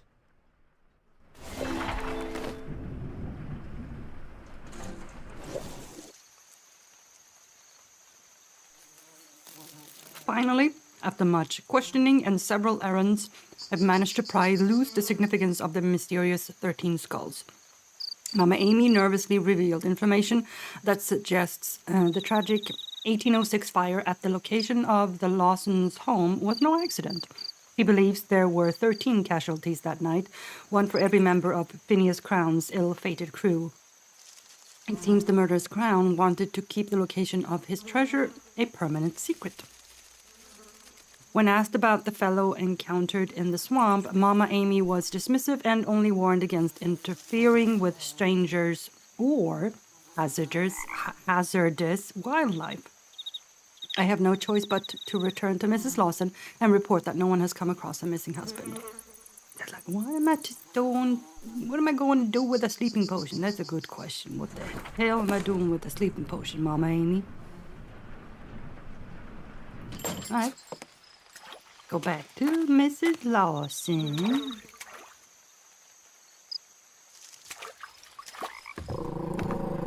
Pippi. Be nice, Pippi. What do you mean no one's heard of my missing husband? I've posted signs around town, and it's all over the paper. Marcus wouldn't have simply wandered off and left my daughter and I alone. It was his idea to move here in the first place. I'm sure those crazy locals had something to do with it. Look, I'm sorry. They might be crazy, but I don't think they're criminals.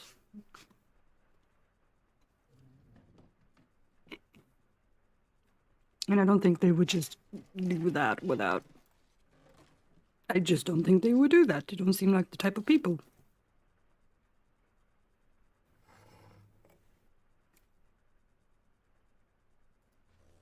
That crazy neighbor of ours. He fires his gun at anything that moves. How do I know he didn't attack Marcus? He didn't fire at us. He aimed, but he didn't fire. That dive bar down by the river? Don't tell me that place isn't full of criminals.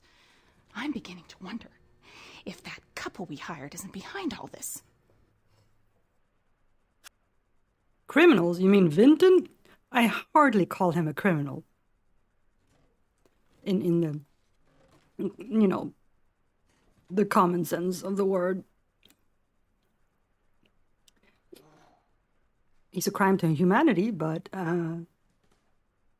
he's not a crime criminal of law. A law criminal. He's not one of those. Also, the Lewises are nice. Kind of. Or the Lees, not the Lewises. Lewis was the husband. The Lees are kind of nice people. Lewis is a little standoffish, but doesn't seem like a bad person. And Mary seems nice too. A little cuckoo, but, you know. There's something shady about them. I can't put my finger on it, but I've seen the way she looks at me. I thought we were doing them a favor by giving them jobs and letting them stay in the carriage house. I would appreciate it if you would quit running all these little errands and get to the bottom of things. That's how I get to the bottom of things, but doing the little errands. Gotta win their trust, you know.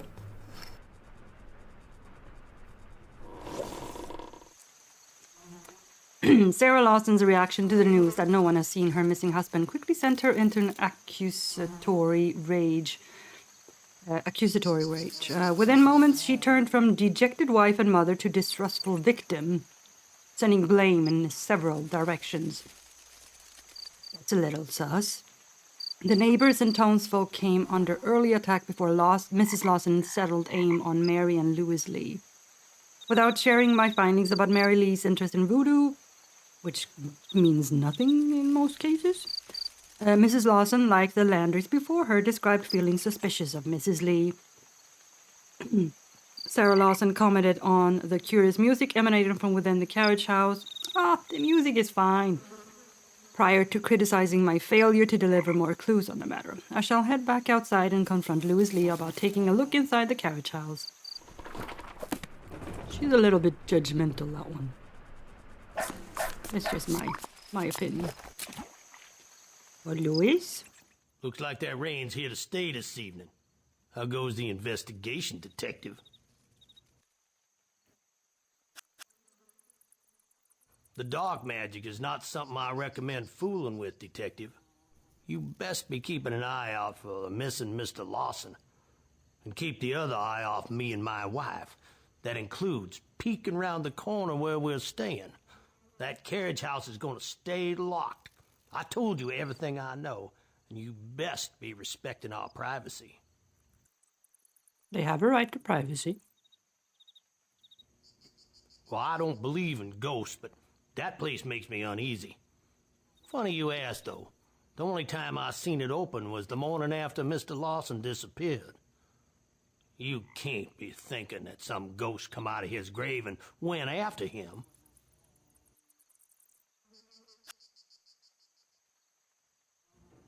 Well, I never did actually unlock that gate, but I know where one of the keys is hiding. I suppose I could lend it to you, but I need you to help me with something first. All this rain is making these weeds grow faster than I can get rid of them. How about you grab a pair of them garden shears and clip all them weeds along the side of the house? That's why I have the garden shears. That's why I have these. Mr. Lee became quite defensive when pressed for information about his wife's beliefs, understandably, before leveling a not-so-subtle threat to refrain from further exploration of the carriage house. Impeding my investigation does little to inspire confidence in the man, as I too grow more suspicious of him and his wife. Why? They've done nothing. A little defensive, sure, but they've done nothing. I've opted to postpone my examination of the carriage house in favor of having a look inside the graveyard. Here, surprisingly, Mr. Lee offered a helping hand by pointing me in the direction of a graveyard key, but not before doing him a favor. Have none of these people heard of Southern hospitality? With that, I'm off to clip some weeds.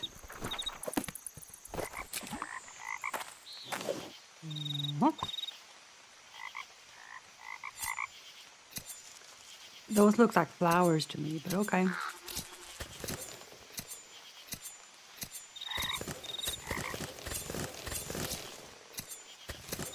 Wait, let me just see here.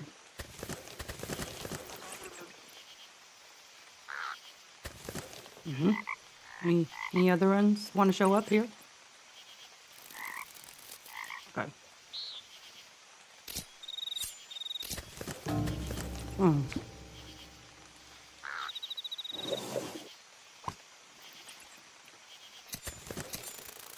Oh.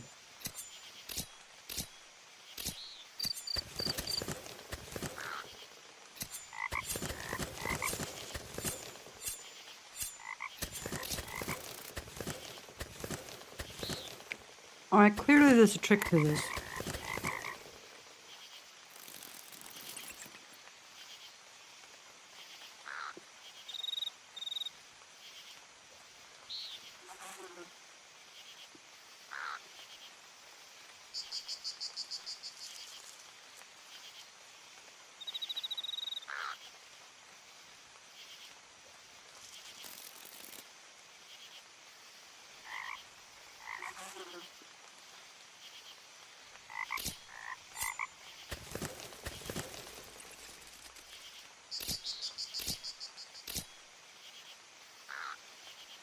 Okay. Nope. Nope. Not those. Okay. Son of a bitch.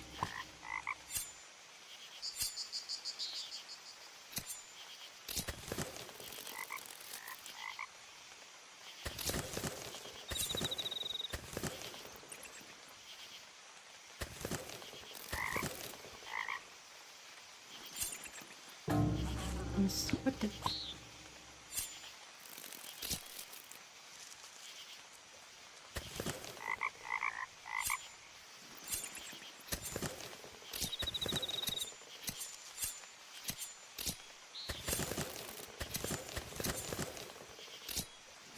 Like, how fucking fast do you want me to be, game?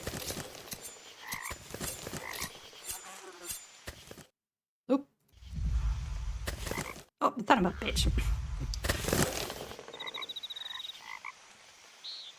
Miracle quick grow flower seed. Oh, well, fuck you.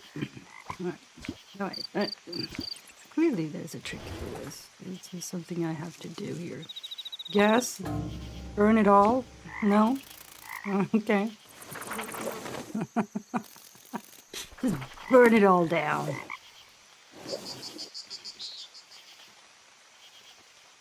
Yeah, but how the fuck do you want me to get rid of the quick... Because they're very quick. Torch it. Just... Nope.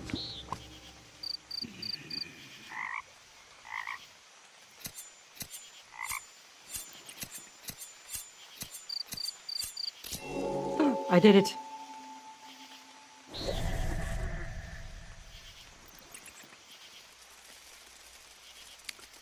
You just gotta be really quick and not make any mistakes. See what I mean about them weeds? Mm-hmm. It's like they got a mind of their own. Uh-huh.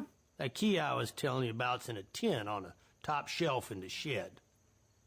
If I was you, I'd be leaving that graveyard alone. That's not gonna happen. Oh, wait, the shed. Shed. Shed.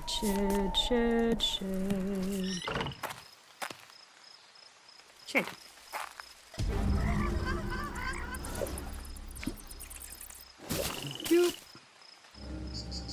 Nope. Yep.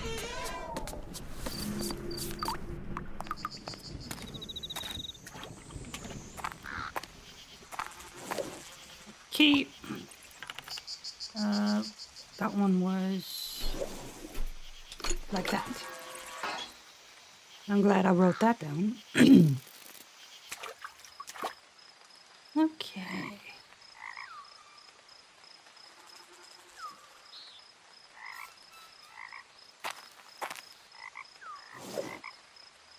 I still have the...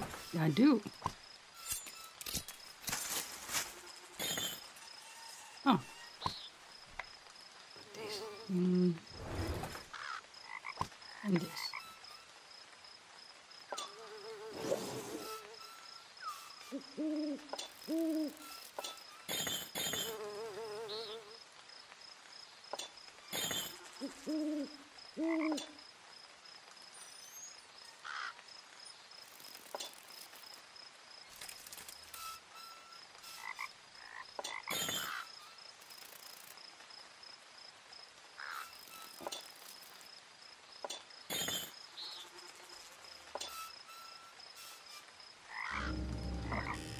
put these right there.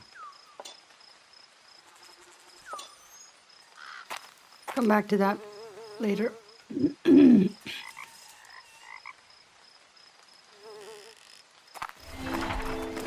Mausoleum. A mausoleum entitled Ponser 1812 was no doubt erected for the estate's original owner, Ashwin Ponser, almost 2 centuries ago. The stone coffin's cracked lid would suggest recent activity, yet I can find no clues to demonstrate anyone's presence for several ages. During this time, the uncovered coffin has had ample time to collect a floating menagerie of rotting fauna. I'm sure there's something in there, but I'm not excited about looking for it. Another unique fixture within the crypt is an elaborate stone carving on the wall above the coffin. An intricate engraved skull is surrounded by 4 coin-sized slots, but only 1 coin still remains. This looks similar to the other contraptions I've encountered about the estate. I'll wager there are 3 lost coins buried somewhere nearby. But how would I find them? Is this one right here? And I ain't got no coins of that kind. I got coins of another kind, but not these.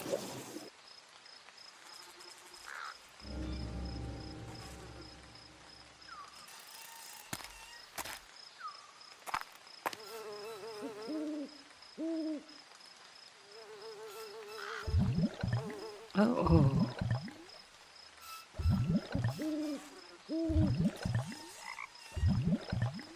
Am I looking for the coins?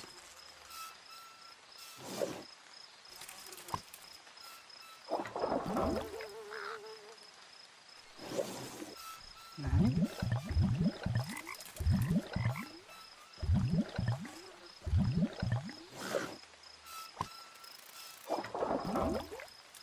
Just a way to drain the whole thing? Is that it? And then look for stuff?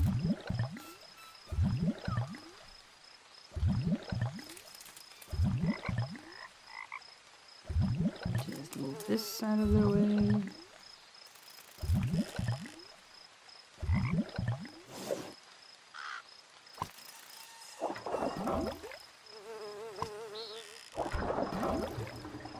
There we go.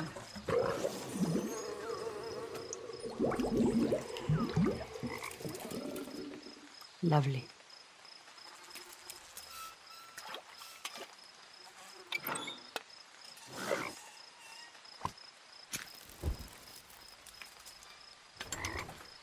Now I have a lantern.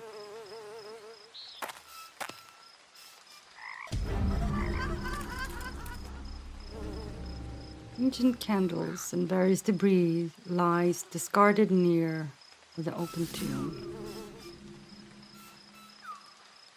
That's nothing else. Alright, what do we got here? Got one of those.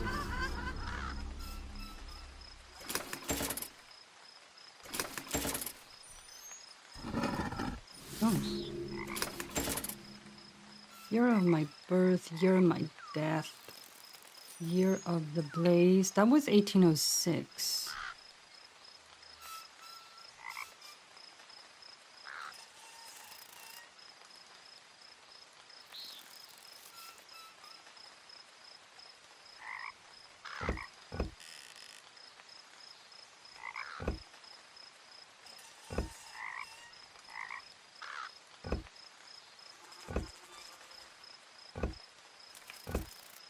Oh, wait. There. The year of death was 1812.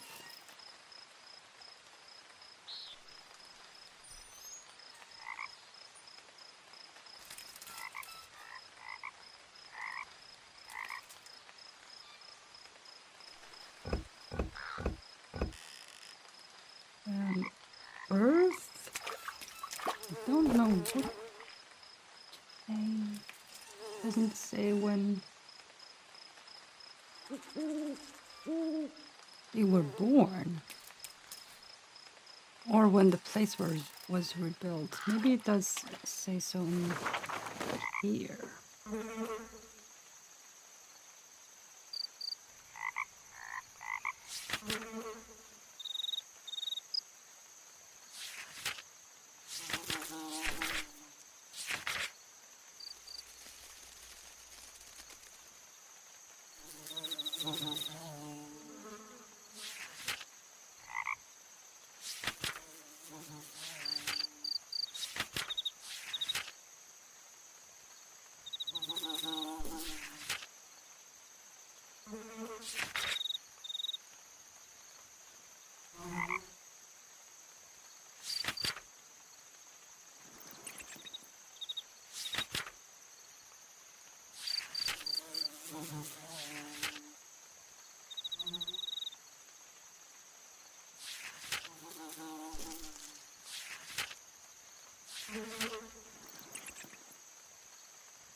Mansion was rebuilt in 1808. But when was Crown born?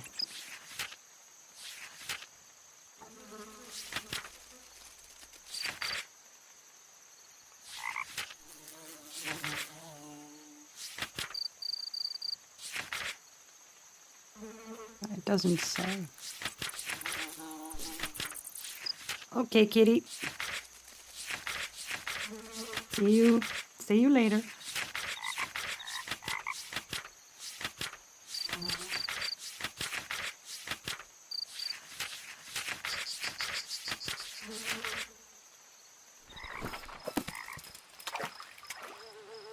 So 1808, that's when the home was rebuilt. So when were they born? 17 something? Okay, maybe I should go back.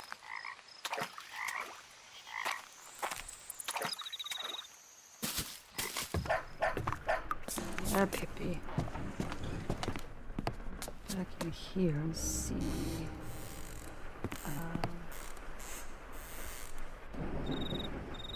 Doesn't say when they were born here. Say here? No.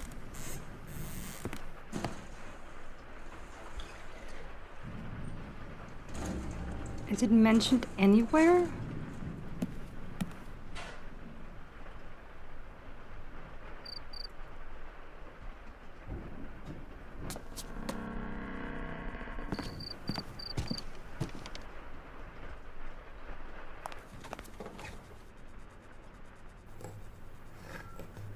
Perhaps this.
Mm-hmm.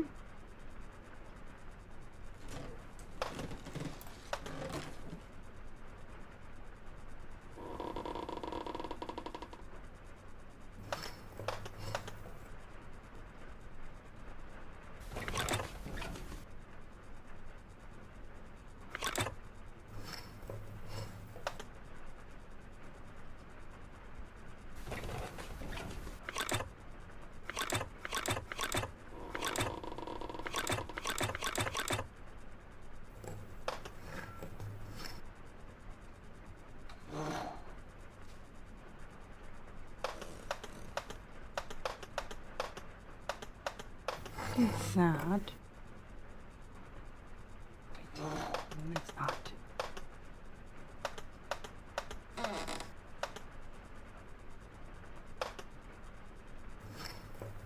Hey, Glitter.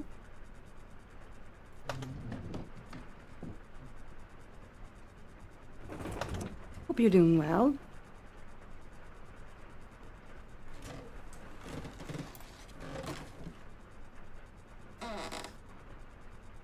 I've been stuck at a puzzle for several hours, and I only got through it with the help of Kitty and her checkers ability skills.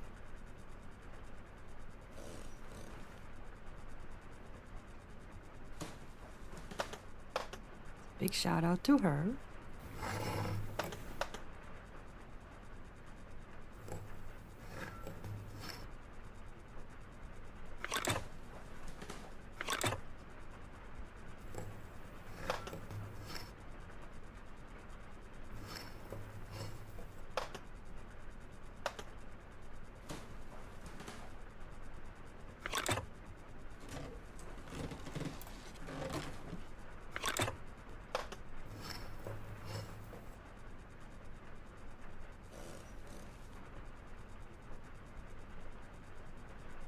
Oh, that sounds nice. I ordered pizza.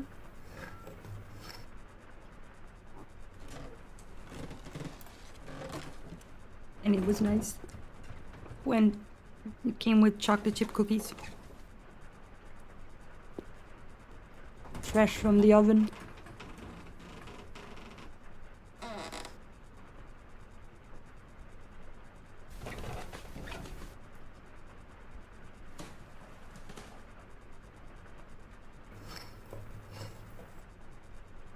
Oh, that sounds nice.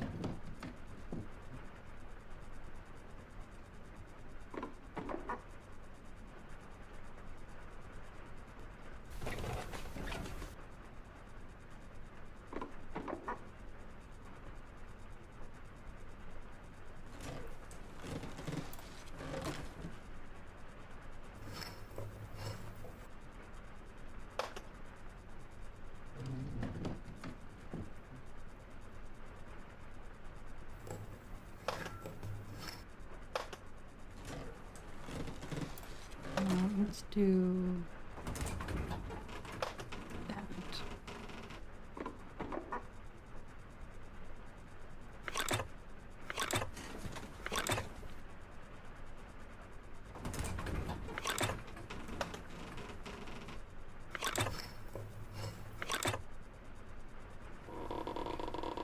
Okay, that one is set.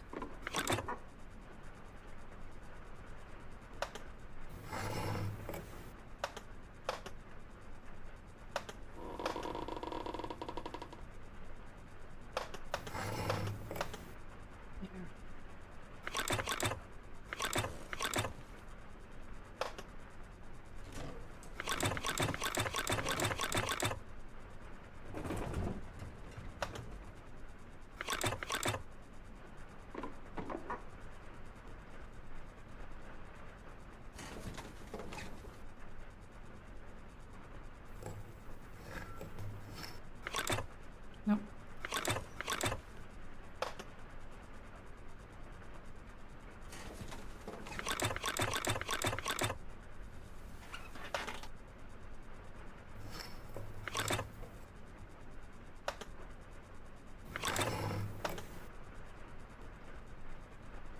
Hmm.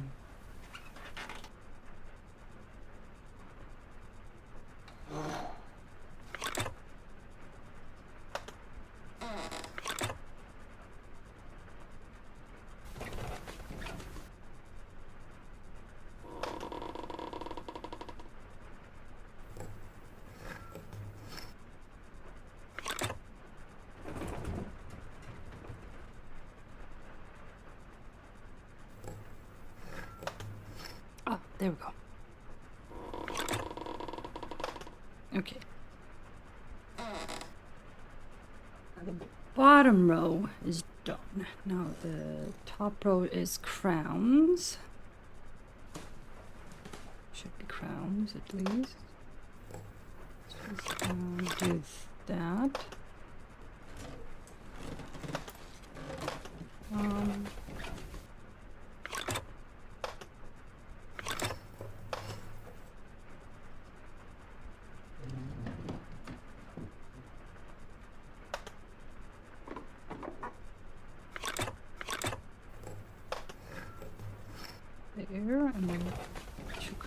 one's there.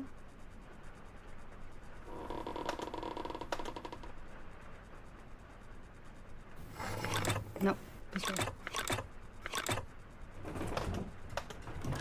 Aha! Oops. Hello.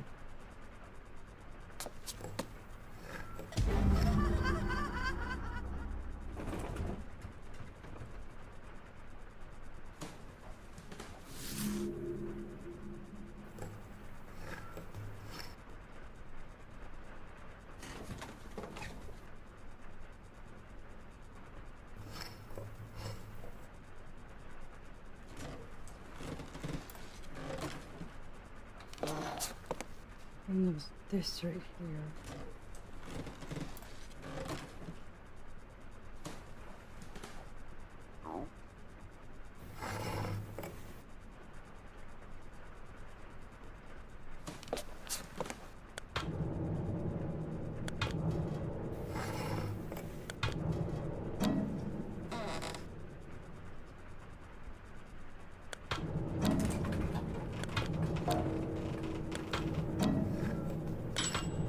Oops.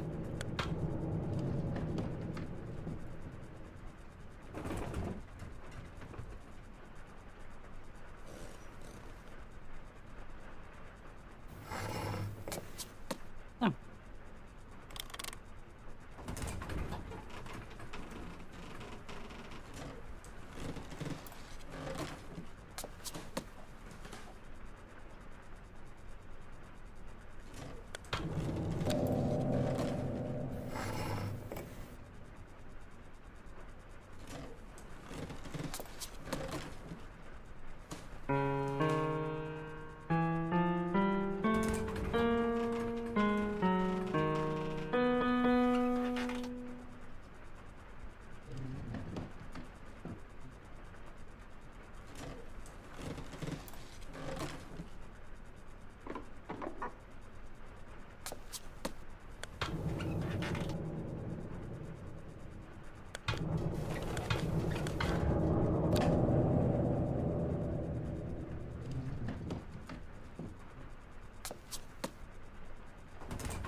Ah, there you go.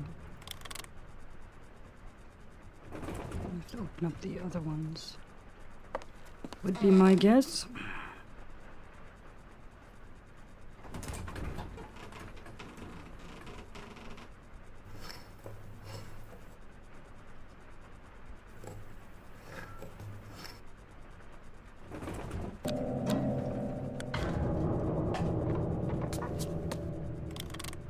And 7.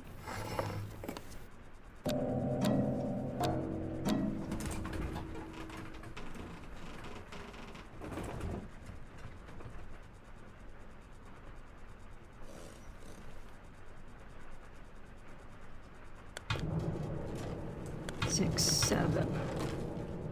Right? And then 94.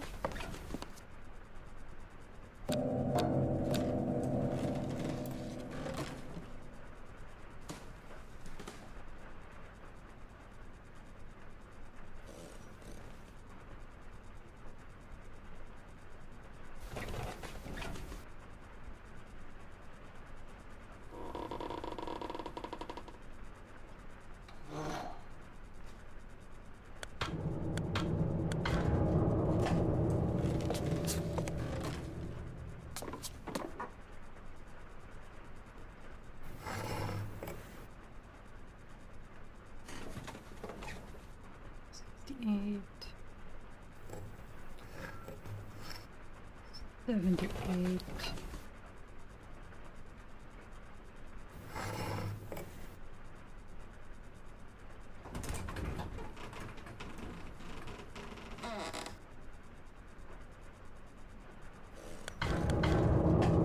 That should be 94. Yeah. There we go. Pieces.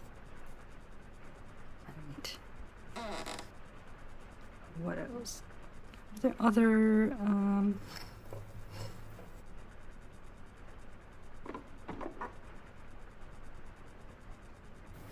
puzzle somewhere?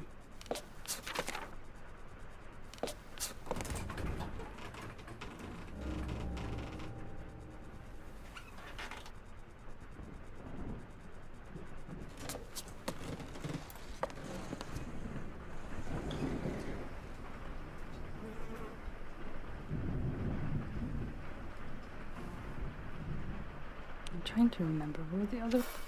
Were there other puzzles somewhere that I just walked past?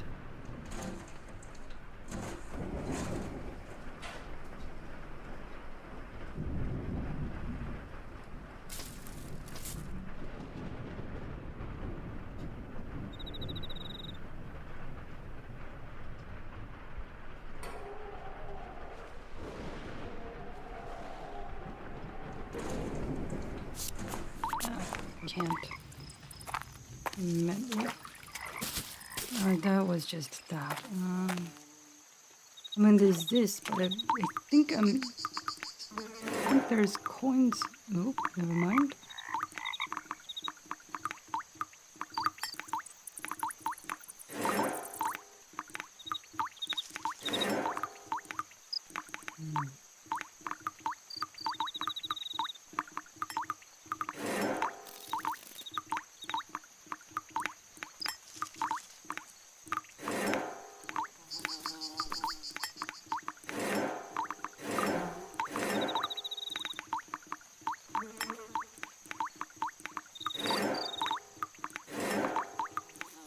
Well, that one I have no idea what to do with. Not yet. I'll go back here now. Right, so it was 1806 is the year of the blaze. He supposedly died in 1812. That's what it says on the mausoleum. The house was rebuilt in 1808.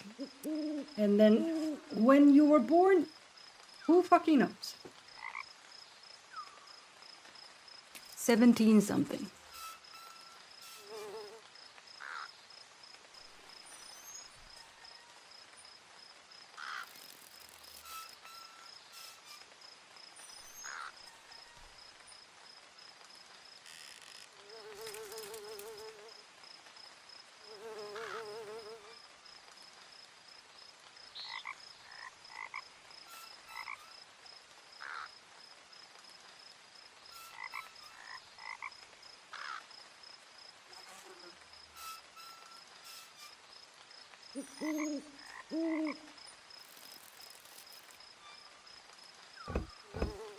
$1940?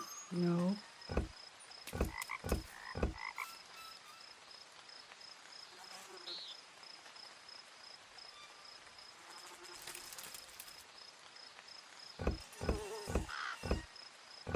Be some point in the 1700s. Because he sure as heck weren't 12 when he died.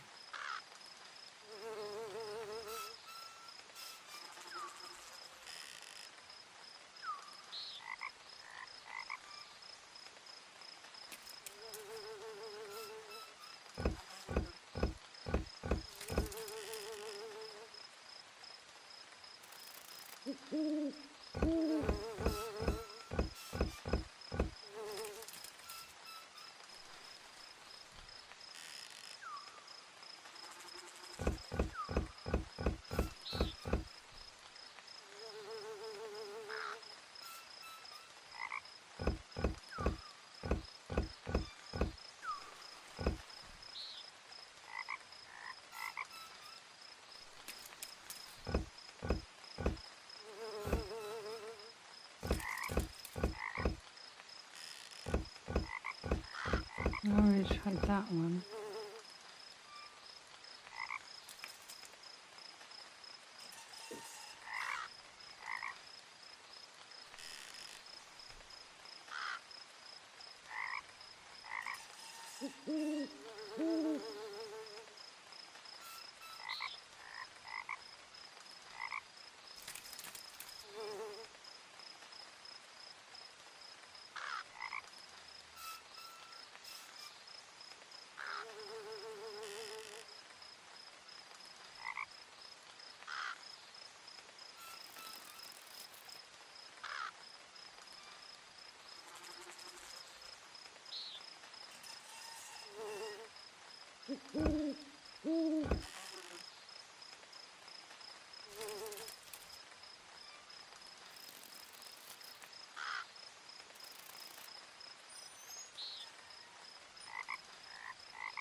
Doesn't go that way, does it?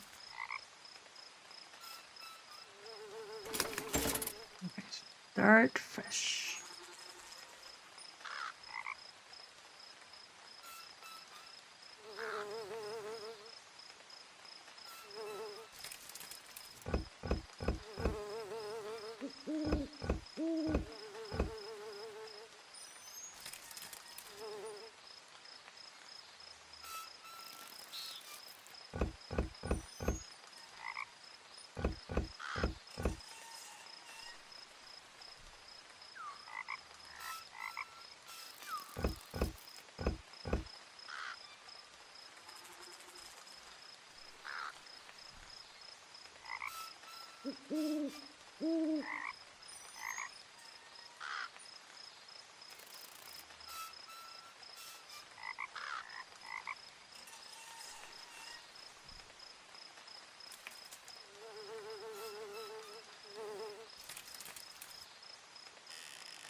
That doesn't work.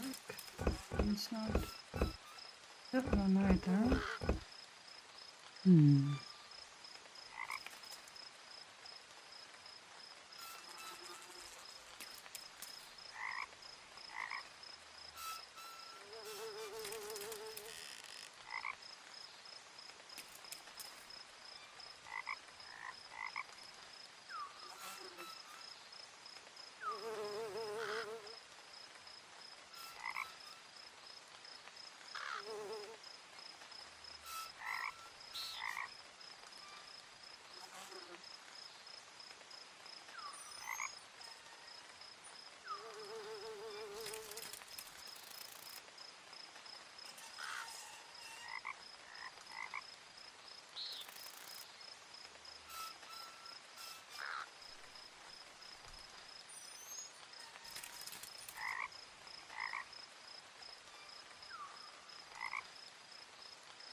What?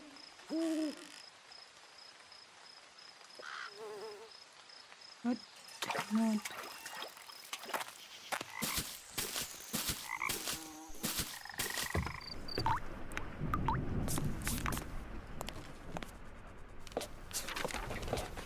Oh! There we go. Deed of ownership known by all men present that on this date of June 17th, 1805, the territory of Orleans, hereby grant ownership of noted 12 acres to party Ashwin Ponser. Henceforth, said person rightfully takes possession of aforesaid property. Ashwin Ponser, date of birth 10/5/1740. Okay, so his date of birth is 1740. Now I know that.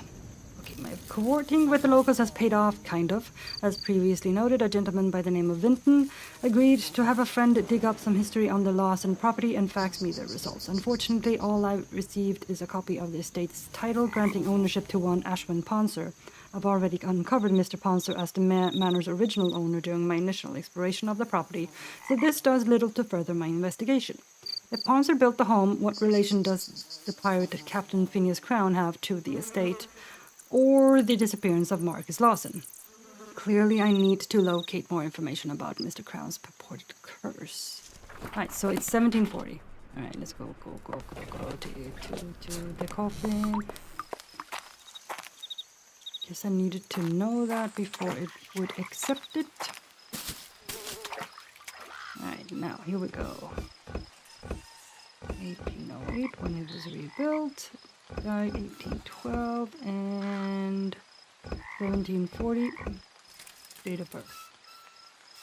Year of birth. Ah, there we go. I guess I should have done that too.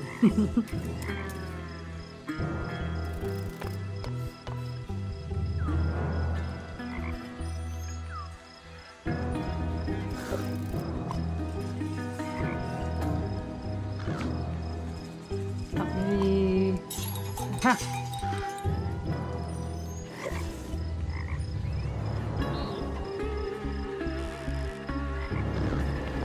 The ripped aging canvas looks like it's hiding something on the far wall. Maybe I should cut it down. Can I cut it down? No.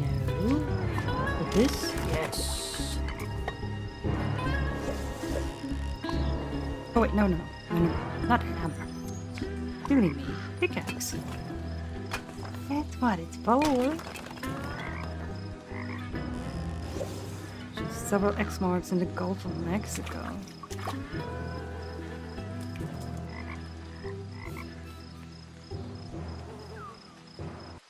Oh, it's an anagram.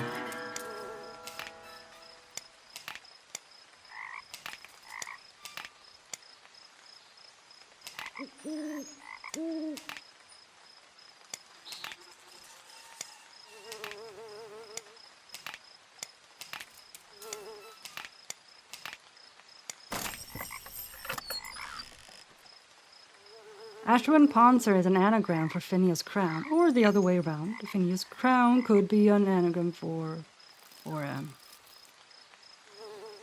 an anagram, but an ear. Yep. Is that what it's called? Is it called an anagram?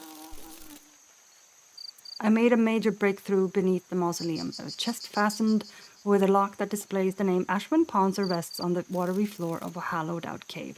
Finding Ponser's name on his belongings within the tomb made complete sense, but when I began rearranging the letters on the lock, I made a startling discovery.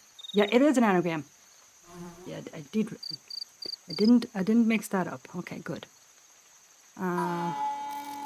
I made a startling discovery. The name Ashwin Ponser is an anagram of Phineas Crown. This proves the manor was built by the famous pirate. Marcus was really onto something. After the revelation provided by the lock, the chest's contents are considerably less interesting. After digging through a pile of straw, I only found a single aged sheet of parchment.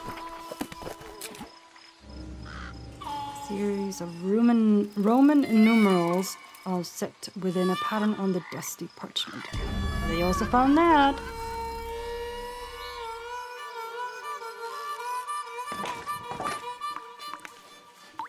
Go away.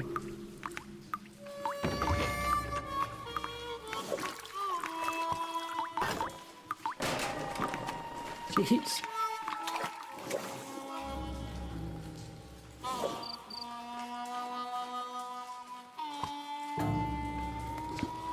Nope. Okay.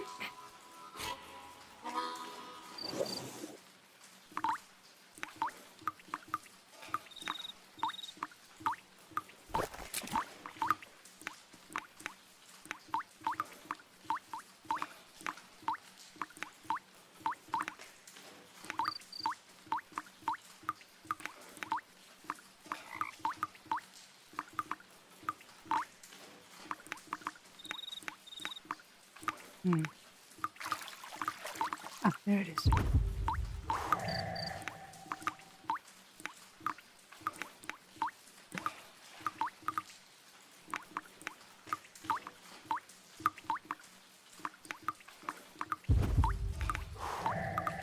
A spork? Don't see those very often.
Sewage water.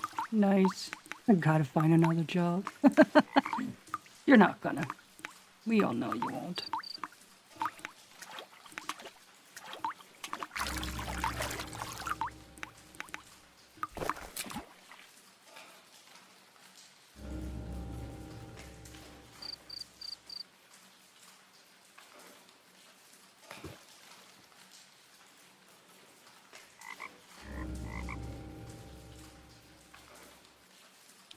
Somebody's basement.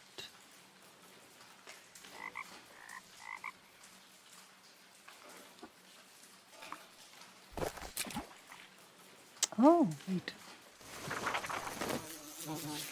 There's somewhere over here. This one. Yeah, okay, I gotta write this down.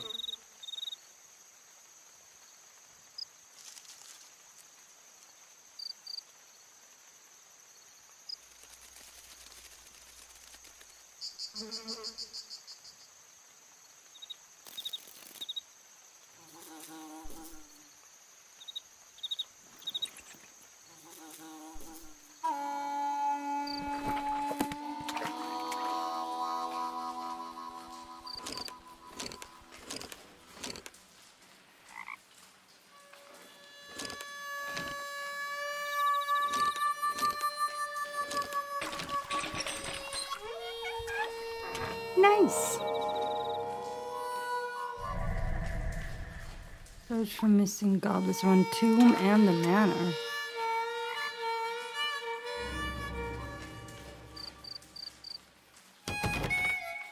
It's a trap door. Cool.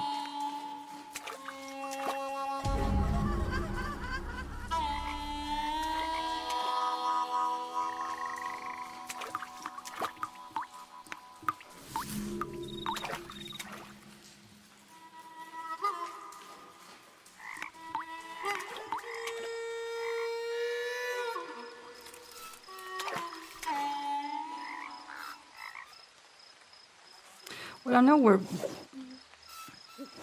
where that goblin right there is. For sure. I know where that goblet is.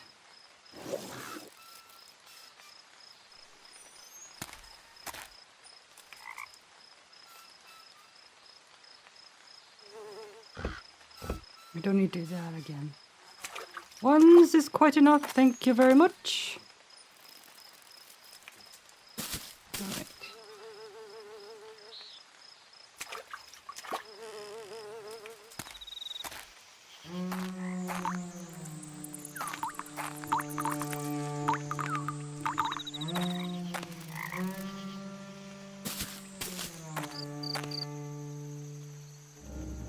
Lewis.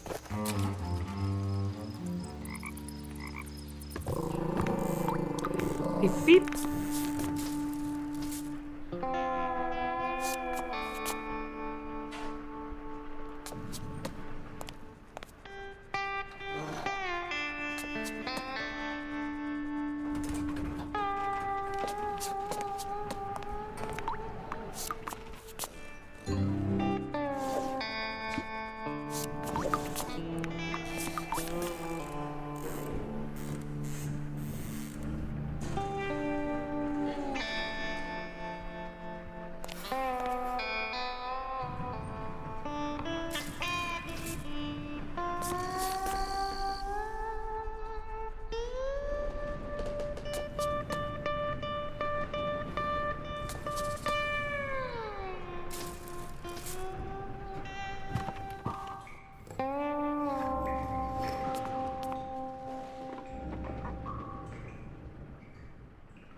There's that one.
Ooh.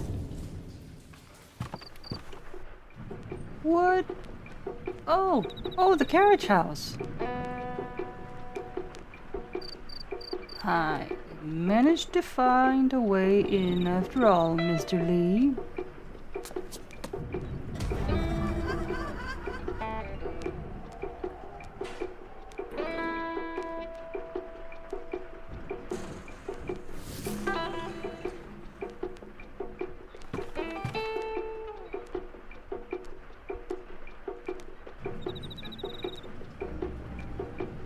A photograph of Mary and Louise Lee adorns the dresser.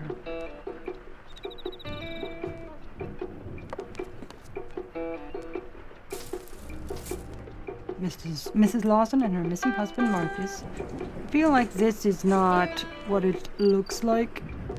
Not her cursing them or anything like that. I think she's just trying to protect them. A locked box is surrounded by bones and other ritualistic objects. Because this looks like sage and stuff. This doesn't feel ominous, evil thing. It's just she's trying to look after them in her own way. Because she's grateful.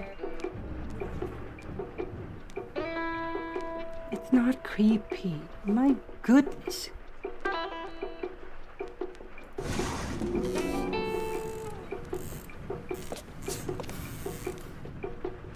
Okay, Glitter. You feed your kids.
Found a key.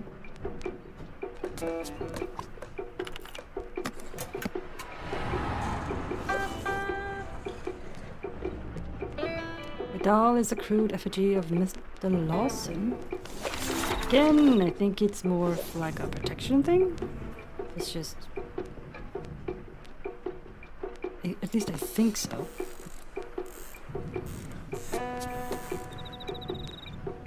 She doesn't give off the vibe of being like a malicious individual. It's just my opinion. A secret passage discovered beneath the graveyard has given me access to the carriage house. This alternate entry conveniently allowed me to perform an exhaustive search of Mary and Louise Lee's temporary living space without being spotted by Louis working in the front yard. Given what I found, I most definitely confirmed the suspicions about Mary Lee's association with voodoo. Screwdriver on skeleton hand. Will do. An old gramophone in the bedroom emanates haunting, spell-like chants beside a ceremonial display laid out on the bed. A circle of lit candles, incense, and animal bones are positioned in ritualistic fashion with a lockbox in the center. After finding a key hidden nearby, I open the box and uncover a voodoo doll fashioned to represent Mr. Lawson. I will take the doll and sneak out to Mama Amy's to learn more. It looks like I finally found a promising suspect. Meh. Did you, doll? Did you? You sure? You sure about that?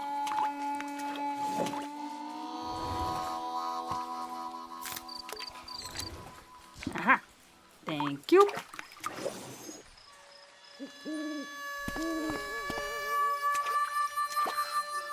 I put you here with the rest. Oh. With the rest. There you go.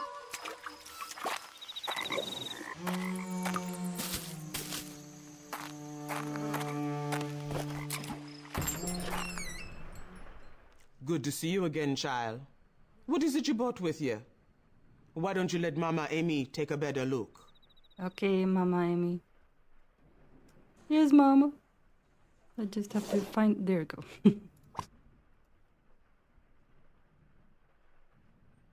Sure enough, this was fashioned to look like the man you are looking for. And I suspect it was found close to his belongings as well. What you've got here is a conjure of hoodoo, not voodoo, child. Mm-hmm. Hoodoo is the opposite of voodoo. Exactly. It's a good magic. Come back, kitty. The pins in the doll are wishes of kindness and hope. All Mary Lee's trying to do is help Mrs. Lawson get back That's her what husband. I've been saying. That's the vibe she gave off. She didn't give off the vibe of being mean-spirited or anything like that. She's just trying to look out for the people. They gave her a place to live and a job. She's just grateful. She wants to pay it back somehow. In whatever way she can. And she just want to help find Mr. Lawson and bring him home to his family. That's what she wants. Mary Lee, good people, okay? She's a little kooky, but she's good people.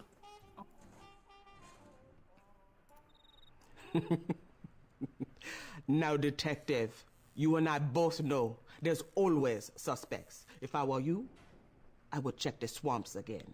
The girl next door who works in the tavern, she knows her way around the backwaters real good. And detective, make sure your skull doesn't make 14.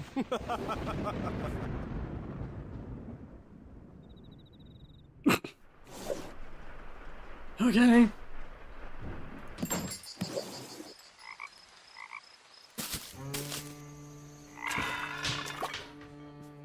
Oh, how you doing, Suge? Thanks for running that gumbo down the way. I hope Cuda didn't fill you full of too many holes. No holes whatsoever. It was quite pleasant. Well, yeah, I know those parts like the back of my hand. Mama Amy's right, though. This time of night is no time to be wandering around out there. Besides, Suge, I'd love to help you, but I'm the only one working tonight. And right now, I got to tend to a toilet, went and got all backed up. Ew. Oh, a bar full of thirsty folks needs a working bathroom. Lamont usually fixes it, but he ain't here. Any chance I could ask you one more favor? Of course, of course. Here's the key to the cellar. Now I'm a fucking plumber too. Run down there and grab the plunger for folks start going in their britches.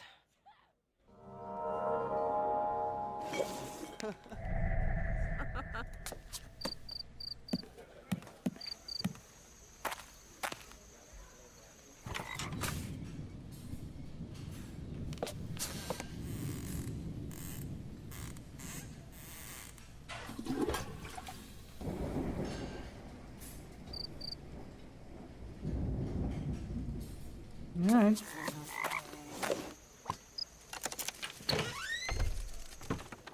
Down we go. Thank you. What do we have down here? Might be out of gas. I have gas, I think. Is there gas in this? Ah, it's empty. Oh well, I have to wait for the service station to open up then. Oop. Hello. Oop, rubbing paper. Charcoal. Blue charcoal. That's different. Applying chalk to the paper to reveal the pattern. I followed my intuition regarding the tavern's ancient substructure and uncovered a series of concentric circles carved long ago into a stone wall. My interest in the tavern's construction was heightened when I noticed the structure's presence on the map found by Mr. Lawson. This basement would have been around when the map was created. A roll of rubbing paper as well as a hunk of charcoal borrowed from the voodoo shop gave me all the leverage needed to interpret the cryptic pattern. Enclosed is the rubbing I've created, should it prove useful in the future. Alright. Well, I found the plunger.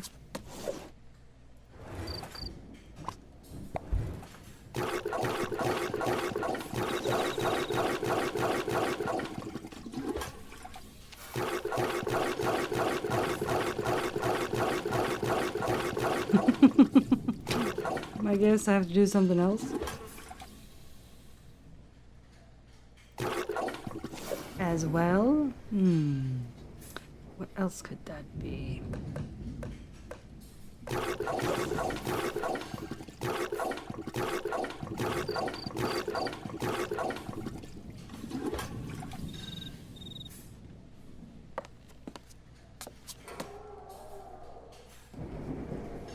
What else do you need?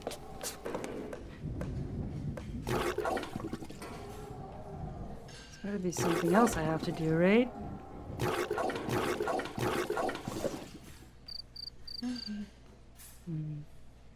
Definitely not. That would not work. Would it? No. Figured. Figured.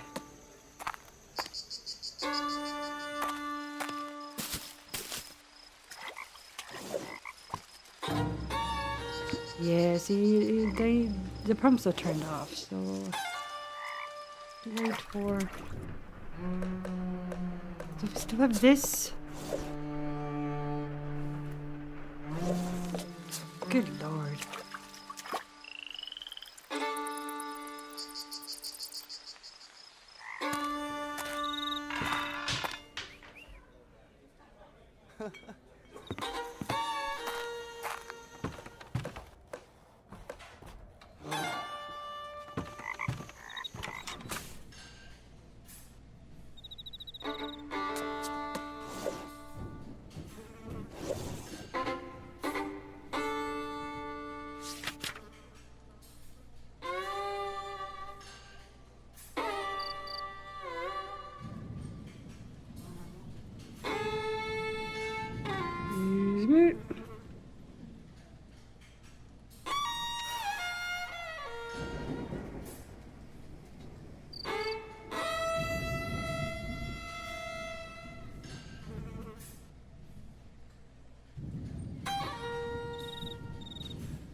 Oh.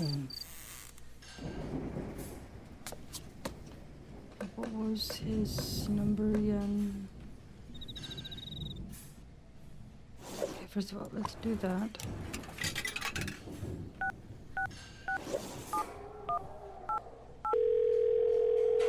Hello, this is Lamont.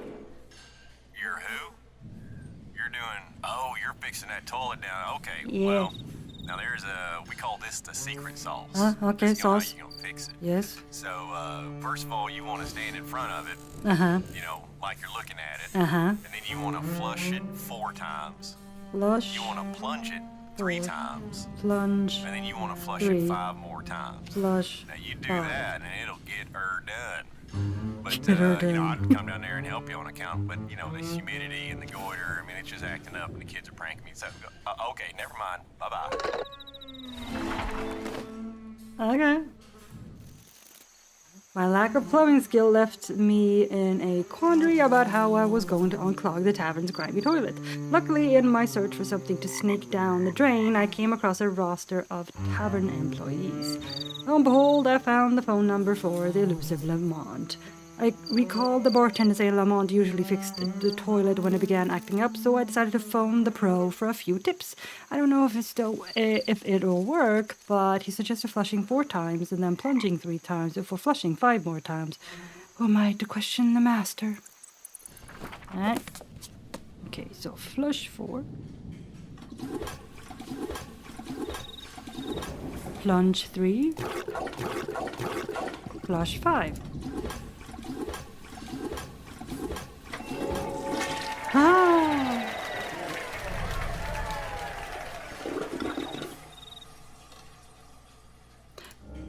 Great.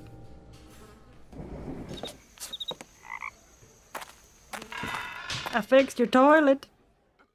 Oh, Shug, I love you. Thanks for fixing that toilet.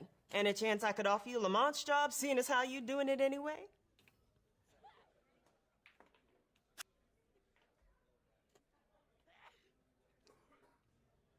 Well, you're welcome to it if it still runs, though it's probably out of gas. Tell you what, though, you've been such a help tonight, I'm gonna fix you up. Tater's brother Bubba owns the gas station next door. Tater? He owes me a favor. His name is Tater? How about I make a call and have him turn on the pumps for a few minutes, Nice. Also, his name is Tater? Oh man, this really is the deep south.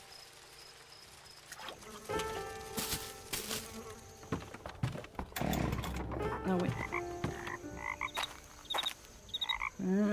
Okay. Yeah, Tater tot. Thank you.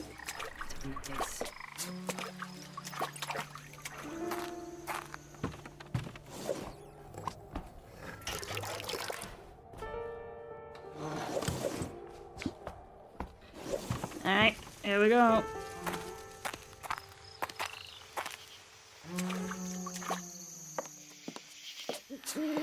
Nope. Nope, that was this way. I want to go this way.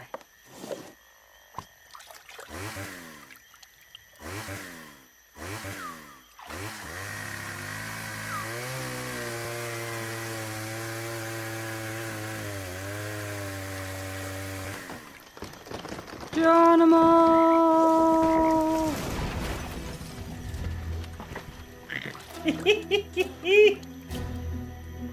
Oh.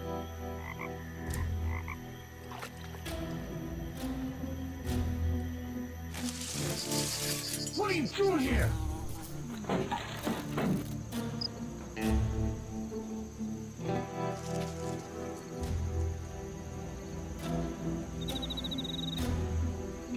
Okay. Oh. This looks like disguise kit. Various items used for disguise. Someone is not who they claim to be.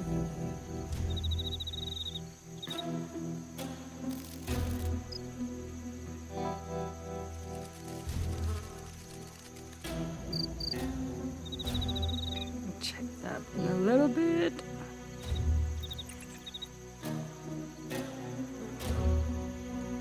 Eat water in that pot and pour it. Yeah, that don't work. Sorry. Dennis Blanston, Michigan. Blanstons. Fake identities. Dennis and Alice Blanston. But this looks just like... I smell something fishy. Also, can I take the money? Nope, didn't.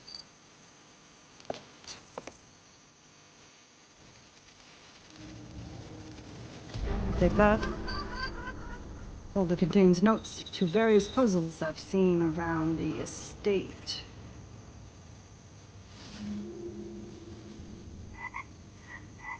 Yeah, dun dun dun.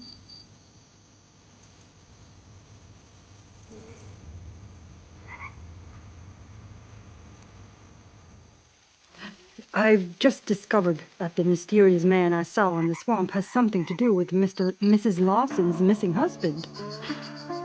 I only intended to have a look inside, but ended up cleaving the shack down the center with a tree felled by my chainsaw. When I climbed up to investigate the damage, I further surprised an already shell-shocked individual who promptly exited through the front door. A mountain of evidence found within the devastated shelter casts new light on my investigation. A folder resting on a ratty cot contains notes about the many contraptions I've encountered, while a stack of disguises betrays an attempted cover-up. The man misplaced his wallet during his hasty escape, and it contains identification cards that might turn this case upside down. I'll go ask the fellow I met in the tavern if he can use his contacts to look up information about Alice and Dennis Blanston. Oh, goody, we're gonna talk to Vinton again.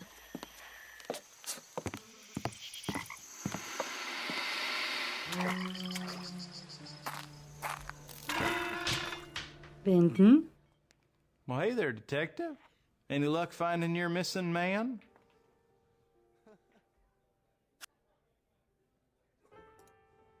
Alice and Dennis Blanston. Never heard of them. I know. But if you want, I can call my cop buddy over in Boudreaux and have him run those names for you. Thank you. Just please give me a sec. I really gotta go now that the toilet's working again. So that's what that face is. Ah. He really gotta go.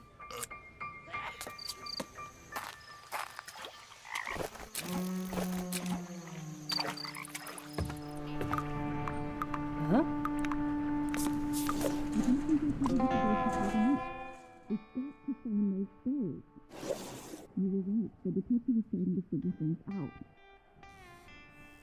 Absolutely. When we find the gold, we're going to have to get out of here fast. What do you mean you were spotted? Tell me you had your disguise on. I know you knew. You really confused me. You could be so close. Just stay calm. I will. We're on our way to meet you at the clearing in the swamp. I don't think our cover with the ghost is holding up. We've got to find those skulls. We'll get rid of the detective when we leave. Don't worry. I hid the computer password behind the picture of the kid and the dog. Password behind the kid and the dog. I think I've been duped. Upon returning to question Sarah Lawson about my findings in the swamp, I've discovered her locked in the sitting room talking to someone on the phone. I wasn't able to make out the details of her surprising conversation until using a drinking glass as a makeshift eavesdropping device. Sarah remarked that she and her daughter had locked themselves in, for fear I was catching on. I think she was talking to her husband. Could this whole ghost story be a ruse to get me to locate the legendary 13 skulls? Mrs. Lawson noted a computer password hidden behind a picture of a boy and his dog. I need to find this photo and then hack into her computer to learn more about what's going on. I mean, if you find the password, then you ain't hacking in now, are you? Okay. Oh, wait, the picture of the boy and the dog, that was upstairs here. Ah, okay. Page 17V94.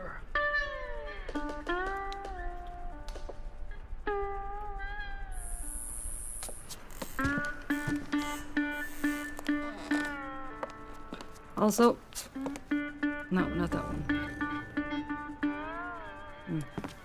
Guess I'll wait. Okay. It's H17V94.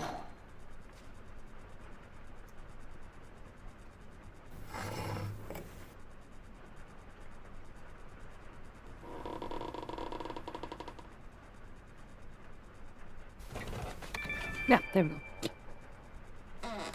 From Dennis Blanston to Alice Blanston. Subject, this is the house.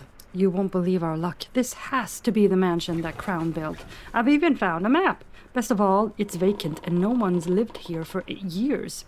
The treasure has to be here someplace, but I can't figure out all these contraptions. We need to hire some help. Someone who's good at solving mysteries. The idiot townsfolk believe the place is cursed. We might be able to use that to our advantage. Email correspondence between Mr. and Mrs. Blanston confirms I've been duped. Oh, yes?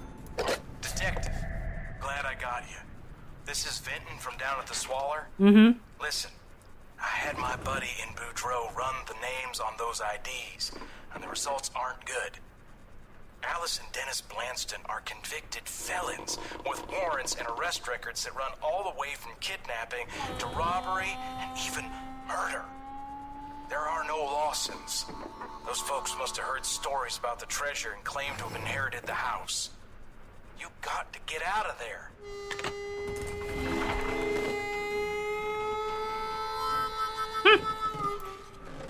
And they brought their kid with them. That's just mean. That's just evil.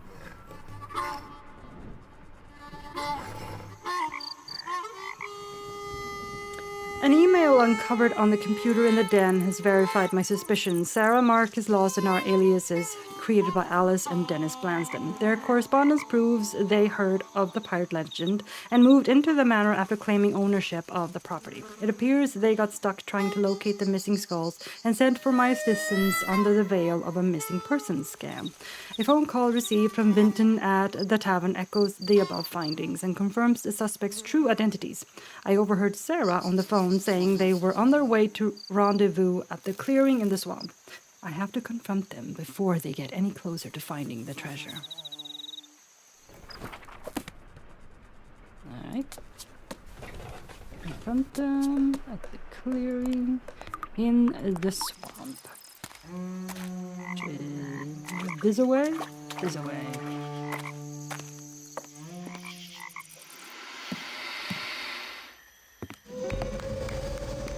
Bravo, Detective! I had a feeling you were close to the truth. Moving into Crown's old home was the easy part. Solving all of his riddles proved to be a bit more challenging. We knew the neighbors would leave us alone because of their foolish urban legends. My husband's disappearance only made them more cautious, which gave us a reason to call in a professional. With a little bit of research, we found just the right person to figure out what we couldn't. Just think, Detective, you're only 13 skulls away from locating a treasure lost to the ages. Now, find all the skulls, put them in order, or I'll feed you to the gators. Excuse me? Does he not realize that the very second I leave the swamp, he loses all leverage on me? All leverage.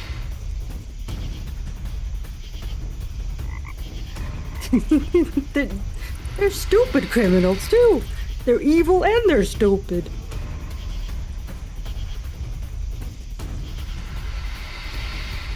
Yeah, I could just go home, you know? Find the skulls or else. Or else what?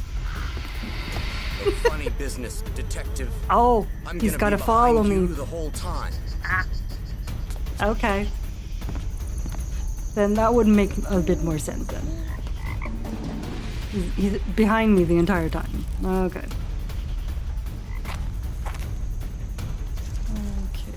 Okay. Do I have... I have not all of them.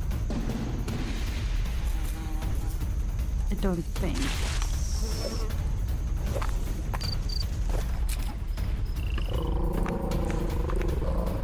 Hey, Pippi.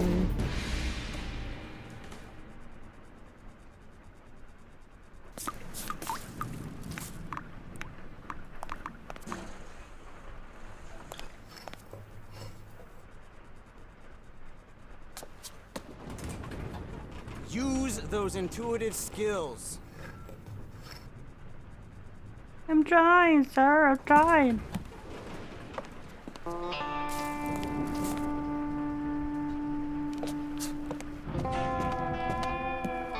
Ah, here. Oh, start. Here we go. Here's none. Okay, now let's see here. Oh, no.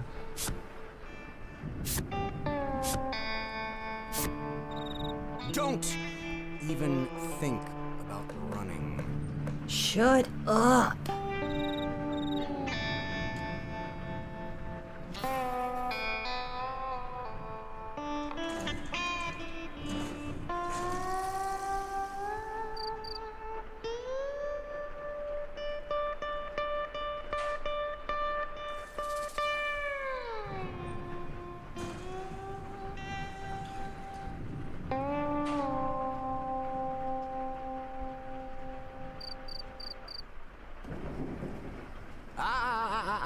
I've got my eye on you, Detective. No fast moves.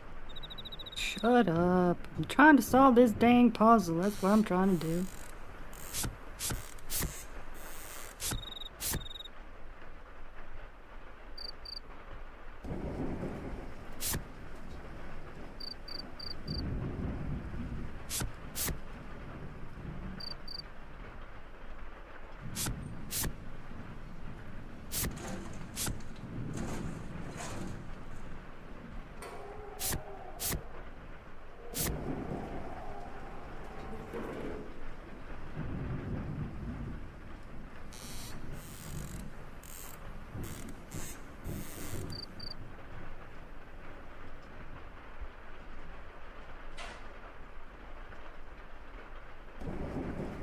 up, detective! Ah, you always...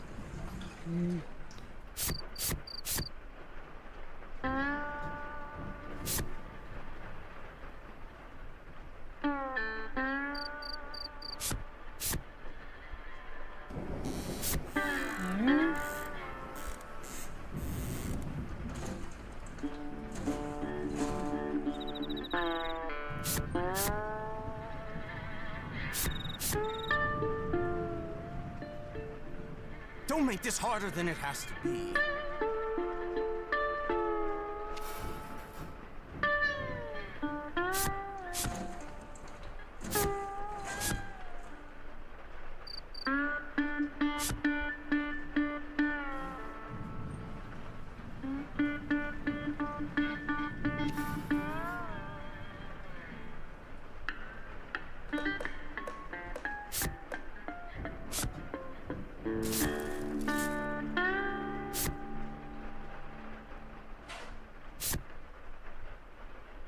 Now, detective, you're running out of time.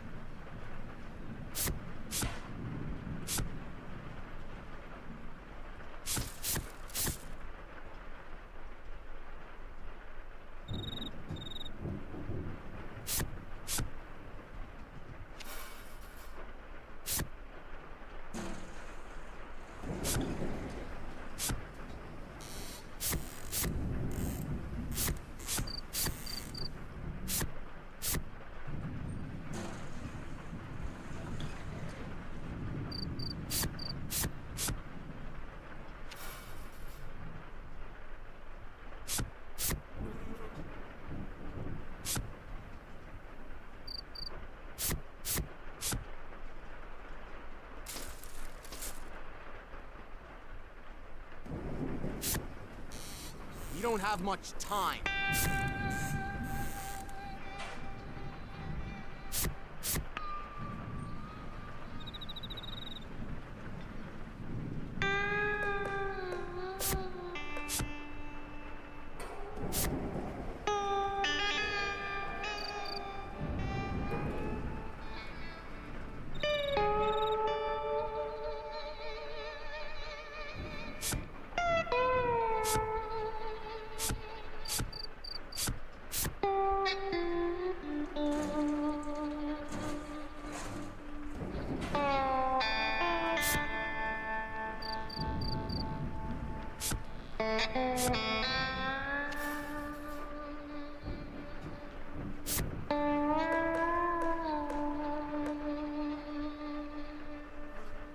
I've got my eye on you, detective. No fast moves.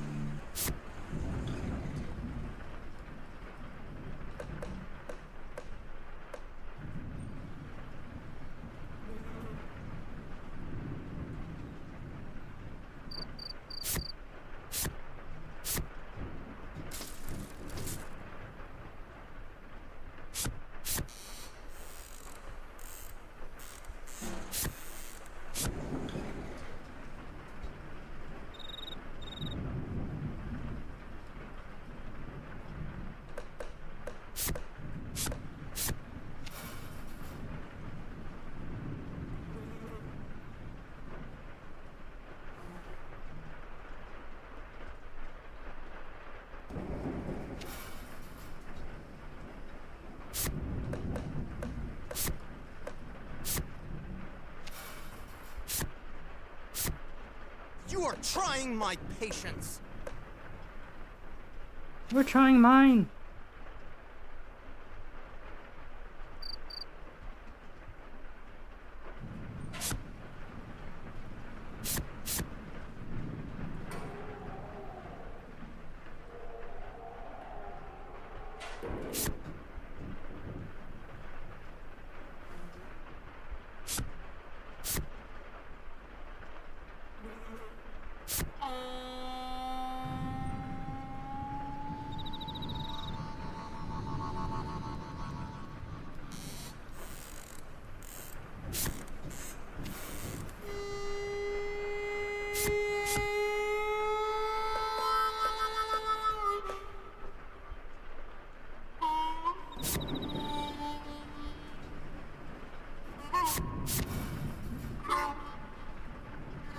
We don't have much time.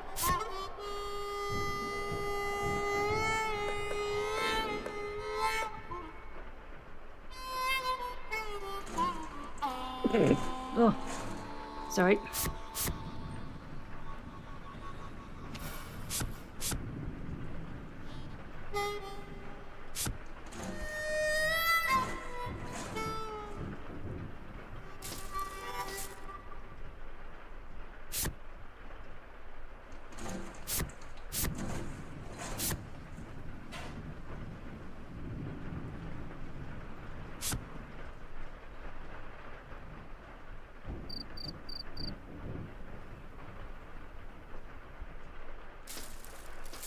Now, Detective, you're running out of time.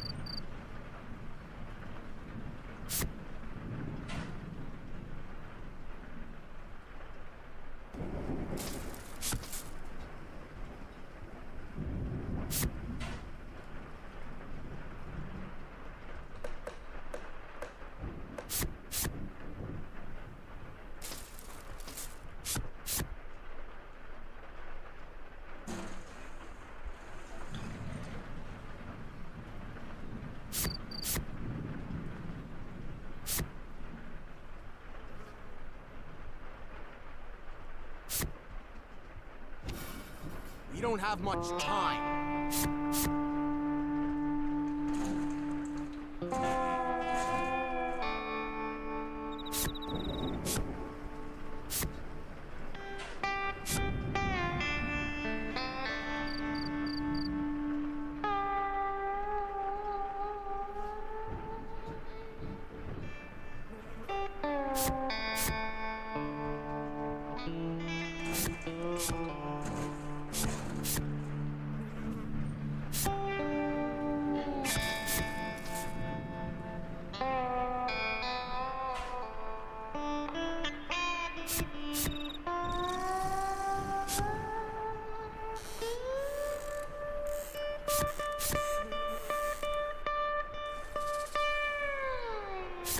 Use those intuitive skills.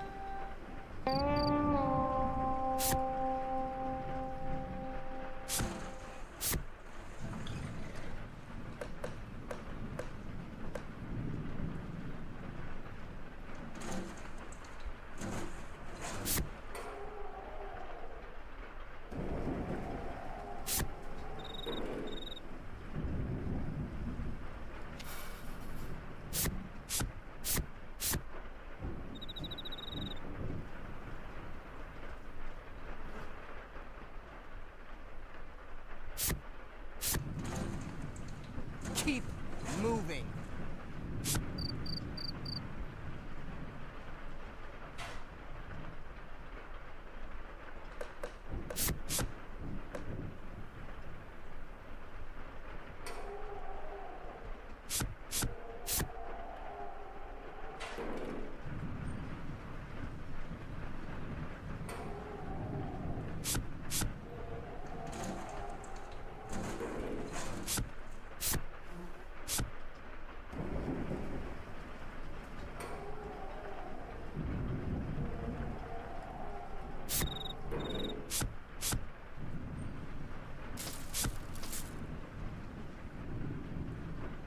You are trying my patience.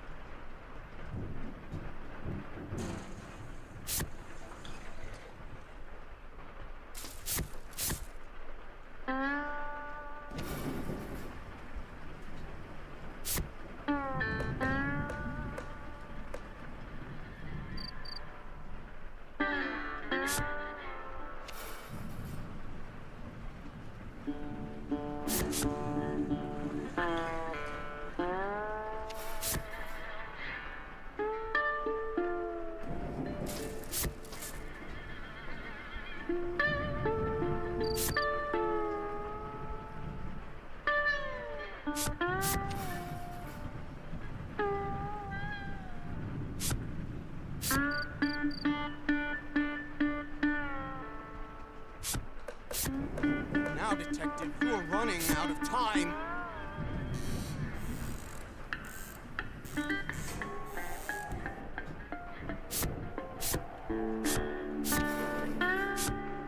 Nice work, detective. Did it.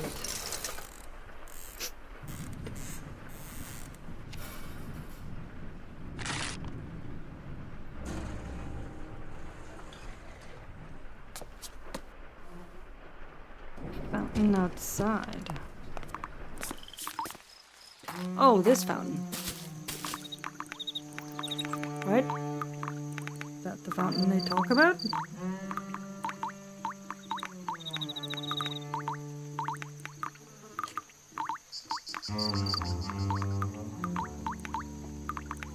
Gotta be the... Because the other one I already Find the looked at. skulls, detective.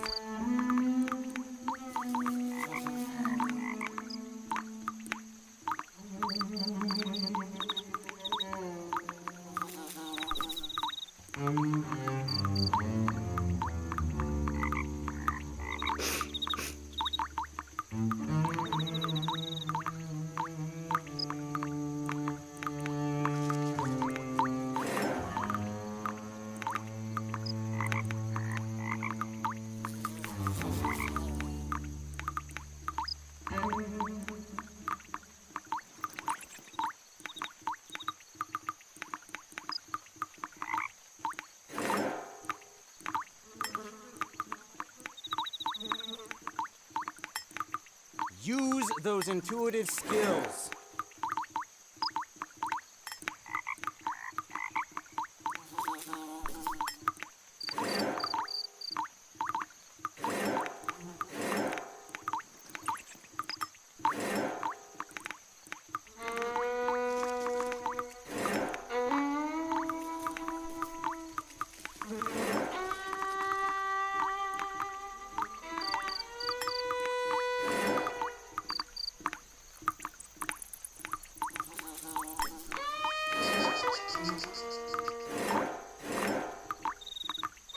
Don't even think about running.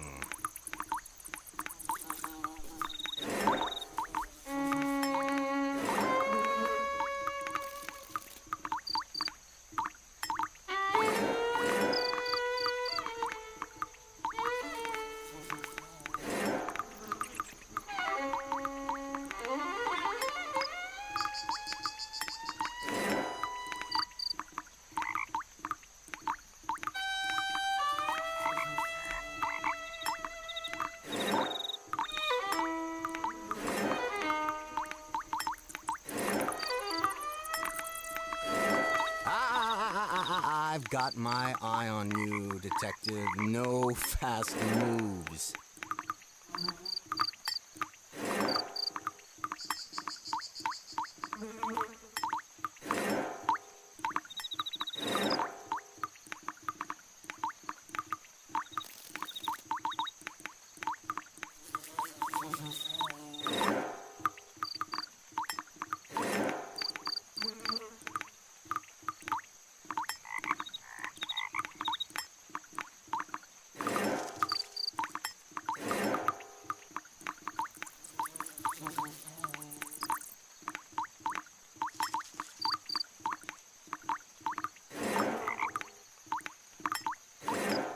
Now, detective, you're running out of time.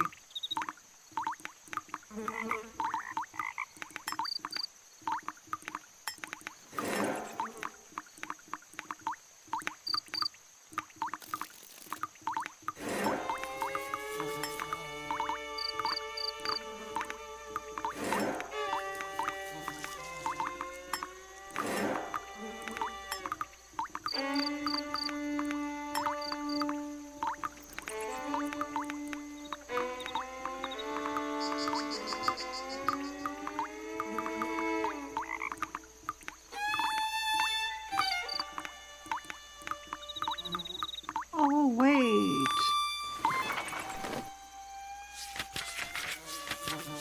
That's what this is for. Oh. Okay. So one in the middle, and then one in the... one is here on the second ring. Okay. So one here, here, here, and here. Okay, I got it now. All right.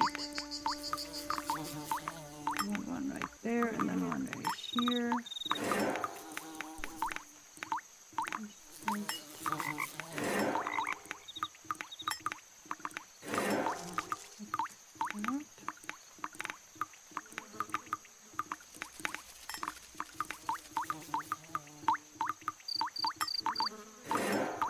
Don't even think about running.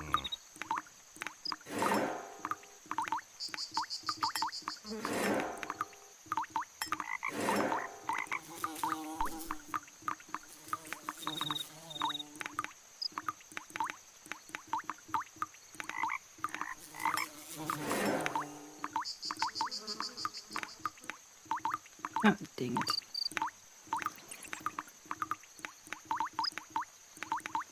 Again, I can't even reset it or anything, so... That sucks.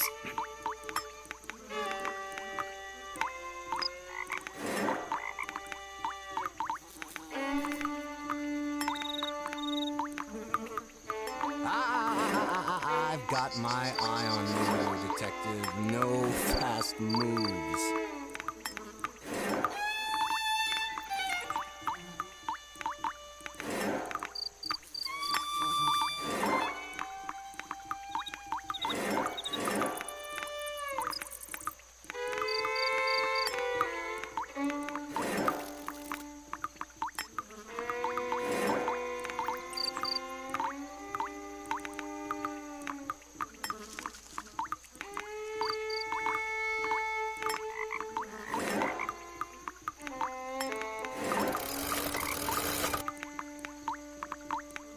We don't have much time. 1 of 10 secret golden crown. There are 10 secret golden ones? Oh, fuck yeah.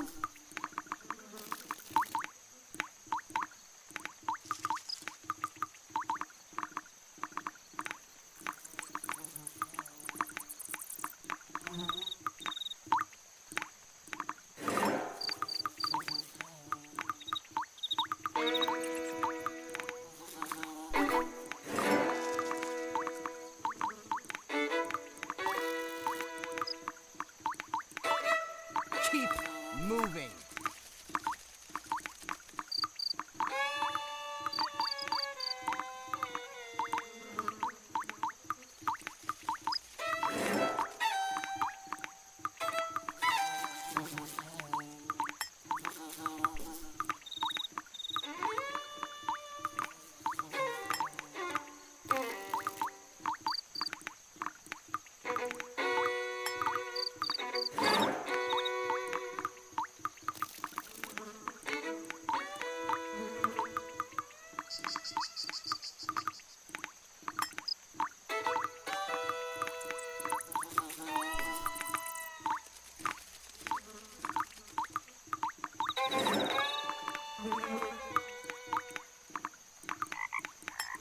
Hurry up, detective!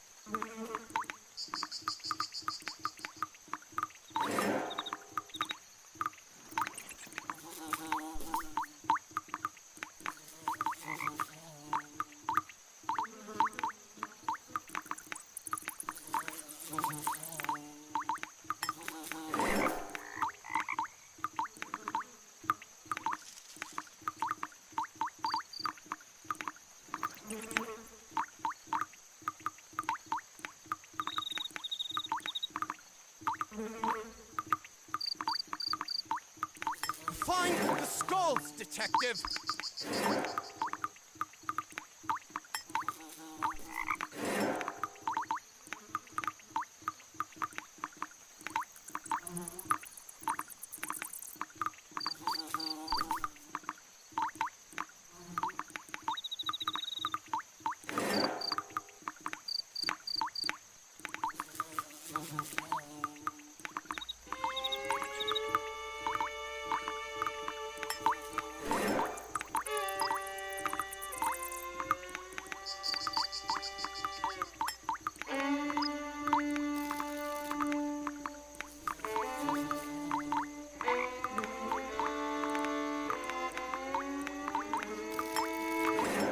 trying my patience. Oh, be quiet, you big pussy.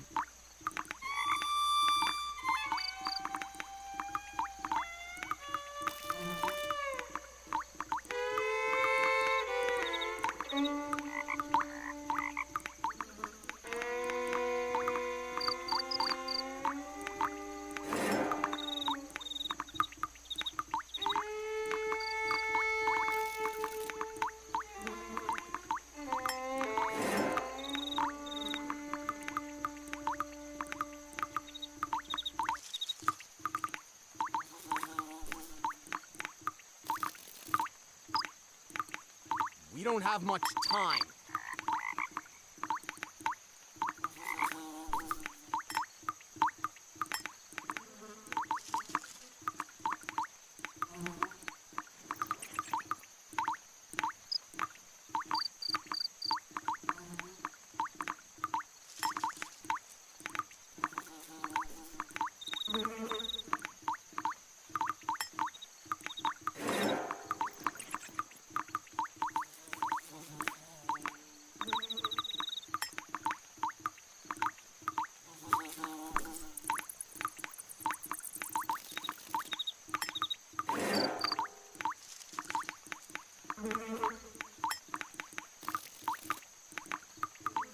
You are trying my patience.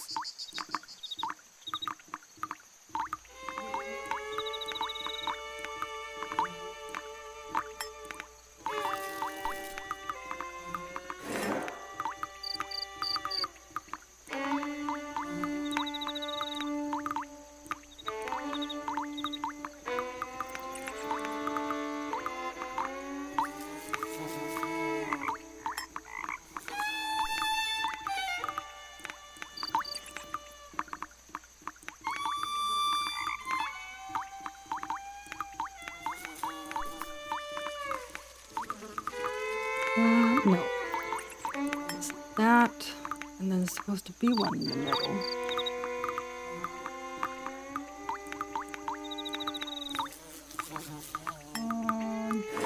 That. Now, Detective, you are running out of time.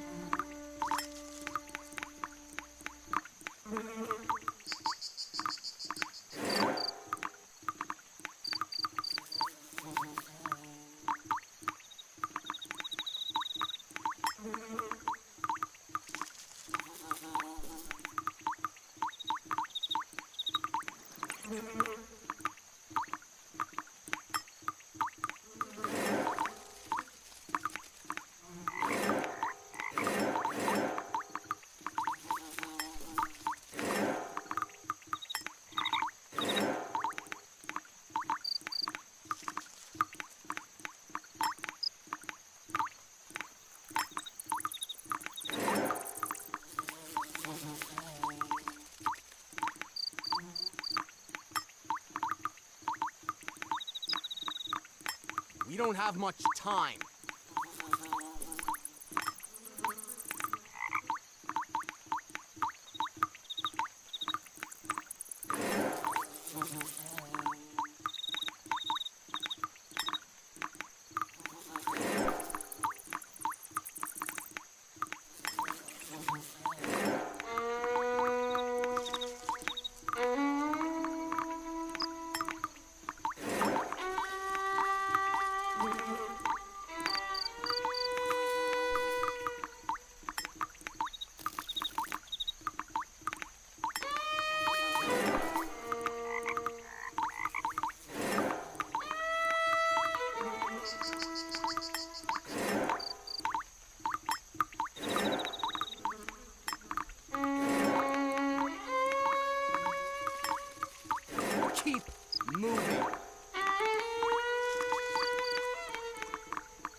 Now, Detective, you're running out of time.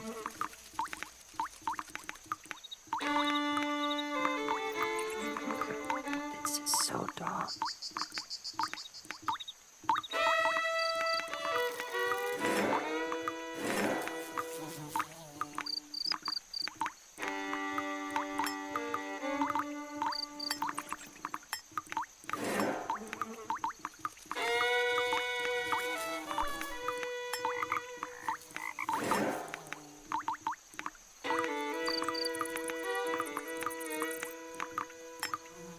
I've got my eye on you, Detective. No fast moves.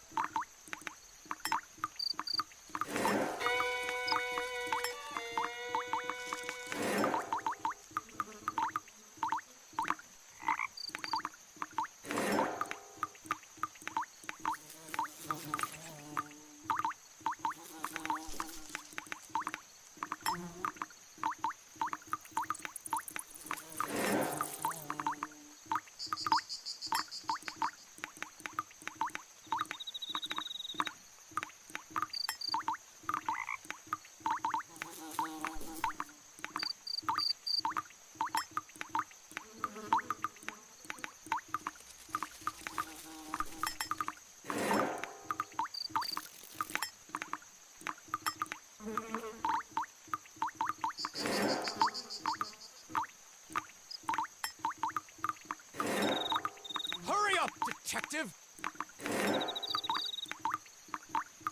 Same. It is definitely breaking my brain.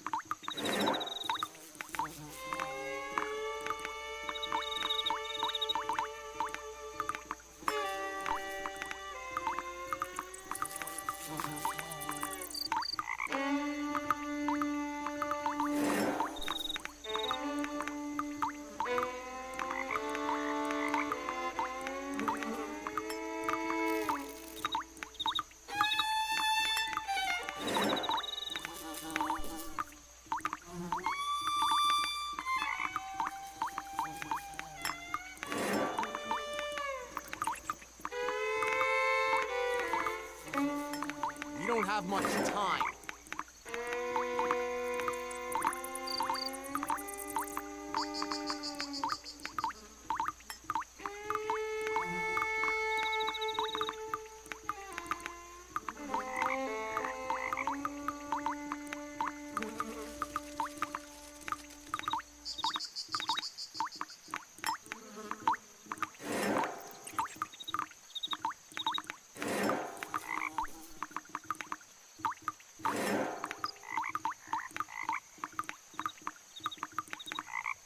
Keep moving.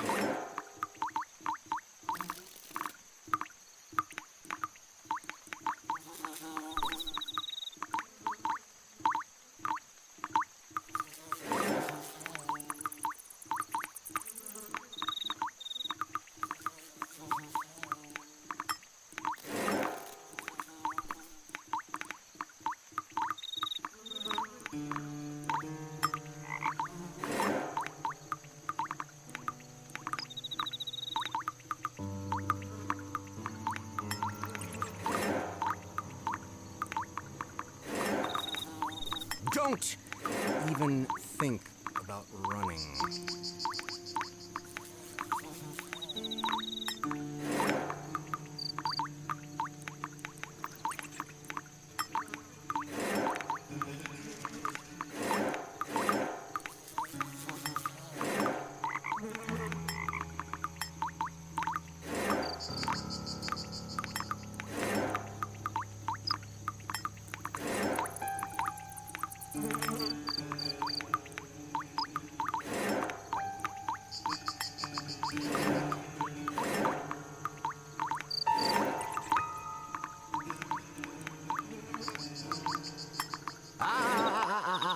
got my eye on you, Detective. No fast moves.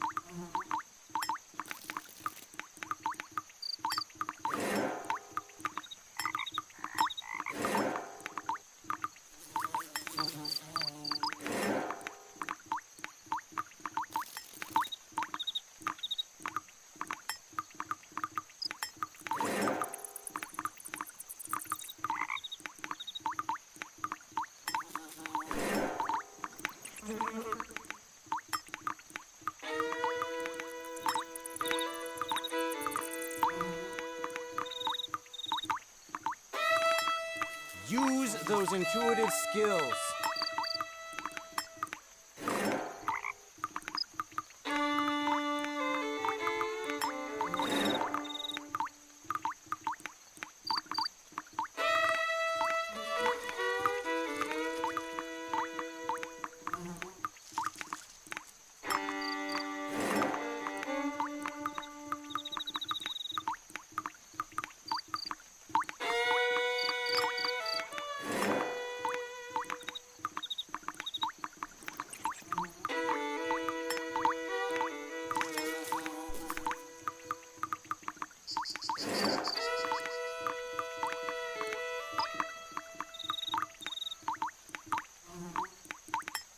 Find the skulls, Detective!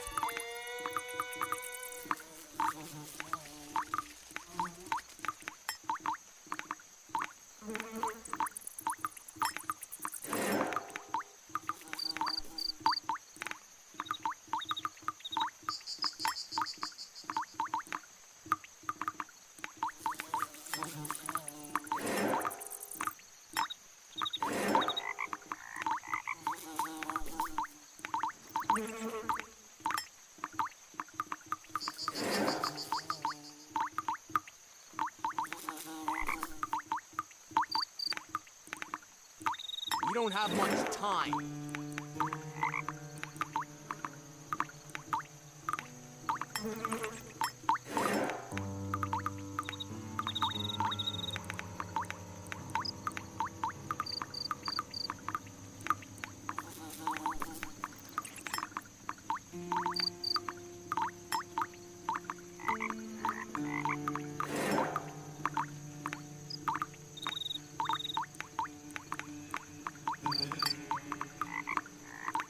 Oh, I do not like this puzzle at all. Like this even less than the checkers one.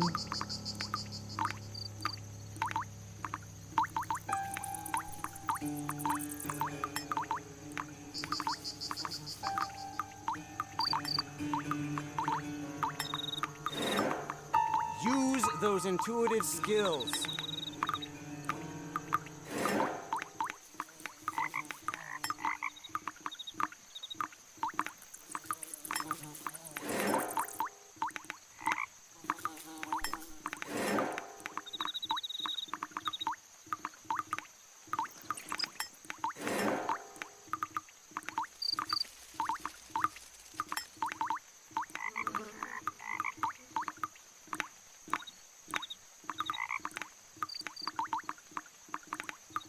Hurry up, Detective!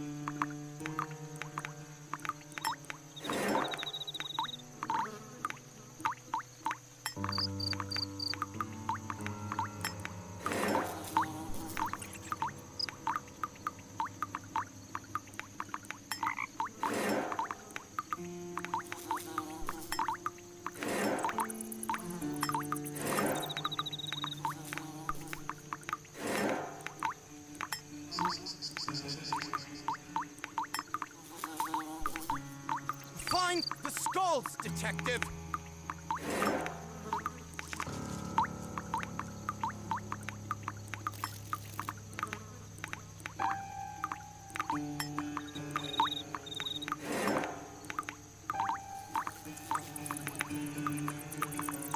Yeah, I know, right? This is so aggravating. Oh my god, this is. And the worst part is you can't even skip it.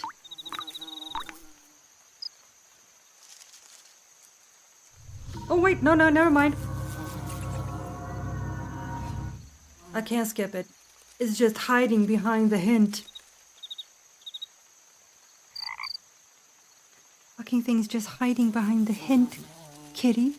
I could have skipped the checkers one the entire Don't make time. this harder than it has to be. I could have fucking skipped it. This is what happens when you don't play a game for years. You just forget everything. Nice work. That's it?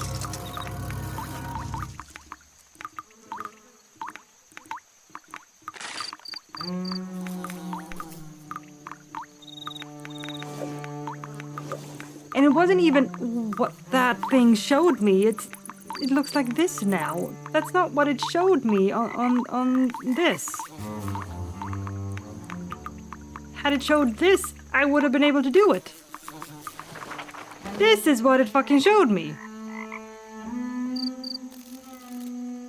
This is what I was trying to recreate. This ain't it. This ain't the same thing.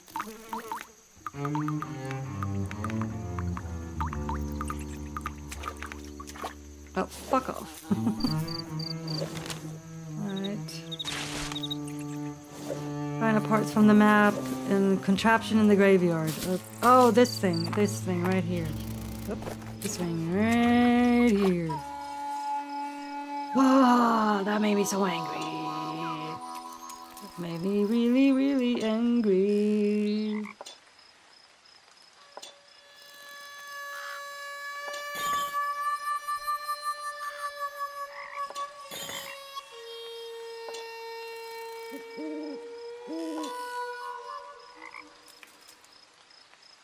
We don't have much Yeah, time. the game was definitely trolling the hell out of me.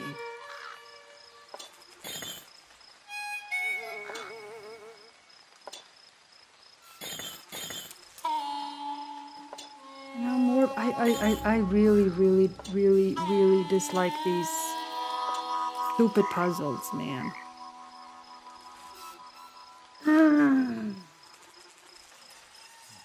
The puzzles in the early games are just aggravating.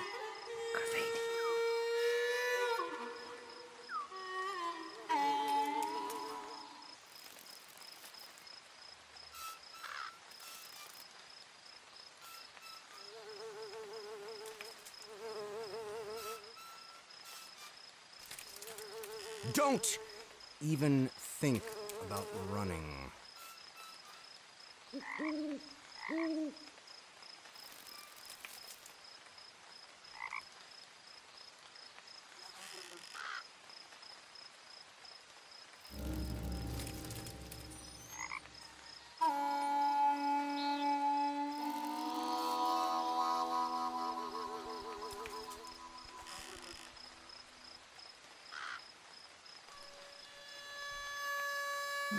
Let's see.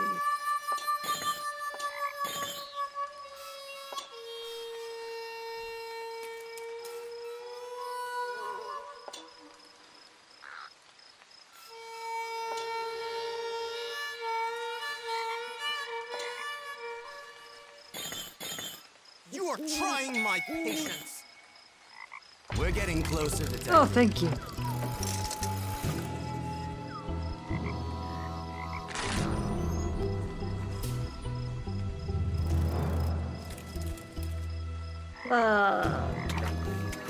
Okay, I found all the map pieces now. Okay, now let's see here.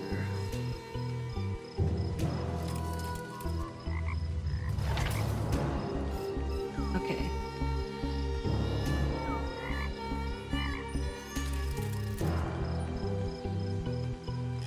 Or did I find all the map? Yes, I think I did.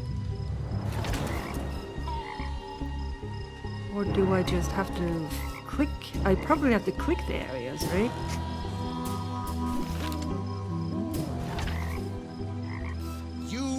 those intuitive skills. Okay, no, never mind. I have to do the cannons first in this one. Alright. Just be annoying as shit. Right, so...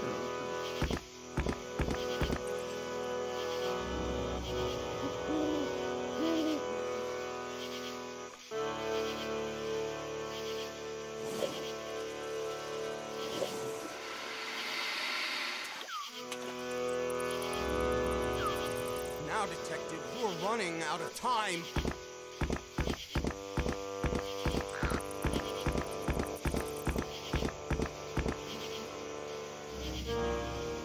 Nope. Alright.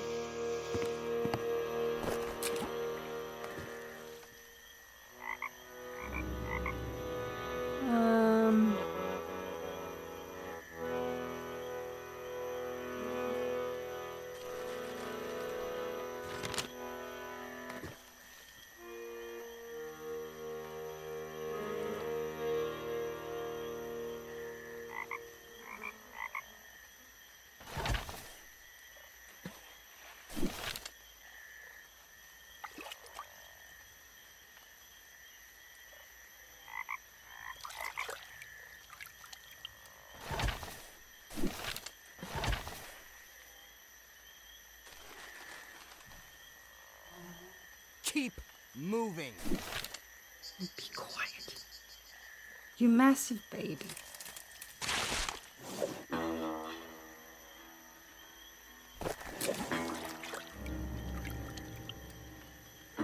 Symbol looks oddly familiar. Yeah, that's nice. What does that even mean? What does that even mean?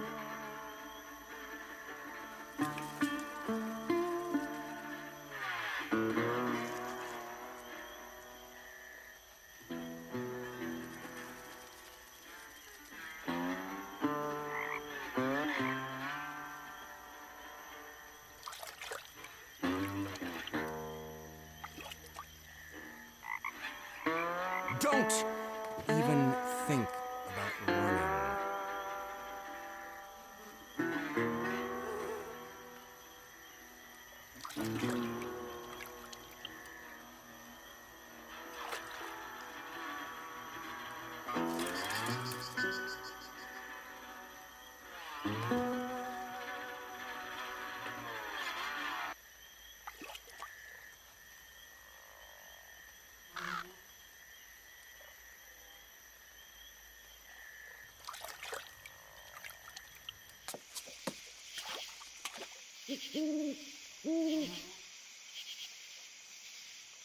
You are trying my patience.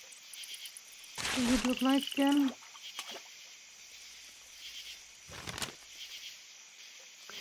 It's up here.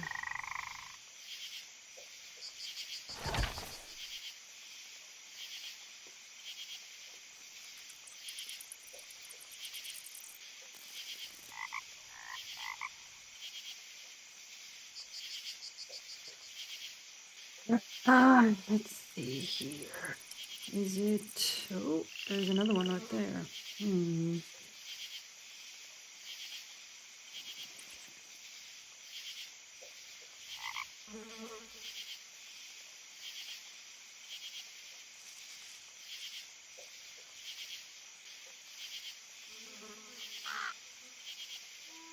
Now, Detective, you're running out of time. Saying that's not gonna make this shit go any faster. I'm just saying.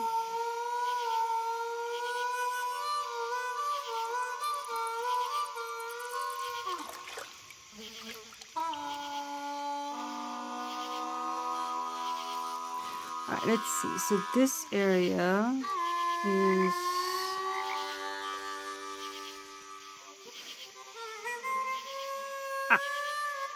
Okay, here we go. So it's 1, 2, 3. And then this one is here, I guess. That's what it looks like. Okay, so that's... Then this one is Keep moving. over here. That's that, and then this would be this, right?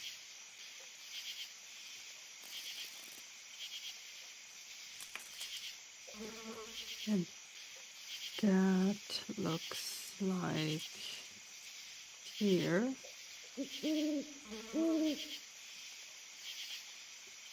And then these are here. Okay, so I'm going to try that.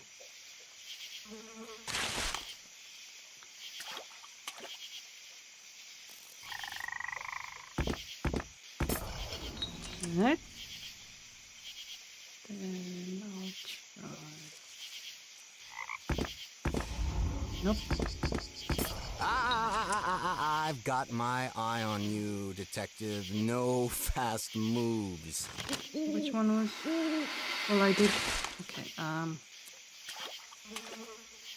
So is it? Yeah. Okay. So I'll just do it in the order of those. Okay.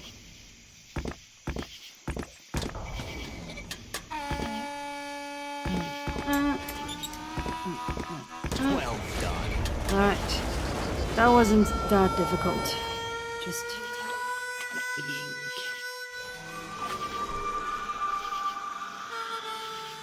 Right, put the skulls. And then this one, that's... Even think about running. That's this symbol right here. So it's this row right here. Okay. Alright. So we need this, which is here. Just cross that out and then try and figure it out. Okay, so that's...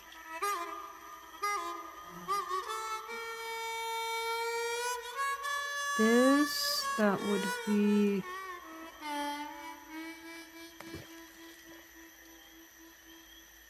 over here.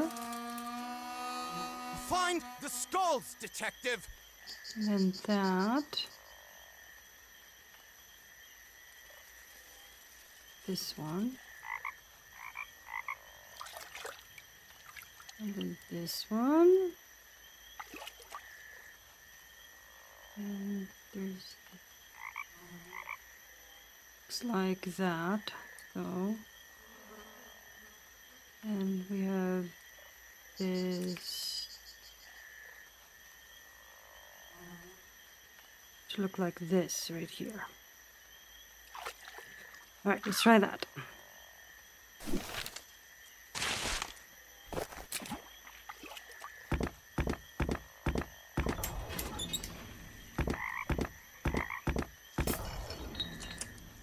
Don't make this harder than it has to be.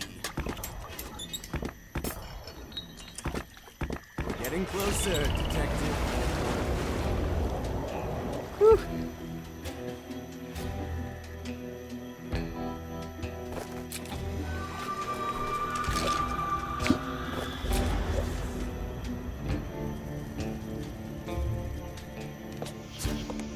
Are there more than... Where's the... Wait, could there be another cannon by the shack?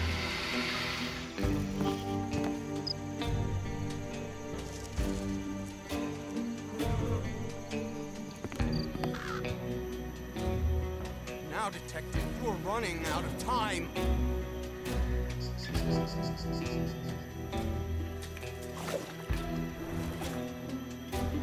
Oh.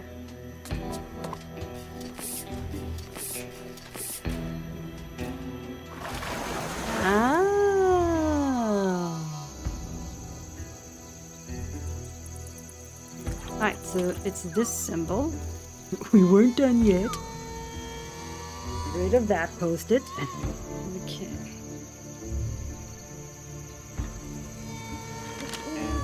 So then it's this side, yeah. Okay. Which is...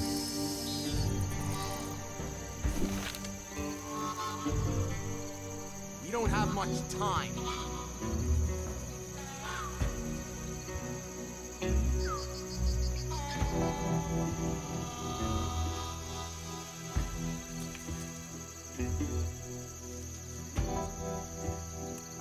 Up here. Here it is.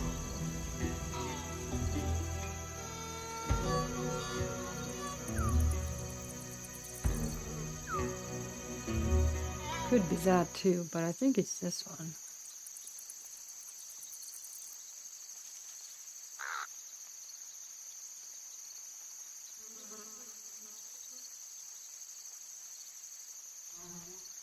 Just do that. Okay, and then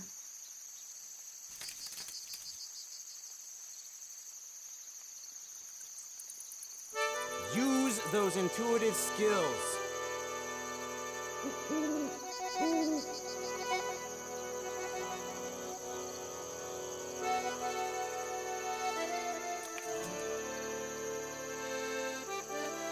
this here. And the last one. Oh, it actually clicked out. Is this one right here. There. Okay.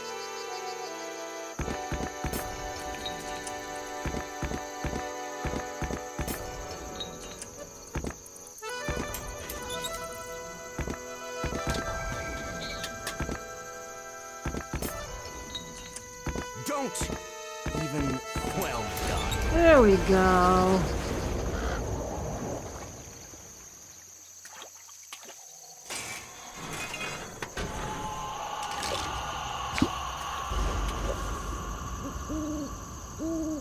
And now I have to find the 13th skull. Been missing.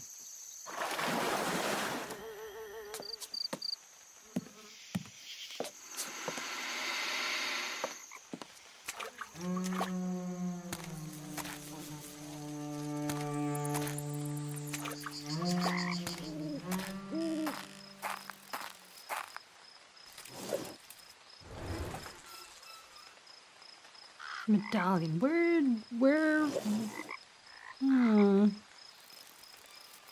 did I see a I've got my eye on you, Detective. Oh. No fast moves. You need to shut up, sir.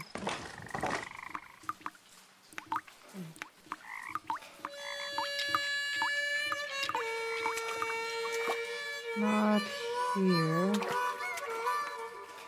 Got all of that.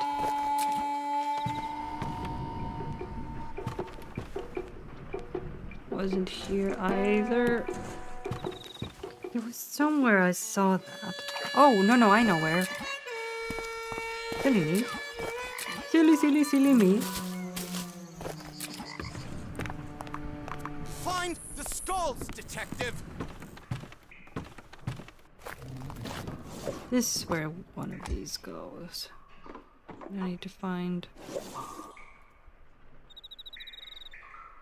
the other medallion. Because this is where the 13th skull is. I need to find where in the hell you find it.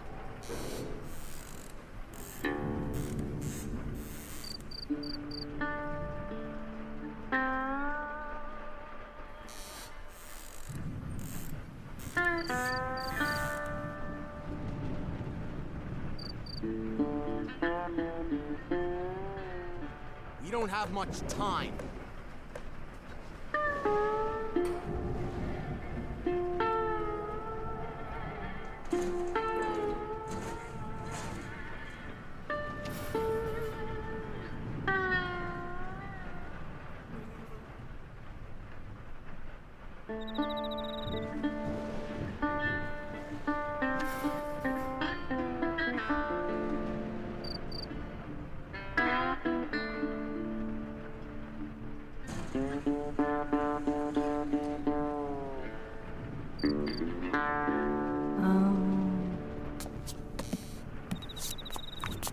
Right. No.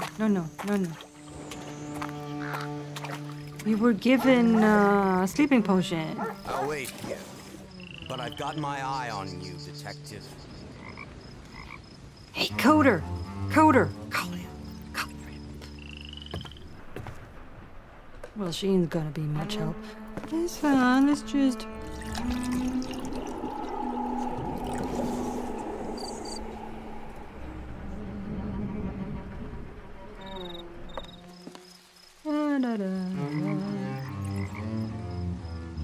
Think she's passed out now?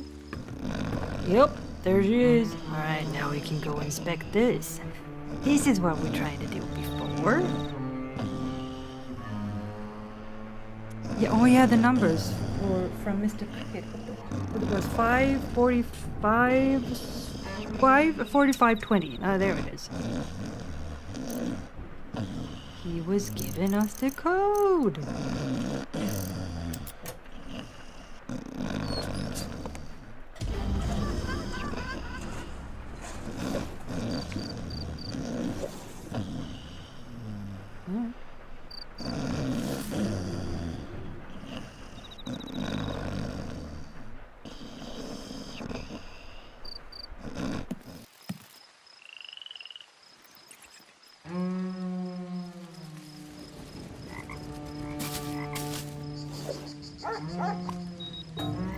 Oops, sorry.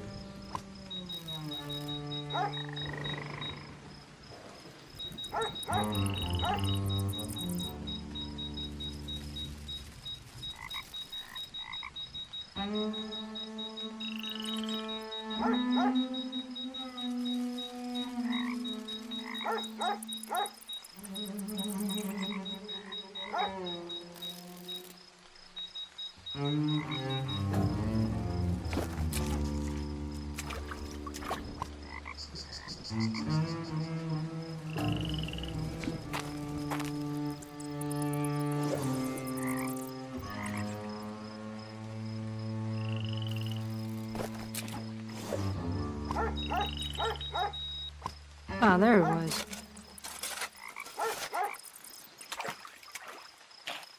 Okay. One coin.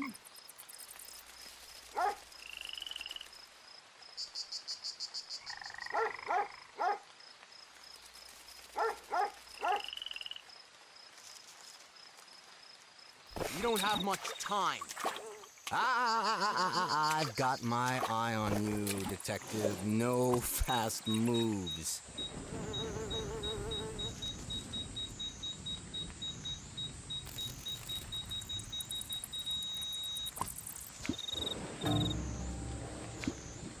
No, but it was... Nope. Nope. There we go. It's a bit finicky. Okay.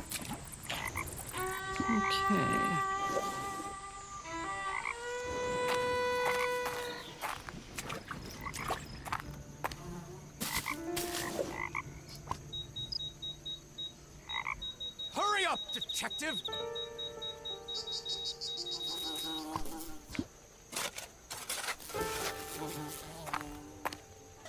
Ah.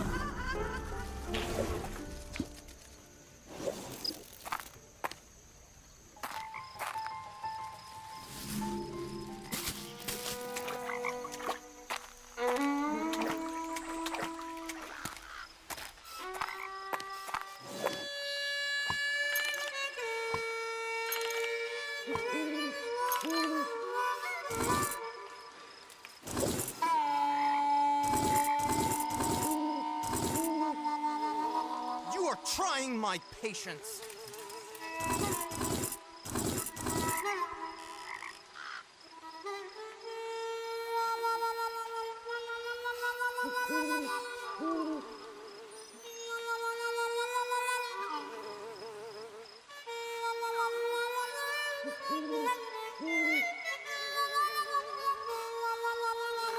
Where do you want me to put them?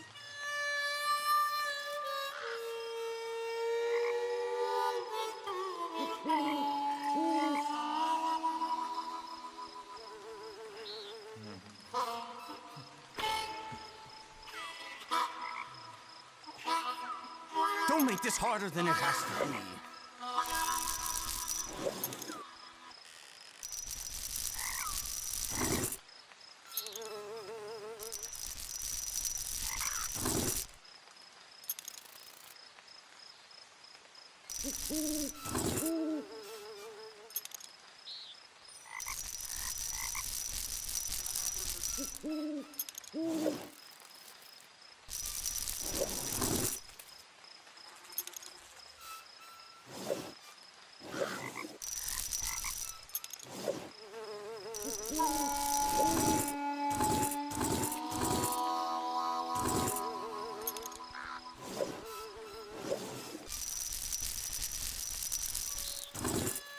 Something.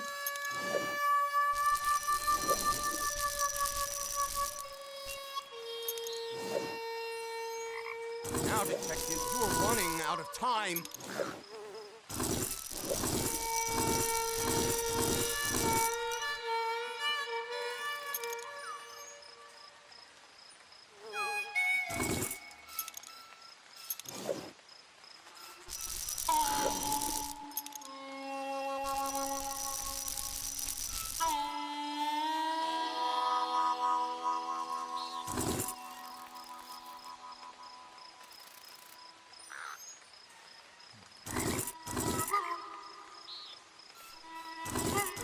We don't have much time.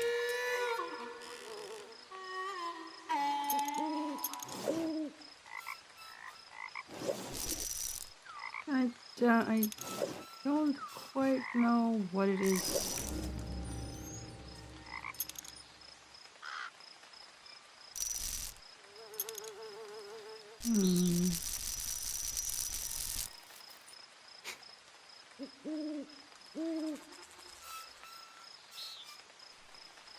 Use those intuitive skills. Oh. Oh, they go even further out. Ah.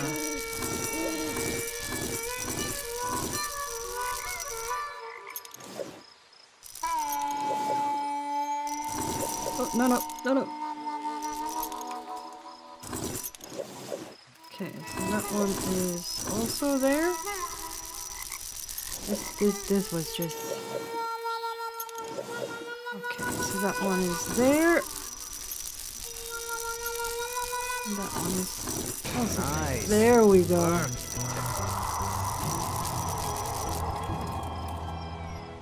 Hurry up, detective! Can I punch this bastard? Hey, I really want to punch him. Just once. I'm allowed, right?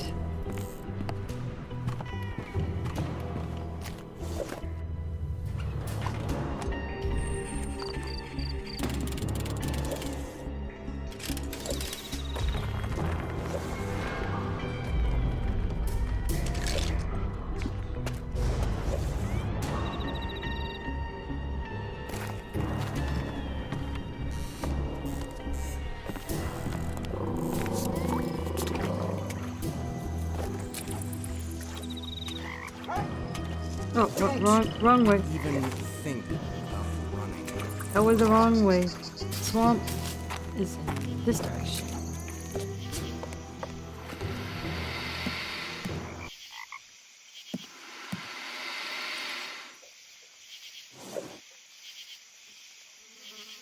Okay.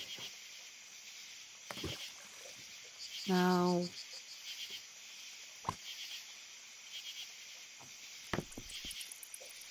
Does it matter? Can I just put them in?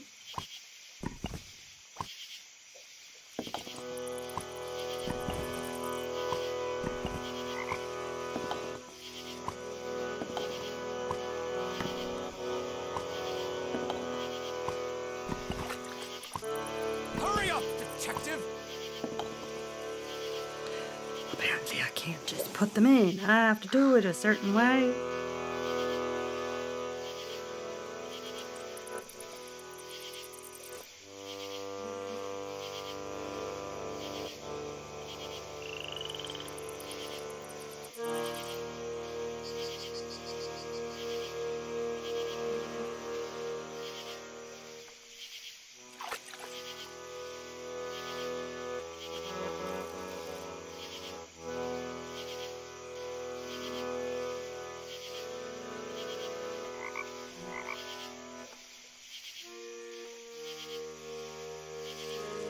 are trying my patience. Okay, let's see.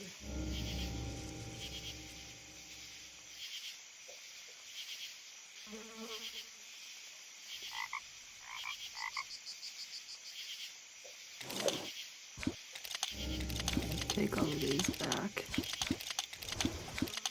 Take all of them back. Okay, let's see.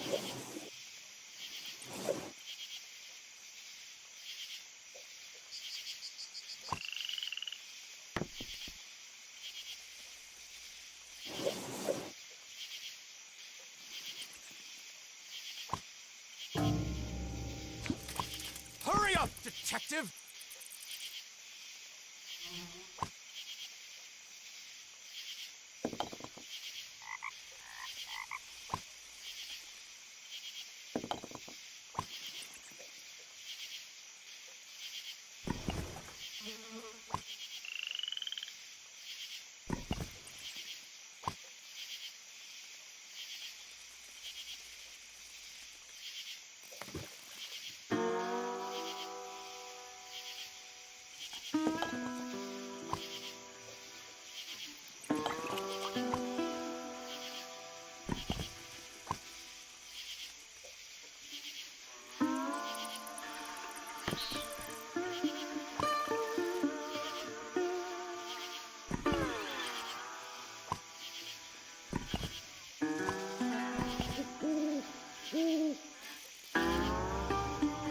Don't make this harder than it has to be.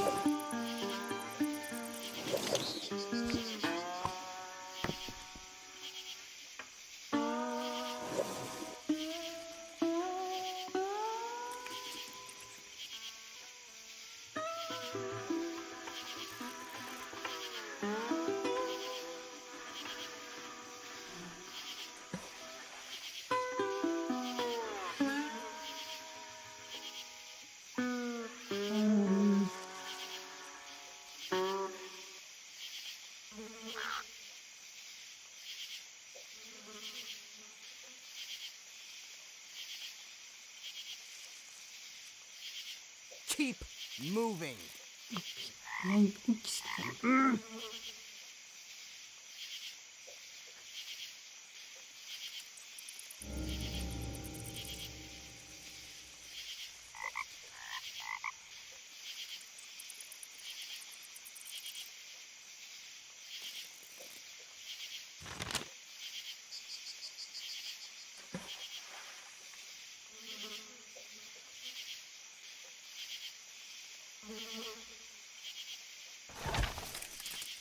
Find the skulls, detective! I did find the skulls. You twat.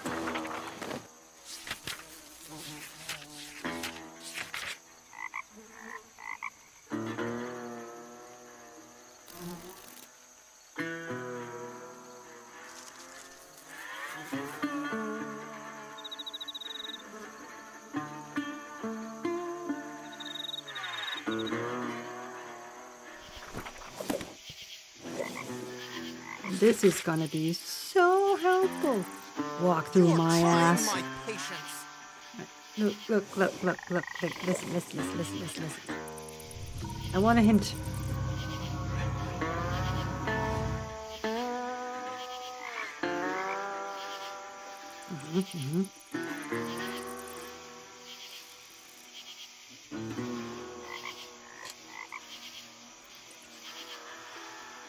Oh, my nose. Stuffy. I want to solve this. I want to skip it. Oh, welcome back, Glitter. Okay.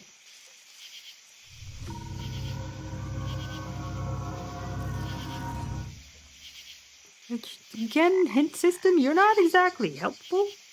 Don't make this harder than it has to be.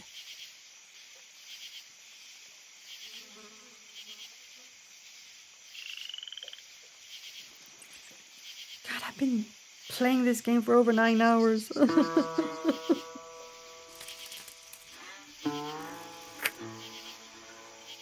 Too long. If it weren't for that fucking checkers game, we'd be done by now.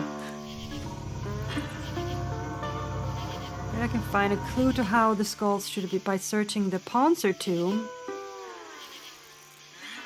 Go back to the Poncer tomb.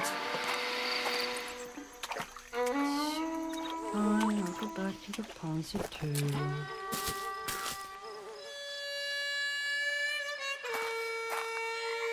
That tells me nothing. Don't even think about running. This also tells me nothing. Same here. This also tells me nothing.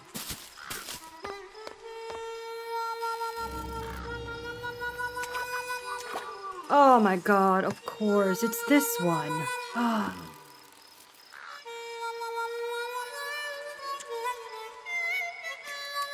Okay.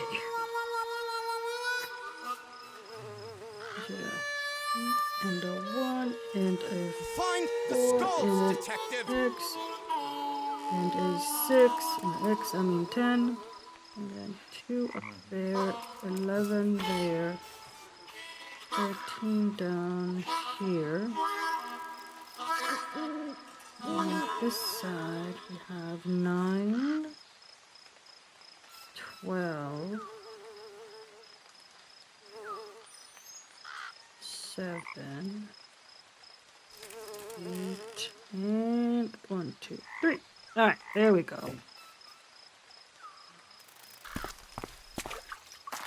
Why make it this way, man? Why make it this way? And I walk through in a strategy guide that doesn't even walk through. It just tells you the obvious. The thing it already tells you to do here. Now, Alright, let's see. Now we should. Okay. So 1 should be here. And then 4. Where's 4? Should be here.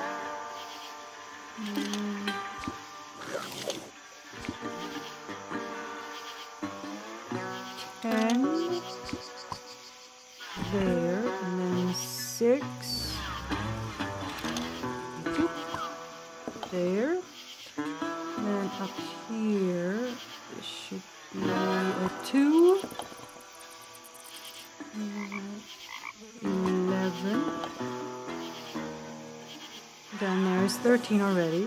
Up here Use is those intuitive skills. 9, and then 12, 7, and then 8, and there you go.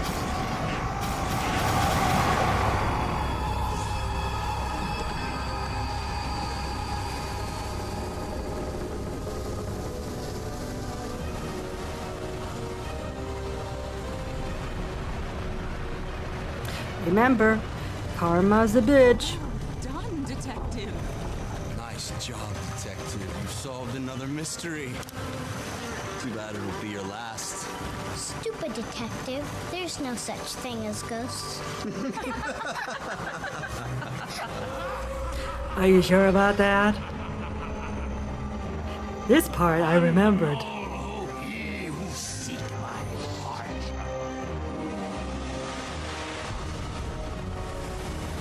Say bye-bye.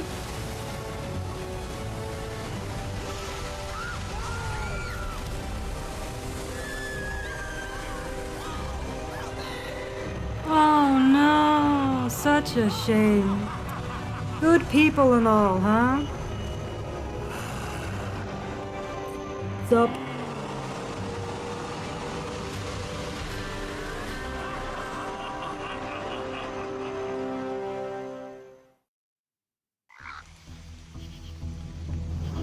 Oh yeah, there's also a bonus game. There's a bonus chapter. Did I even... Oop, wrong button. On the wrong screen. I didn't even get this stuff. For fuck's sake, game.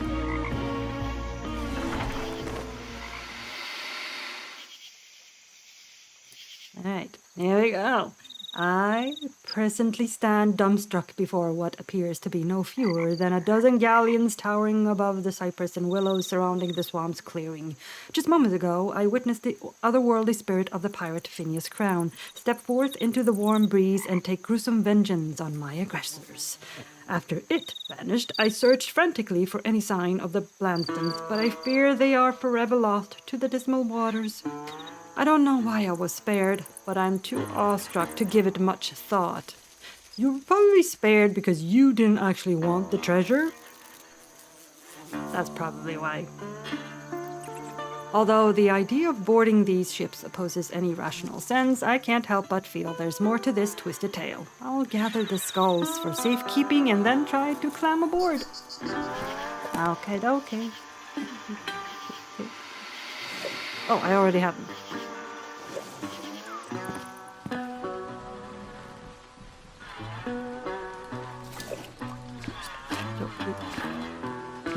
Okay, we get stones.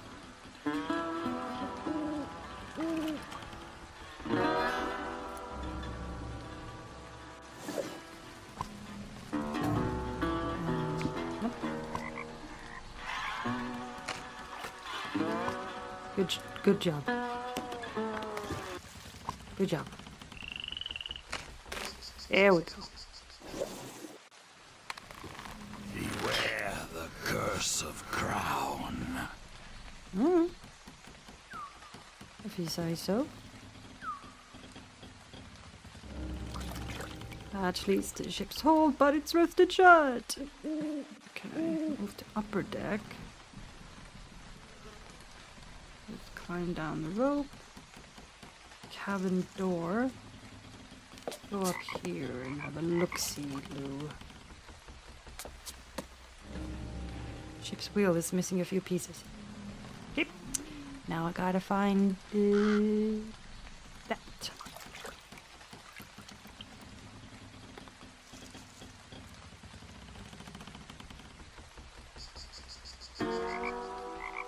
Just go down here.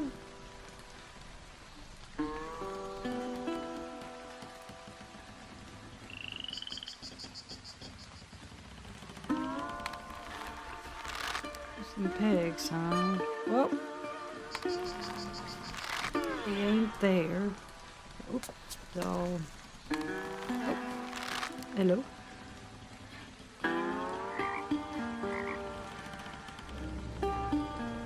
Too heavy to move. Alright.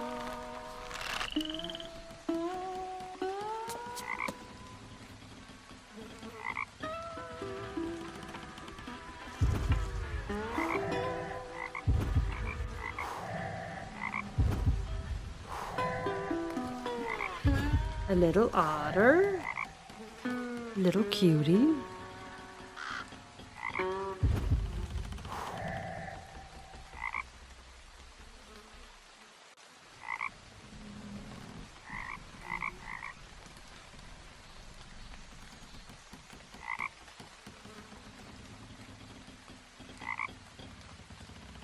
Are you watching this, boys?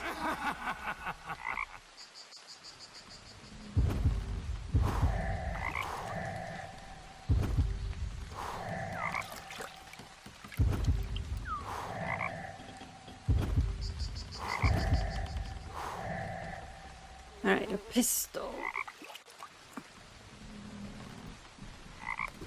There it is.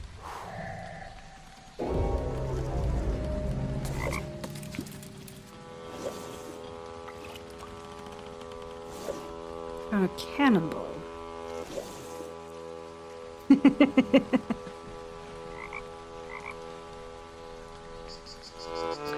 It's always more trash.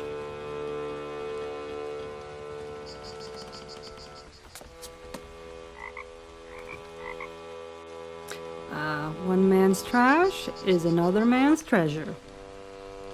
And vice versa.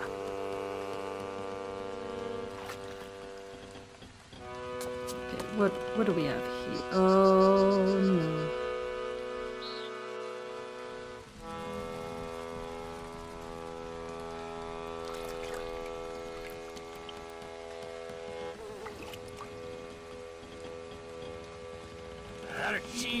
was only the beginning.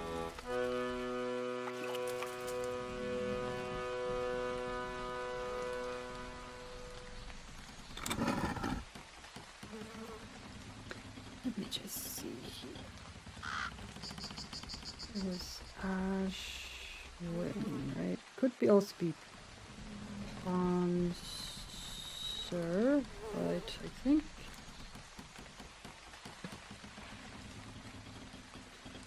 2, 3, 4, 5, 6, 7. Yeah, no, it's not Sponsor, so it's gotta be. It's not that either, huh?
Beware the curse of Crown.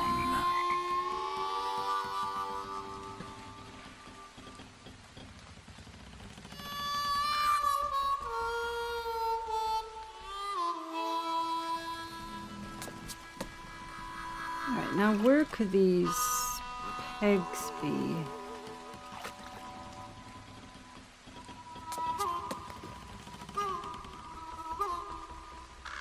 Are they here?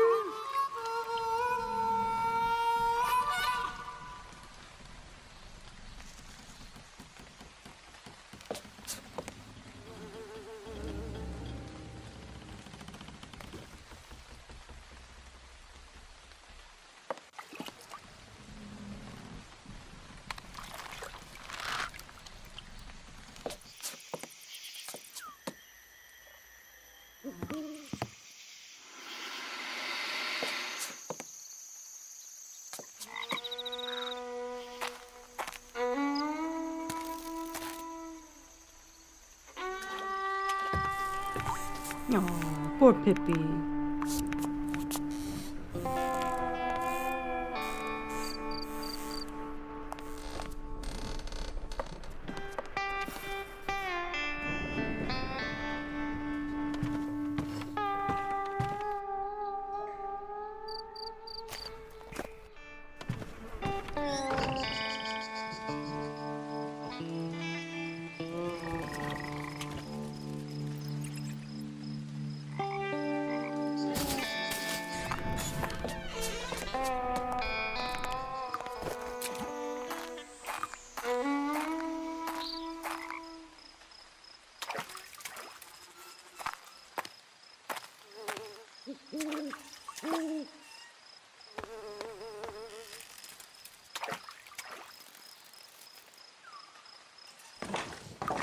Oh.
Ooh, ice pick. You know where we're gonna use that? I know where we're gonna use that.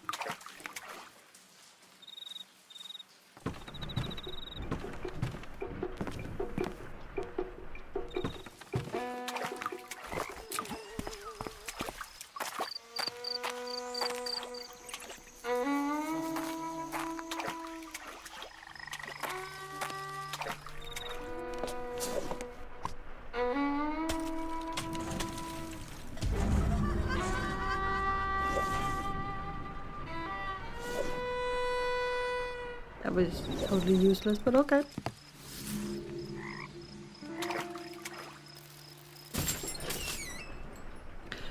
And she got nothing.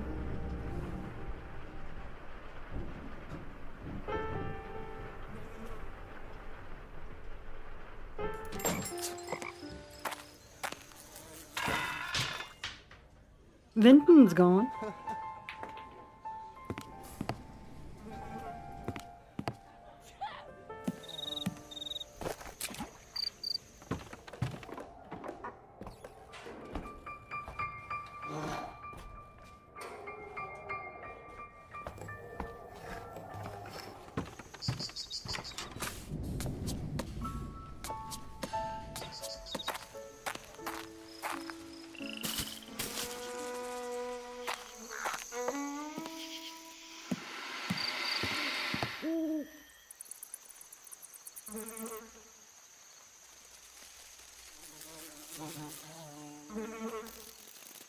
Okay, Glitter. You go and lie down.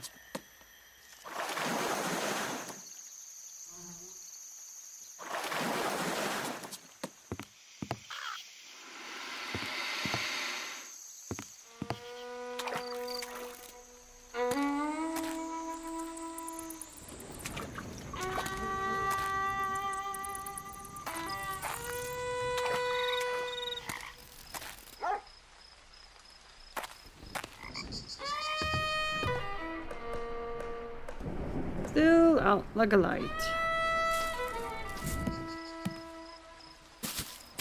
Uh-huh.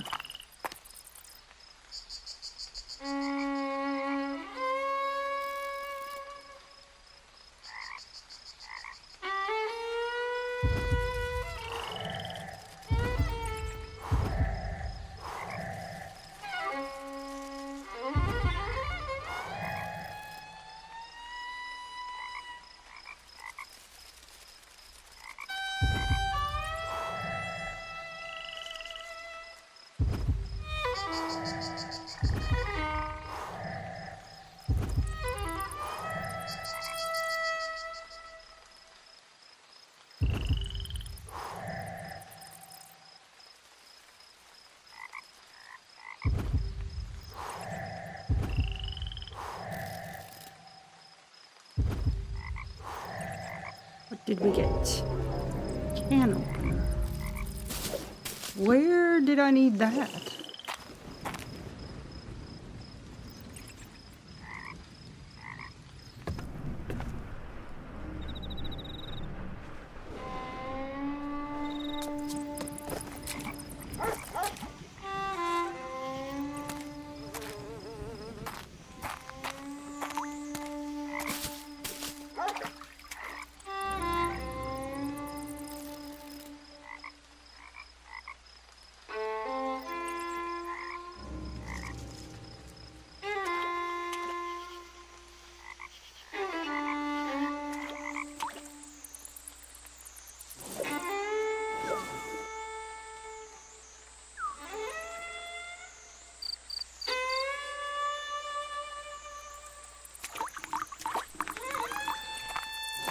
Where do I need a can opener and a cannonball?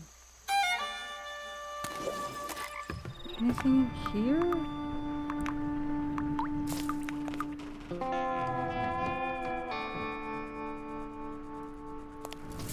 Poor little pygmy.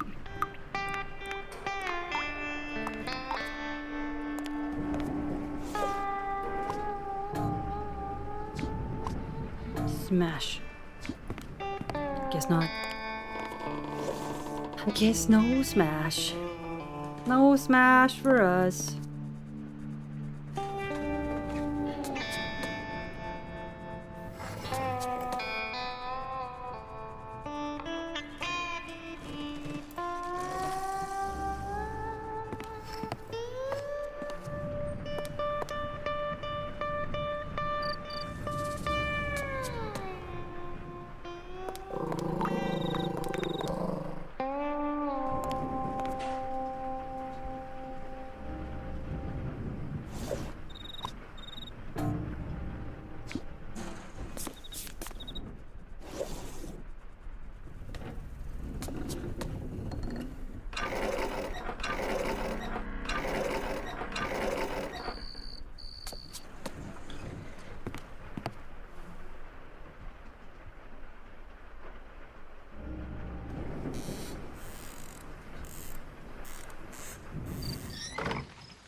Mary's gone.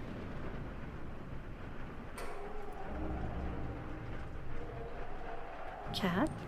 There's another one right there.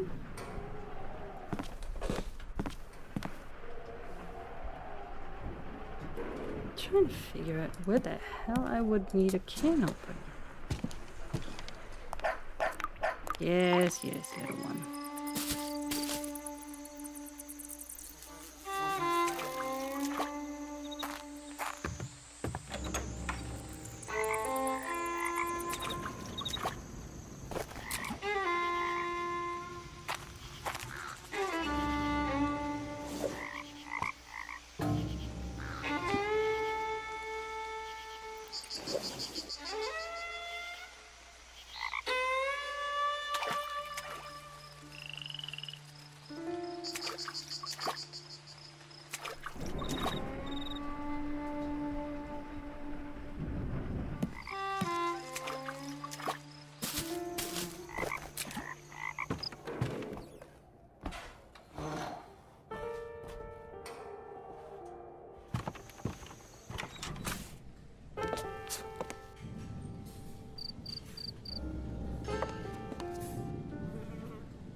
Five, 45, 20.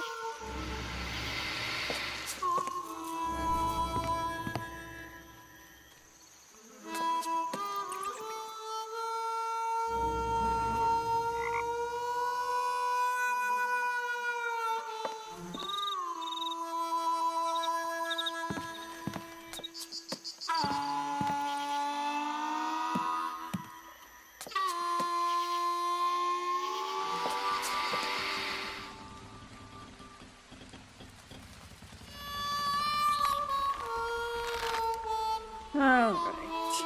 Let's see. I have a cannonball and I have a can opener. I have no idea what to do with either of them. And I can't get rid of this mast. Cause it's too fucking heavy. Can't throw that at it.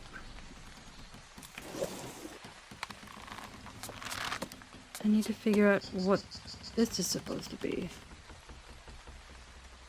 Because I think it would be Phineas, but there's no P.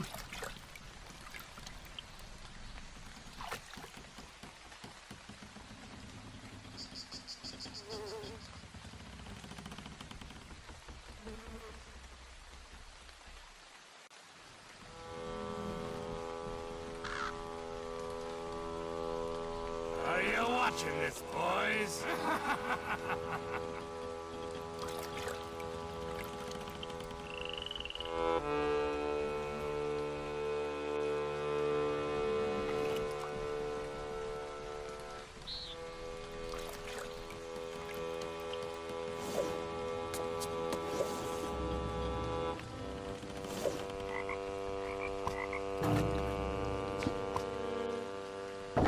Oh!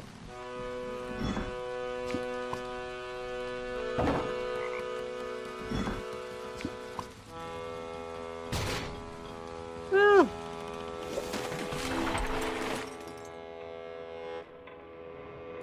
Ah, here they are.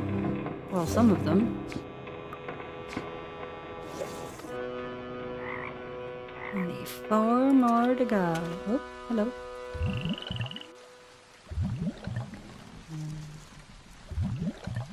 Move, please. Thank you. I'll take that one.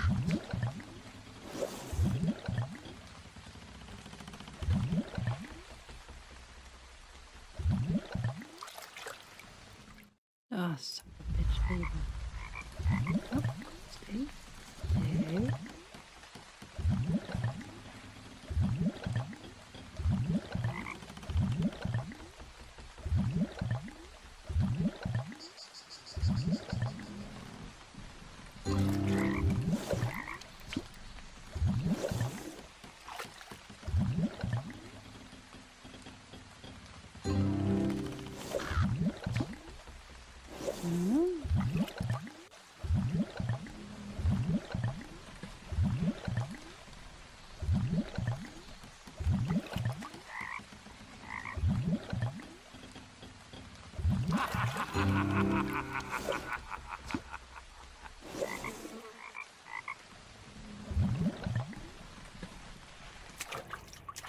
Alright, what does this say? The rotting deck of the pirate's vessel makes moving about rather dicey. Centuries of submergence beneath the swamp's surface has left the ship's structure moldering and decayed. I have no idea how it remains intact. In the distance, I can make out the withering skeletons of several other boats that comprise what I assume to be Captain Crown's ill-gained fleet. Repeatedly dropping a stray cannonball easily splintered the mossy floorboards, creating a modest hole that allows exploration below. The ship's hull groans loudly as the decrepit vessel rapidly takes on water from countless holes. Whatever I'm doing here best be done quickly before this thing slides back under the swamp. A swath of wreckage in the hold prevents additional survey. Yeah, right, I can't go any further. It's okay, I have the pegs for the... Where's this? For the ship wheel. Clam.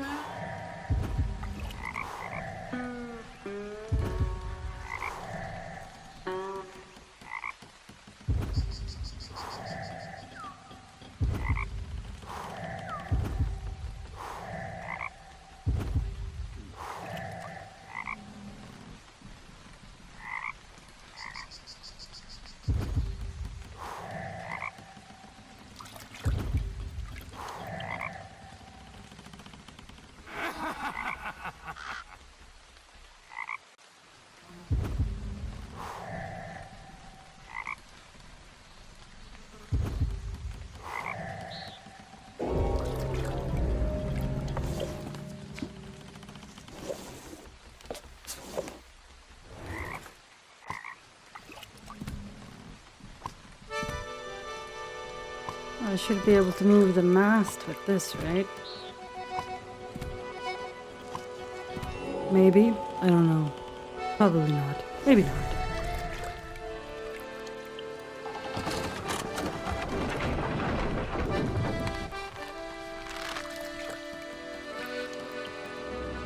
No. I did something.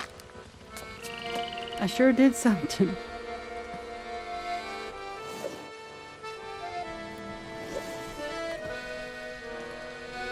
Continue investigating the pirate ships.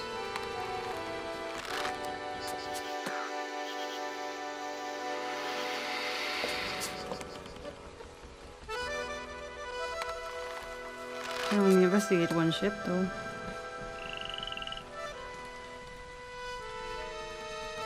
It did something. I don't. Oh wait, maybe move so. Ah, there we go.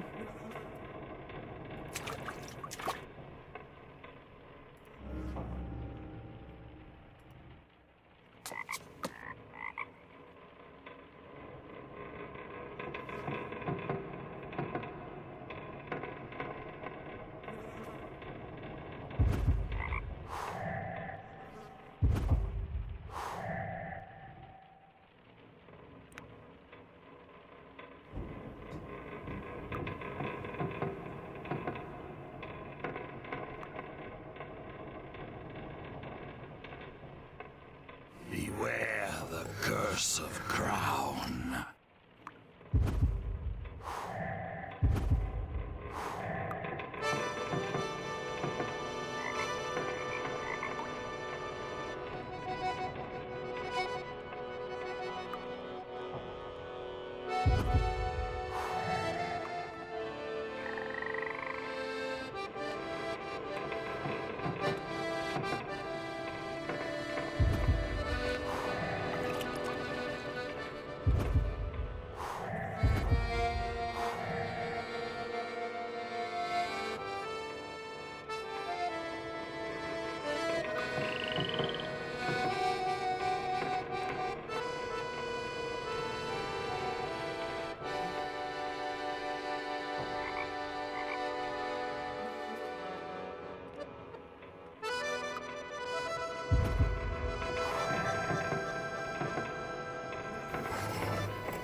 And a knife.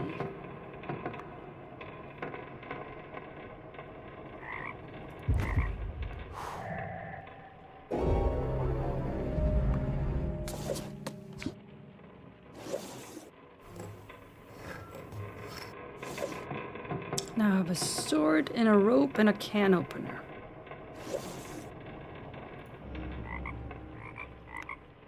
Oh wait, rope? Aha!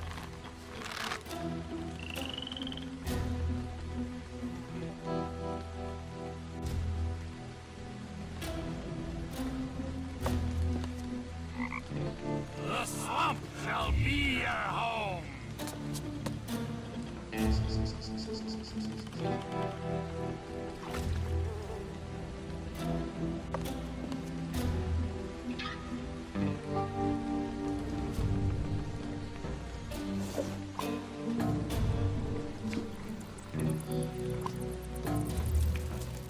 No?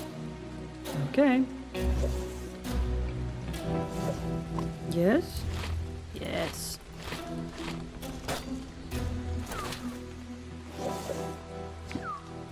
A telescope. That's nice.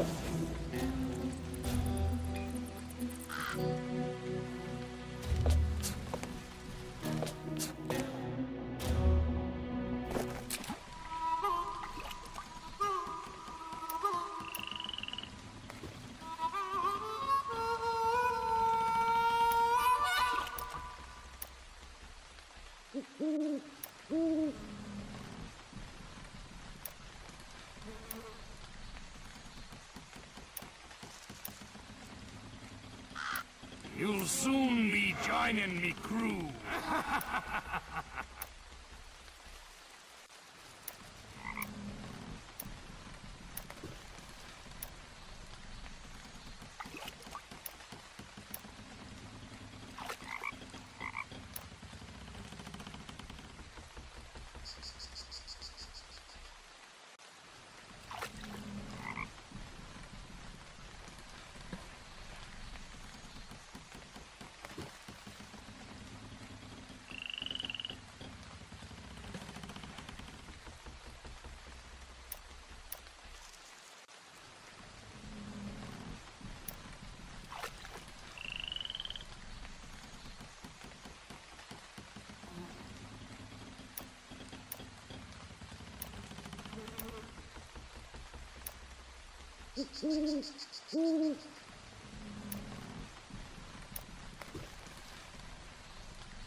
There we go.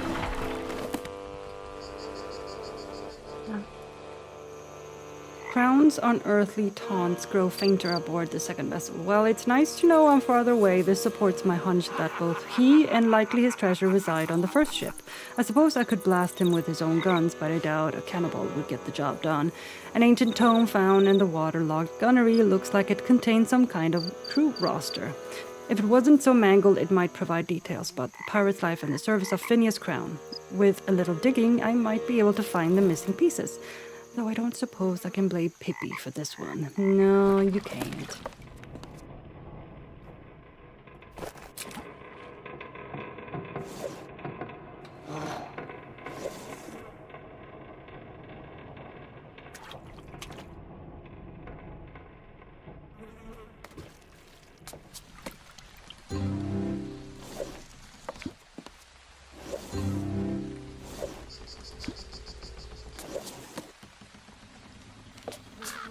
Okay, let's see what we got here.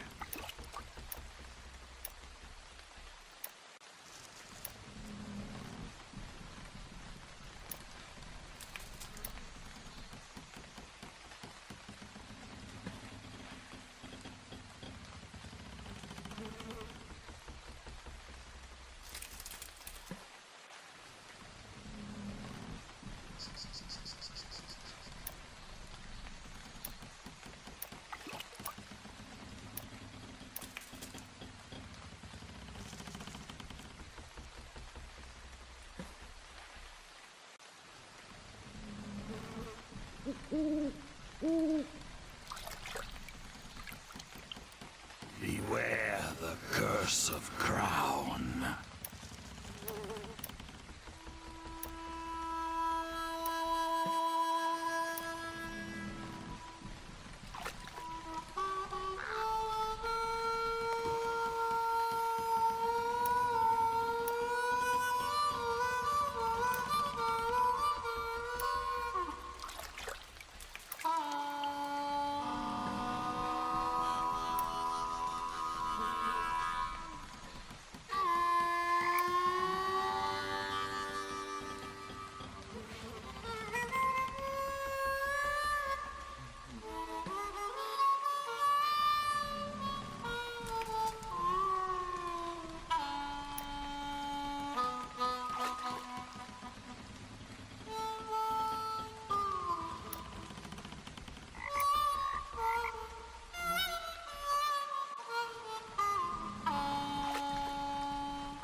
I will accept, thank you.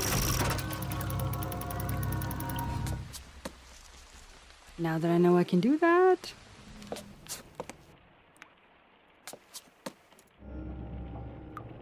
Okay, the moss covered chest is still securely locked.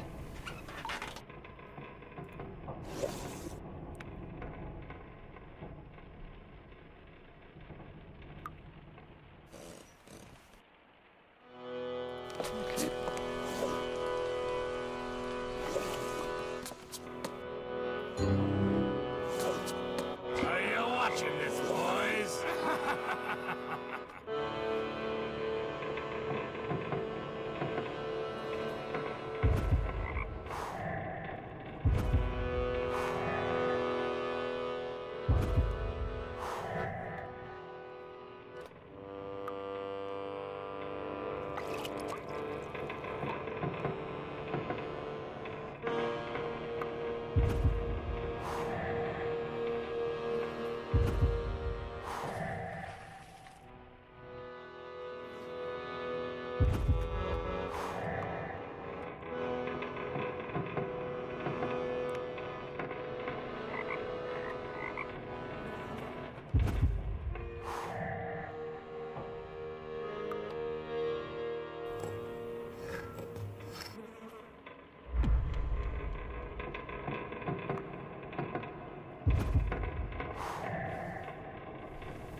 Four more. 13 was only the beginning.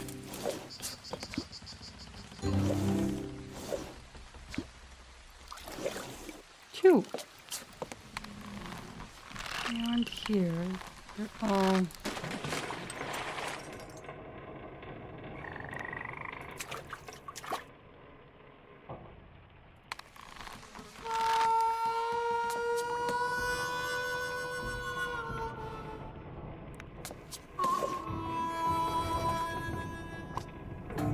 No.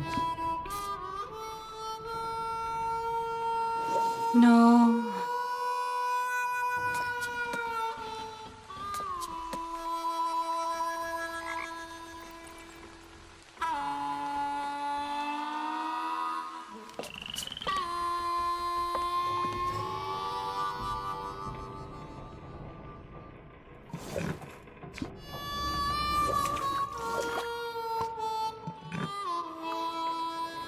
No, oh wait, I have flint. No. And I think I need steel too, right?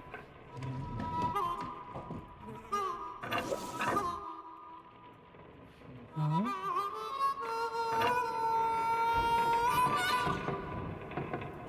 Because I want to get rid of the mast.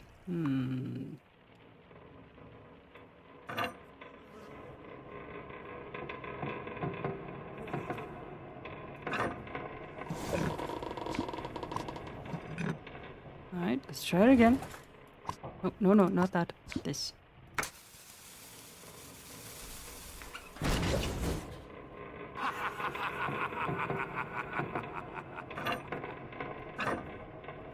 Keep doing this until I get it right.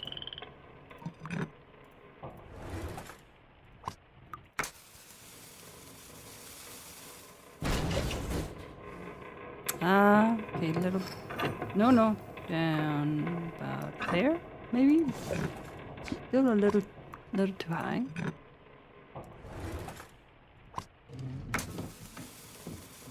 At the mast. Oh, almost.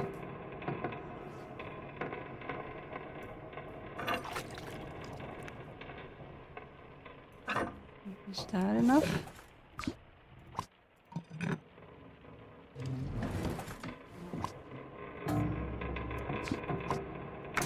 There. There we go. I brought the mast down. There, I should be able to get up into the crow's nest now.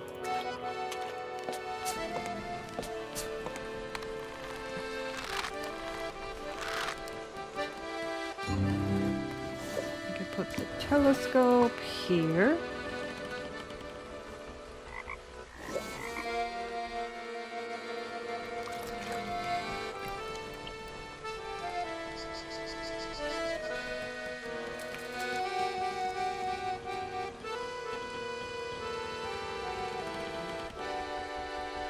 Although I'm not entirely sure what I'm looking at. What are we looking at here?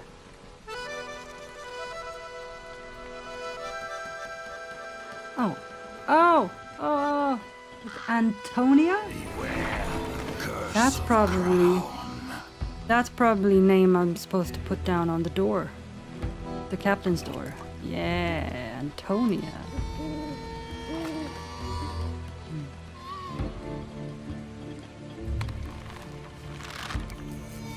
Against better judgment, I've managed to ascend to the crow's nest aboard the withering pirate ship. I can make out the whitewashed top of Crown's mansion through the tops of the willow trees behind me, but the spectacle of the many ships in the swamp commands my full attention. A spyglass found on a nearby ship presents an excellent means of surveying the many prizes Crown plucked from the nearby gulf. A bit of peculiar detail is noted herein, should it prove relevant. No fewer than 20 hulking vessels of varied type and description rest beneath me, gently undulating atop the swamp's squalid surface. Antonia. But I also need one more scrap of paper, but I might find that here. Okay, so Antonia.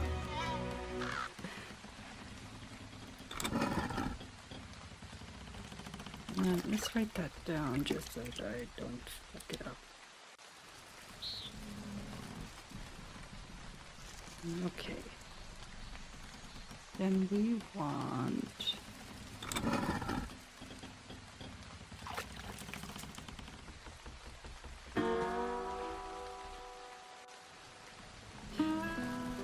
Actually, no, we don't want that. Yeah, because...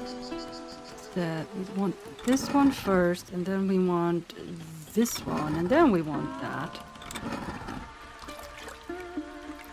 You'll soon be joining me crew.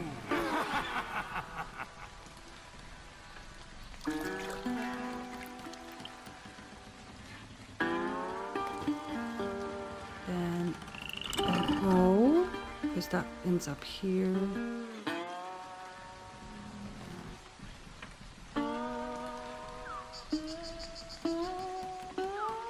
We want another N, and then a T. Aha!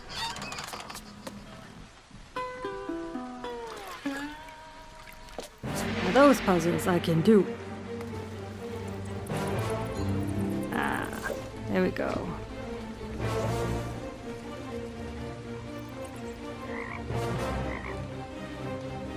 Captain's tables are over here. Here's his entire treasure. That's a lot of gold.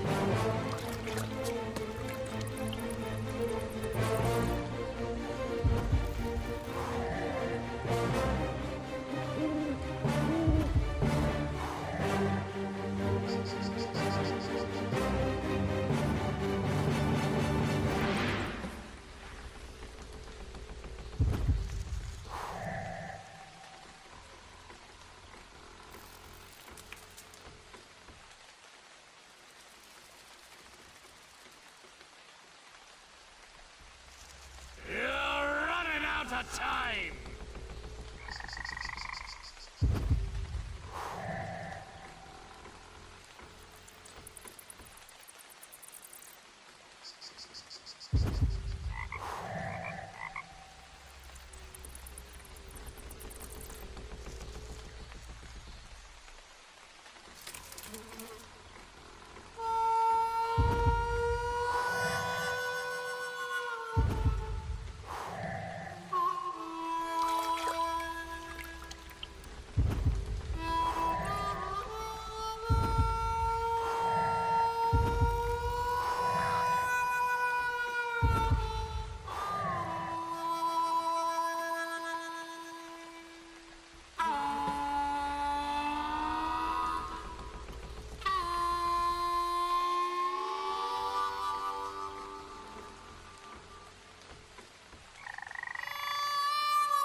No, a marble is a little marble ball.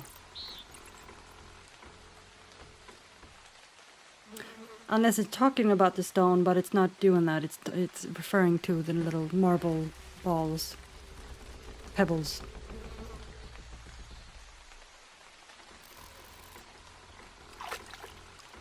And they're usually colored.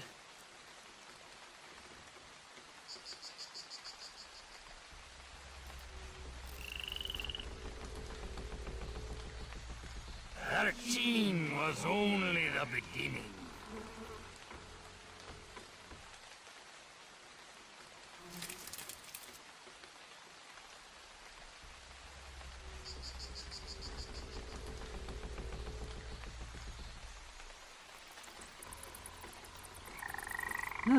Where is you, little marble? Oh, there you are. There it is.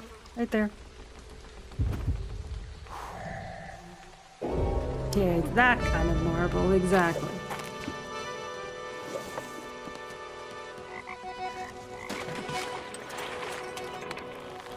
Down here we go.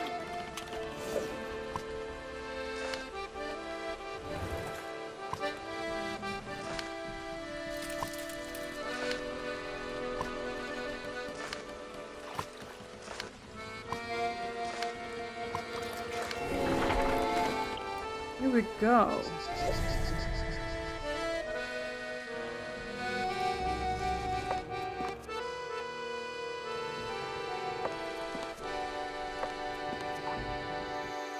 I've reassembled an old ledger that details the name, nationality, and stipend for each member of Crown's hapless crew. The page date February 17th, 1806 would have been made just a few months prior to the ruthless fire that consumed the lives of everyone on this list. There's something rather intriguing about the last entry. Grace O'Malley, nurse, Irish, number 13. I think she's the 13th skull.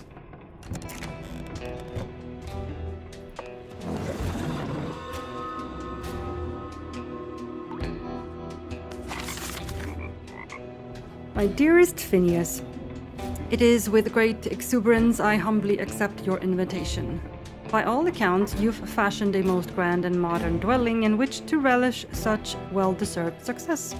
Your exodus from the seas tears a void in my heart, and though we are yet betrothed, I pray you consider the sadness your vacancy has stowed upon our daughter.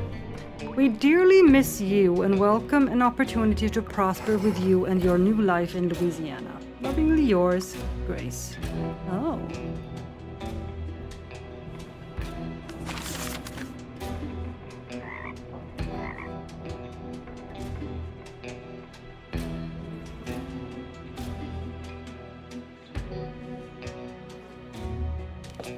Well, I don't have all the... And I ain't gonna go around looking for him, so...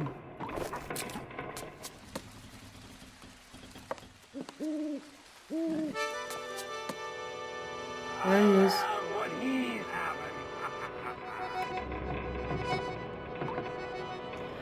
Right, so this guy...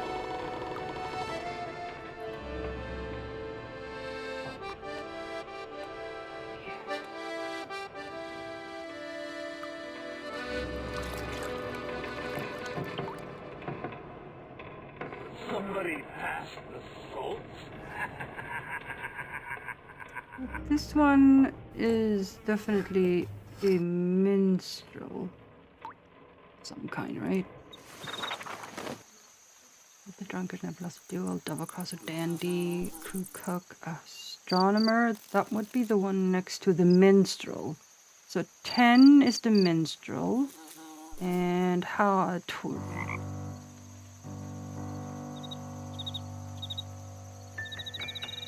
7 is the astronomer. It's got moons and stars on it, so I'm guessing that would be the astronomer.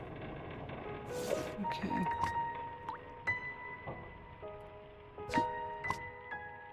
So we need 10 and 7. How about a round, honey boys?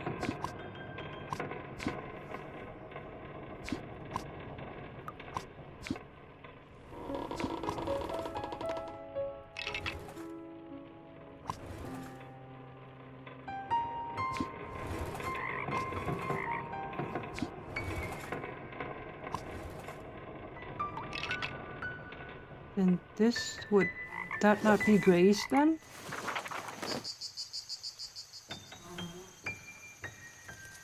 Yeah, since that's the only female here, so that's... Looks like we've got ourselves Nope. a visitor, Nope. boys.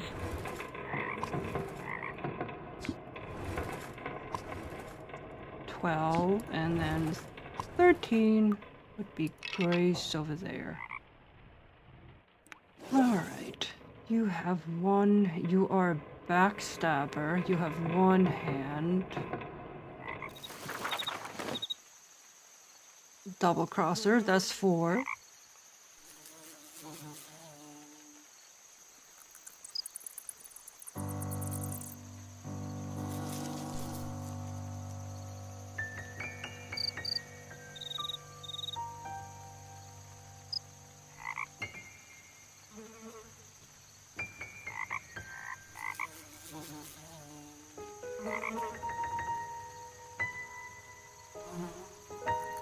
No, 4 would be that guy.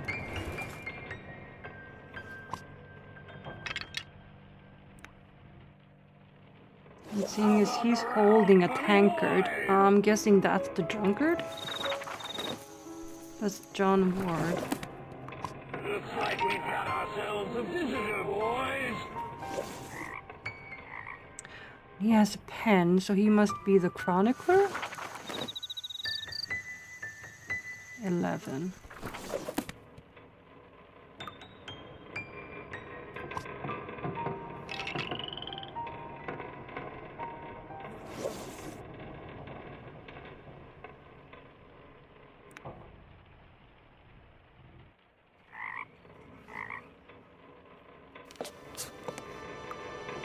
Well, what do you think of me crew? Yes, so you have an...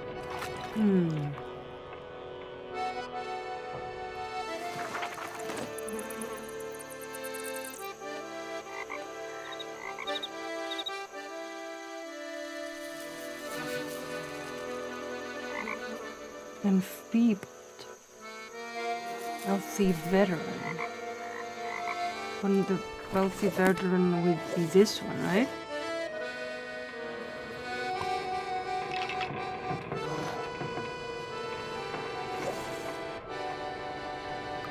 Oh, this guy must be Shortshanks. So that's 12. Pile along. Could somebody pass the salt? I'll have what he's having. So then this might be the dandy.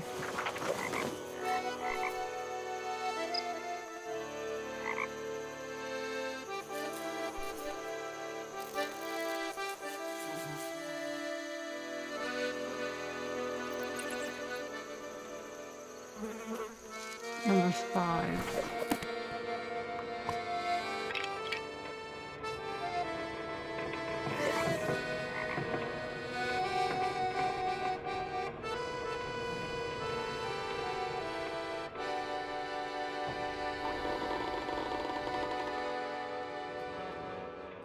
Duelist.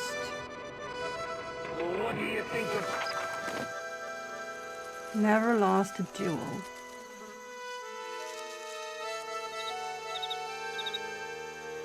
And a gambler. So 1 and 3. Gambler is 3. Oh. Yeah, cards. So he must be the gambler. And you could be 1.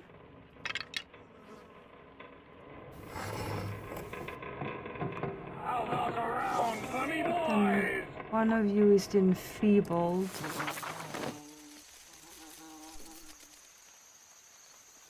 And one is the crew cook.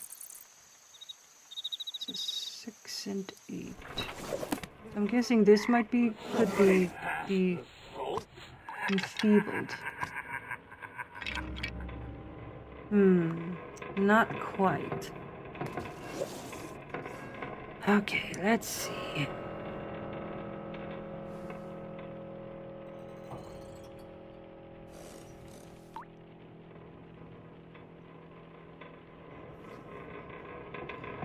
What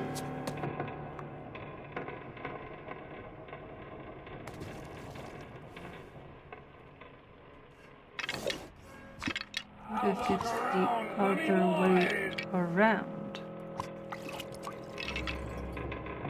No.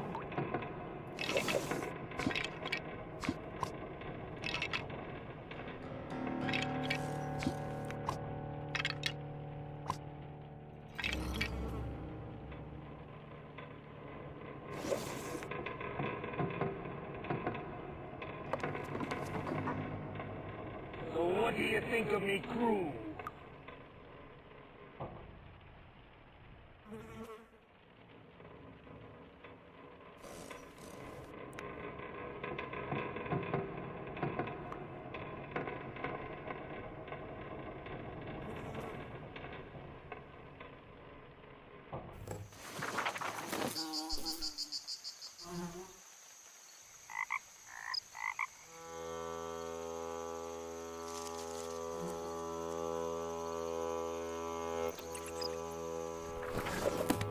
I'll have what he's having.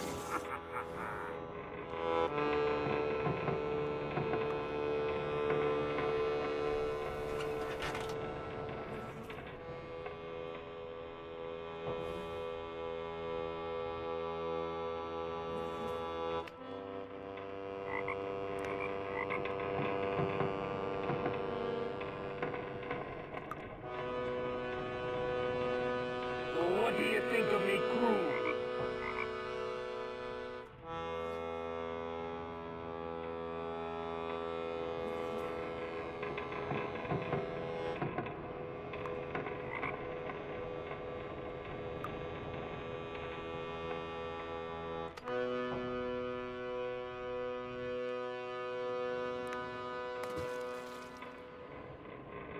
I'll have what he's having.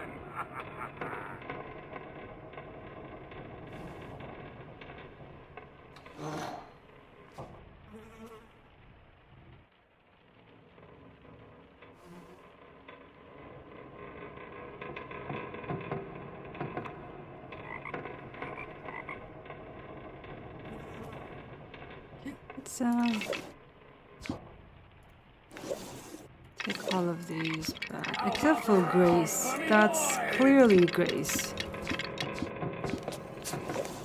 I'll have what he's having. Right. This guy. No, yeah, he was the gambler.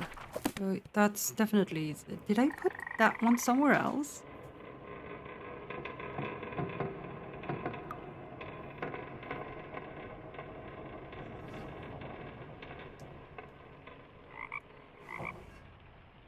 Looks like we've got ourselves a visitor. Yeah, that was the drunkard, definitely. I'll walk around, funny boys.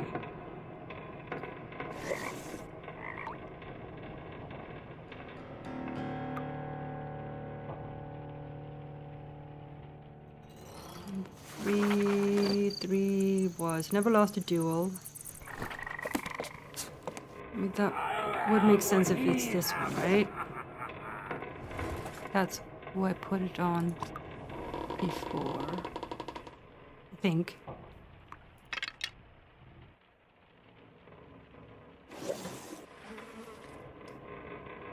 And then...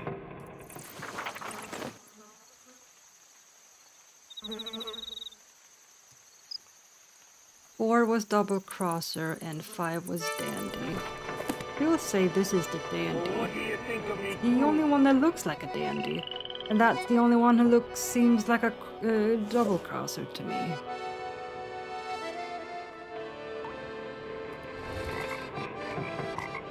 It's only a double crosser would stab you in the back. That's what I'm saying.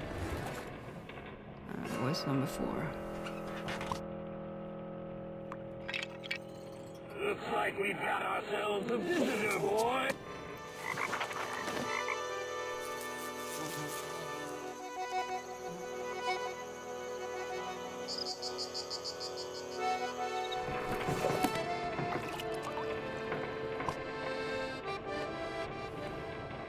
And I'd still say this is the cook. Around, And then this would be the astronomer. 6, 7. And that's the minstrel. That's 9. No, that's 10. 10 is the minstrel. That's still this guy. Yeah, but he has a pen. Therefore, he must be the chronicler. Right? That's number 11. The chronicler. Because he chronicles. Somebody passed the salt.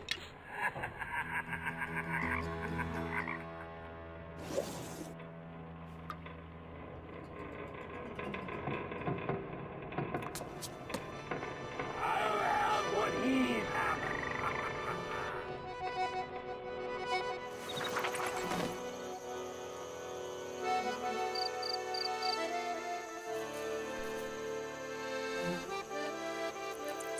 So the enfeebled, I mean, the only one I can see here that would be considered enfeebled is this guy. He's only got at least only one hand, so...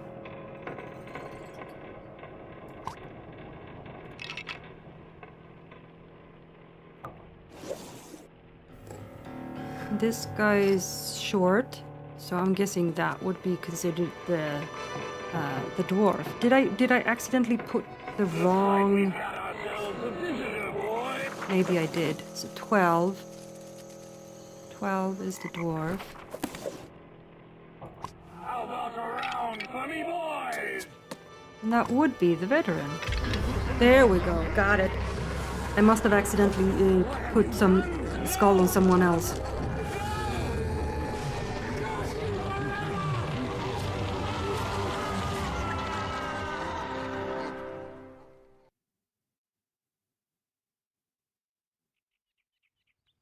Hi, Lois. Detective?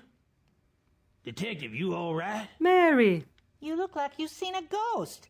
There ain't no such thing as ghosts. Well, of course there are. Oh, hogwash. Well, just because you ain't ever always talking seen about one, ghosts well, you always this, have to ghosts believe everything that. I say. Why do you have to Haunt this, argue with me haunt all the that. time? I'm so tired of listening Detective? about ghosts. You all right in there?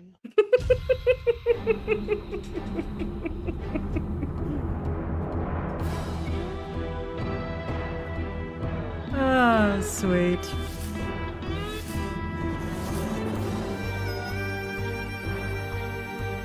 Alright, that's it. That's it. We did it. That only took me over 10 hours. Oh my god. If I hadn't realized I could... If I just realized I could skip the puzzles, then we'd be long over and done them by now. Oh well.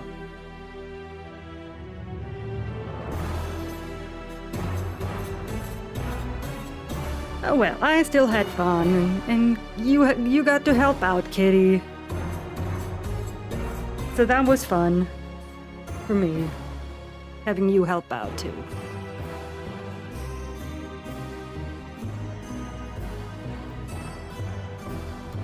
So, because this has taken me 10 hours to do, and already cut into the time that I was supposed to stream the second game today, I'm not gonna do the second game today.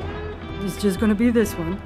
But since I wasn't planning on streaming tomorrow, I am gonna do that anyway. But only the second game tomorrow. But I'm gonna do that sometime in the afternoon. That should not take me 10 hours to complete, hopefully. So.